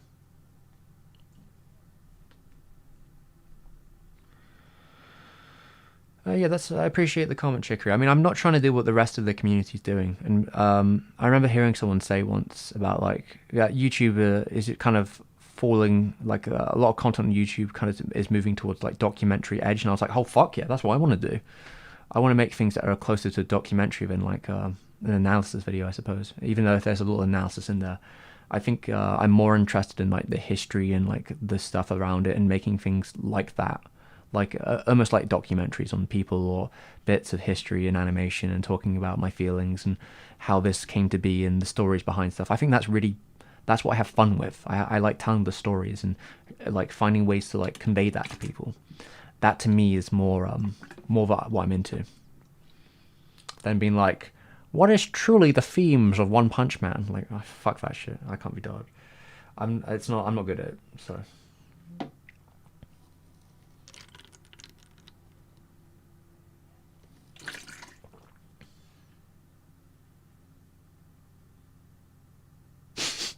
Fuck, you were 12 when you found that video? That's so weird. I mean, yeah, well, I think, at least for me as well, with when it comes to like a video about problems and about issues and the future of his career and, you know, the questions I posited in that video. I think when I talk about Ghibli, I'm not doing it from a fanatic perspective. What I try and do when I talk about Ghibli and Miyazaki is I try and be very candidly, earnestly open about what kind of man Miyazaki is, and that he's kind of an asshole, and that like he's a very troubled man in some ways. He's a complicated man, you could say. And I don't like to play up because, you know, a lot of the times, like when they make documentaries and other bits and pieces about Miyazaki, there is a sort of veneer of like, haha, he's like a lovable old grandfather to some degree, and then they'll throw out like the inches of his, like, you know, his old kind of kerbubant, his what would you call it, like his jaded sort of old man way of doing things, and it's, but in a kind of funny way at least. But like I prefer to try and open up like other animators' perspectives, and that like working with Miyazaki is not usually a fun time for an animator. It's usually very harsh and demanding, and it can be quite extreme at times, especially in the older productions. And I think it's important to sort of see that side of the man, the more ugly and troubled. And I think Nausicaa video will be probably the closest I get to like diving into a lot of that, because, you know, in the past Miyazaki said like this is the film that kind of like changed his political alignments, and that he kind of gave up on being a Marxist in this period. And I think that's an interesting dichotomy, because he said it's not these things happening in the world, but I feel that in some ways the man is transforming into, you know, a man who's an incredibly successful businessman who's making these films and becoming very rich. And he's also, I think he's feeling the jadedness of the collapse of Yugoslavia at the same time, and he's making this thing. And at the end of Nausicaa's manga, there's a very specific like position that he posits about this idea of like you know, optimism, or this unique paradise vision of the future if you do this, and the idea of just trying to survive as the world is, and trying to make do with what we have. And that seems to be very much the position he's coming in. And yeah, I think there'll be a lot of talk about the whole journey, I guess, and the struggles and frustrations, and how we got to where we are, and how he posits that. Damn, the red line video is pretty new, so I'm glad we're still getting new people watching.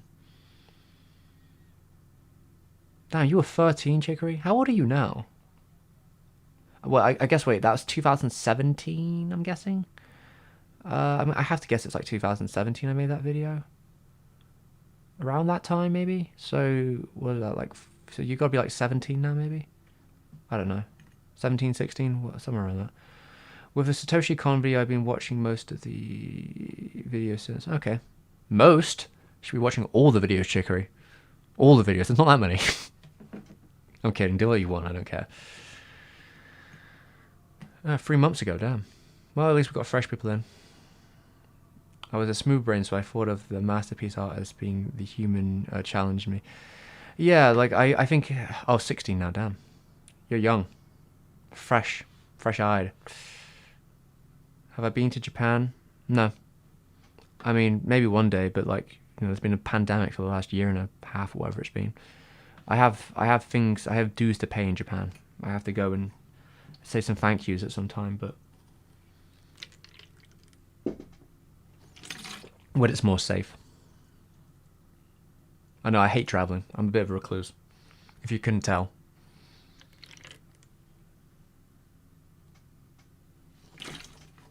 Alright, that's most of my water. Wait a minute. God damn, I'm spilling it all over myself.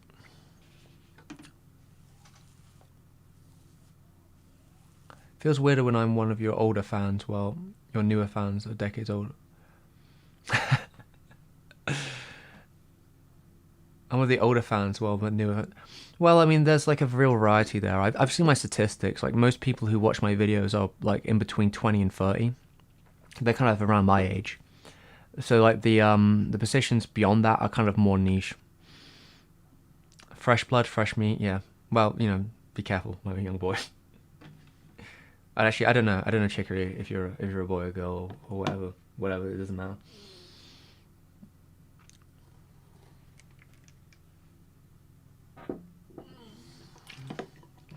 All right, that's most of his water down. I'm 28 down. I mean, you found it, which is the important part, right? I don't really matter. It doesn't matter when you find them, but you found them, so that's good. So you know, if you feel like checking out the back catalog, go for it. Keeps me going. And I said I was going to end this soon, so here's me falling back into the well, eh? All right. If I'm going to end it, I got to make sure I know. So if I'm ending this, I'll be ending it to read this, make some notes in my little book here. I've got a little sketchbook here. I'm being a bit better with research this time. I learned some bad lessons from the arms video, that I need to be more attentive with where my research goes. I've got to keep an eye on it better, especially when I'm writing notes. So this book is going to be where all the research goes, and I'm going to make sure I like in bold letters be like, this is this section for every little bit, and try and keep it in like a nice orderly fashion. And I've got a nice document full of all my other sources too. So when I'm writing the whole Nausicaa video, I'm gonna make sure I can cross-reference myself early instead of doing it way too late when I've forgotten where everything came from. I'll save myself time in the later stages, which I ruined in the arms video. Nice to hear it, Landenberg. Nice to hear about it.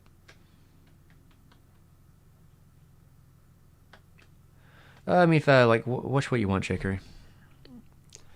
I probably, out of the Japanese music ones, I'm quite fond of the Japanese hijacking video, because that was more of a passion project. It was something that I thought was a really fascinating topic, and one that at the time another creator was planning to make. Someone I was going to work with, they were planning to do a video on it, and then they decided not to do it. So I was just like, hey, if you're not going to do that topic, can I do it? Because we were about to do some collabs, and that was the plan. And I thought the topic of the Japanese hijacking would be really good for his channel because of a couple of videos he did beforehand. Pad Channington, yeah, he'd done some videos on Japanese stuff that had gotten really successful music-wise. So I was going to do a bit. I think I was going to do a little cameo bit. Maybe I was going to do the opening sequence. I was hoping to do for his video on it, and ultimately I ended up making a whole video on it. And I thought the process of looking into it and finding out stuff and talking about the whole history of like that movement of like protests, and also the band and how it all come together with a ton of misinformation and secondary hearsay. I thought that was all a very interesting topic.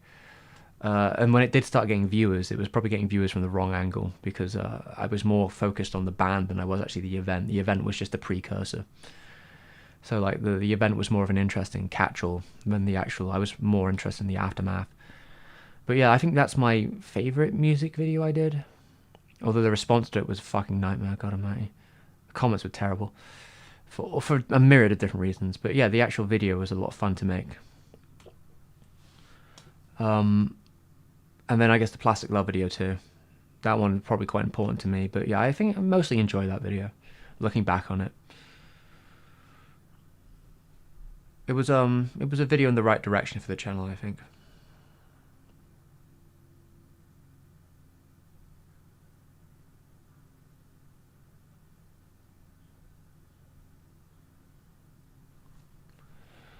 Cameron, well, I think that it's a question of like what I want to do, I guess, is more so it. But like the issue is not with the actual final product. The issue is with the actual getting to the final project, when it takes 2 days to cite all your shit in the video properly.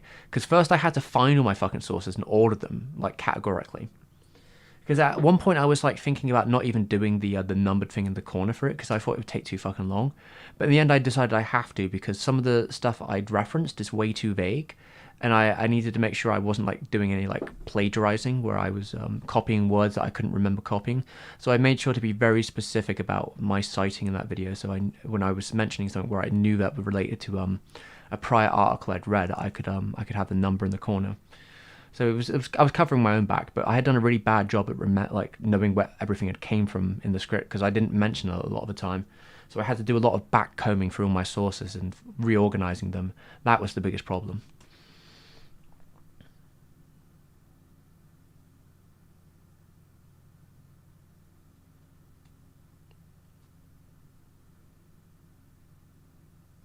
The Fukui one was important for a different reason for me. That was definitely the what I would consider a turning point for the channel, the Fukui one, because it's when I started using After Effects again and becoming more illustrative and using a lot of my background and illustrate like my degree more so, and like it was a mixture of animation and collage and all this other stuff. It's still a little rough around the edges, but there's a lot of like very detailed work in it.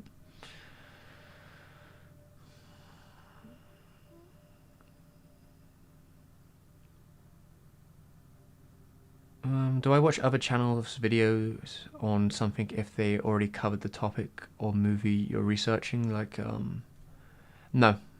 Well, you see, the thing is, Cameron, I don't really care what other people say about Nausicaa that much, unless it would only matter to me if they cite their sources. If they don't, they're fucking useless to me. Because I don't really give a shit about their opinion unless I'm like already a fan of their content. So like, this is the thing for me. Like, if you're going to make a video about Nausicaa and you're covering it from an angle, and I need you to have citations. If you don't have them, then like everything you're saying, you might as well be pulling out of your ass. Like, it's no use to me. So like, if I'm looking at other videos that cover Nausicaa, like the one video there's two videos I might be looking into that have covered Nausicaa in the past. One from Pause Select, and one from Ota King. I think it's Ota King, like the guy known as Ota King, because he's got he did a live stream, I recall, on Nausicaa. I don't know if I'm going to think it's a very good video, but I'm watching it because he'll have cited stuff in it which are Japanese sources that I can't get my hands on. So he'll be saying like, hey, this is from this or whatever, or he doesn't do the best job at citing, but he will usually bring up the book that he's talking about if he's coming from like a book. And there's a fair couple of books from that era, like the 80s in Japanese animation, that aren't translated. So like, he also, I know in his video, he shows off a diorama of how the Om moves, and that's really useful to me because I had when I had first watched Nausicaa, I had posited that he had done like a cutout style Fantastic Planet like approach to the Om's animation because of how it moved. I was like, this looks very like this, and seeing it in actual with my eyes, I'm like, yes, that's exactly what they did. Except for they did it with like in a one frame every for 24. They did it very slowly. They had it on like a pulley, but they didn't pulley and just record it. They pulled it an inch and then, well, they pulled it like a centimeter and then they shot, and then they pulled it another centimeter and shot, and then they pulled it another. So it was a very like meticulous cut out sort of diorama thing they were doing with the Om. But yeah, that clip may end up making it into the video. Maybe he'll say some other stuff that like will be referenced somewhere. But yeah, I don't really give a shit about Ota King's opinion on movies. I could give less of a fuck, but I'm more interested about the stuff that he would know from being in the industry and books that I can't read. That's why I'd watch his video, but probably on like 1.5 speed. Yeah, that's about it to me.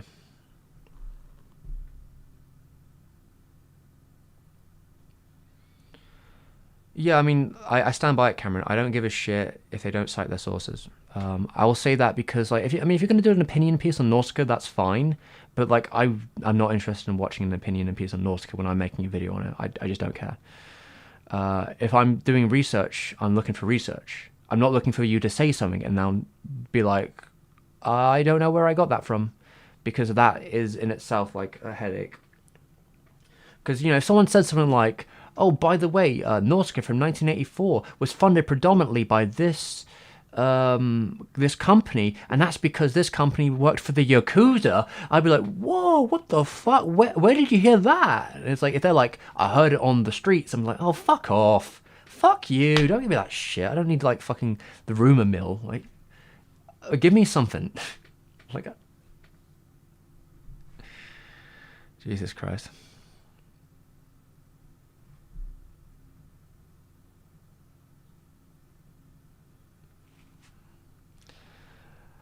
Derby, yeah, like the comments on the hijacking video are terrible from two perspectives, maybe three perspectives.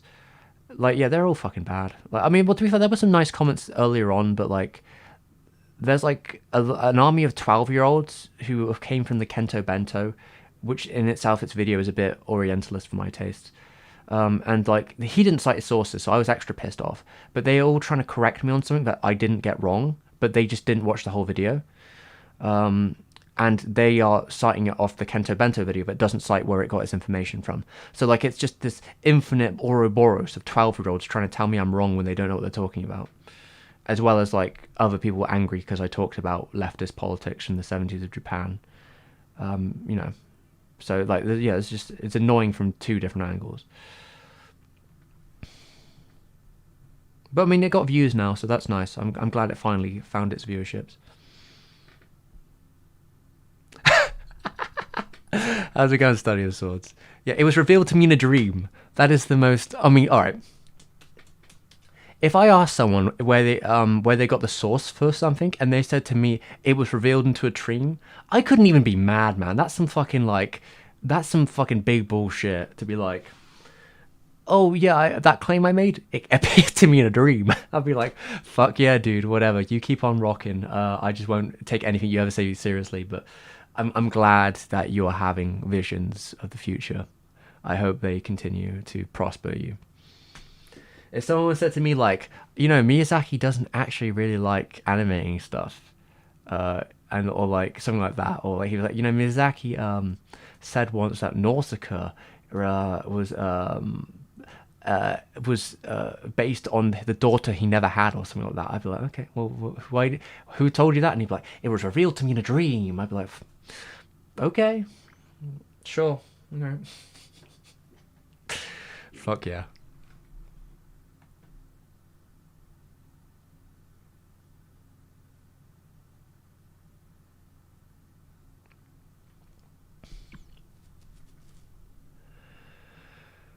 Yeah, you can Chicker, you can kind of see him show the little diorama of how the arm thing worked. But yeah, it definitely seems like a fantastic. I mean, I have to like, I'm assuming a little bit. Maybe it was Norenstein, but like I have to assume the Fantastic Planet style was where he got the idea to do it. But you know, that is me assuming.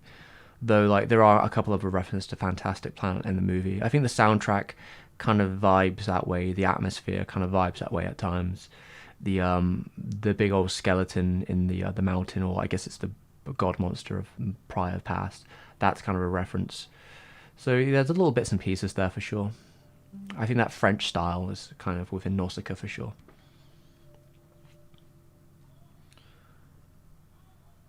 Yeah, man. That's what. If anyone asks me where all my citations come from when I'm out and about, that's what I'm going to tell them. If someone approached me at a conference or something, it was like, where did you get this citation from? Because like, well, the old timers were like, just fucking check the video, man. It's all on the fucking video. Just look. It's not that hard. Like, all right, maybe last little bit, everyone. We should wrap this up. It's, oh god, I went 26 minutes more longer than I thought I would. All right. I remember someone left a comment on, I think, the arms video a little bit earlier today. And they disagreed with something I said about pink film. And I mean, I was pretty quick on the pink film stuff, so it is kind of more generalized. But the magic of the pink film section, right, is that I do this thing called citing a source, where like in the little corner there's a number, and if you go on the source document, you can see what I'm citing. So when you say I disagree with you, no, you don't disagree with me. You disagree with my source. And then to recommend me a different book on the same topic, I might as well recommend you the book I read, which is what I'm basically paraphrasing. So maybe take it up with the author, not me. You know, this is why you cite sources, right?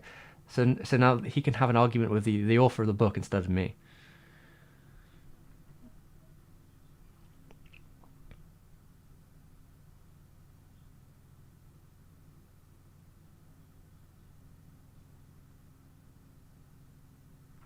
I mean, the parallel to me with if we're talking about Nautica and Fantastic Planet, is more of the atmosphere of the alien jungles. Like the atmosphere of Fantastic Planet is that it's like this really weird world of like everything is completely alien in its look and style. And I think that when you get to the difference between the manga and the anime does breathe a lot more. You know, the pillow shots, or whatever you would want to say. It feels a bit more breathable, and like you could certainly maybe see it in like the both of them using kind of like electronic soundtracks to sort of build that atmosphere. I would say like it's a little bit more incidental, but there's definitely some one-to-one references, and I think the Om is an obvious one. If it's not Norenstein, but I feel that the way it's designed reminds me more of Fantastic Planet, quite frankly.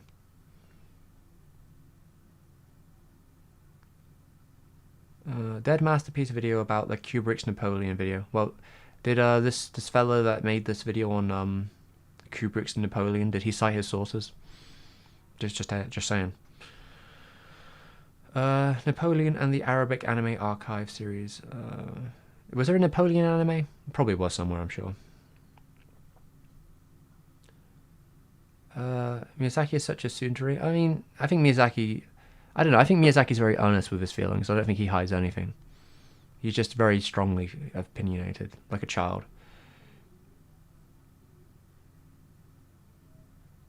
I mean, yeah, I mean, I don't even know if he necessarily wants to always be alone. I think he likes the solitude of being in nature. I think sometimes, something Arno said in his radio thing was that he thinks that Miyazaki believes that nature is more important than humans. I think that he like prefers nature over humans. But it seems like he definitely has fondness for certain people, for sure. I don't think he always wants to be completely alone. If he did, he wouldn't become a director, I'd say that much. Like one of the most famous directors in the world, spend all his time around people in a studio making animated movies. He'd be retired by now.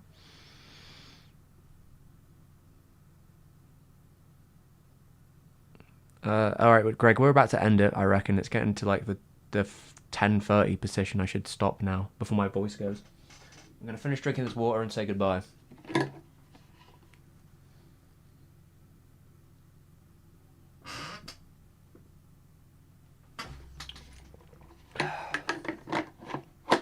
All right, everyone. We did 4 hours and 12 minutes. That's probably like 4 hours of streaming.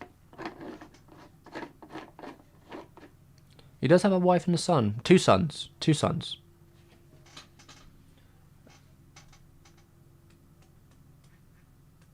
So yeah, he's been around.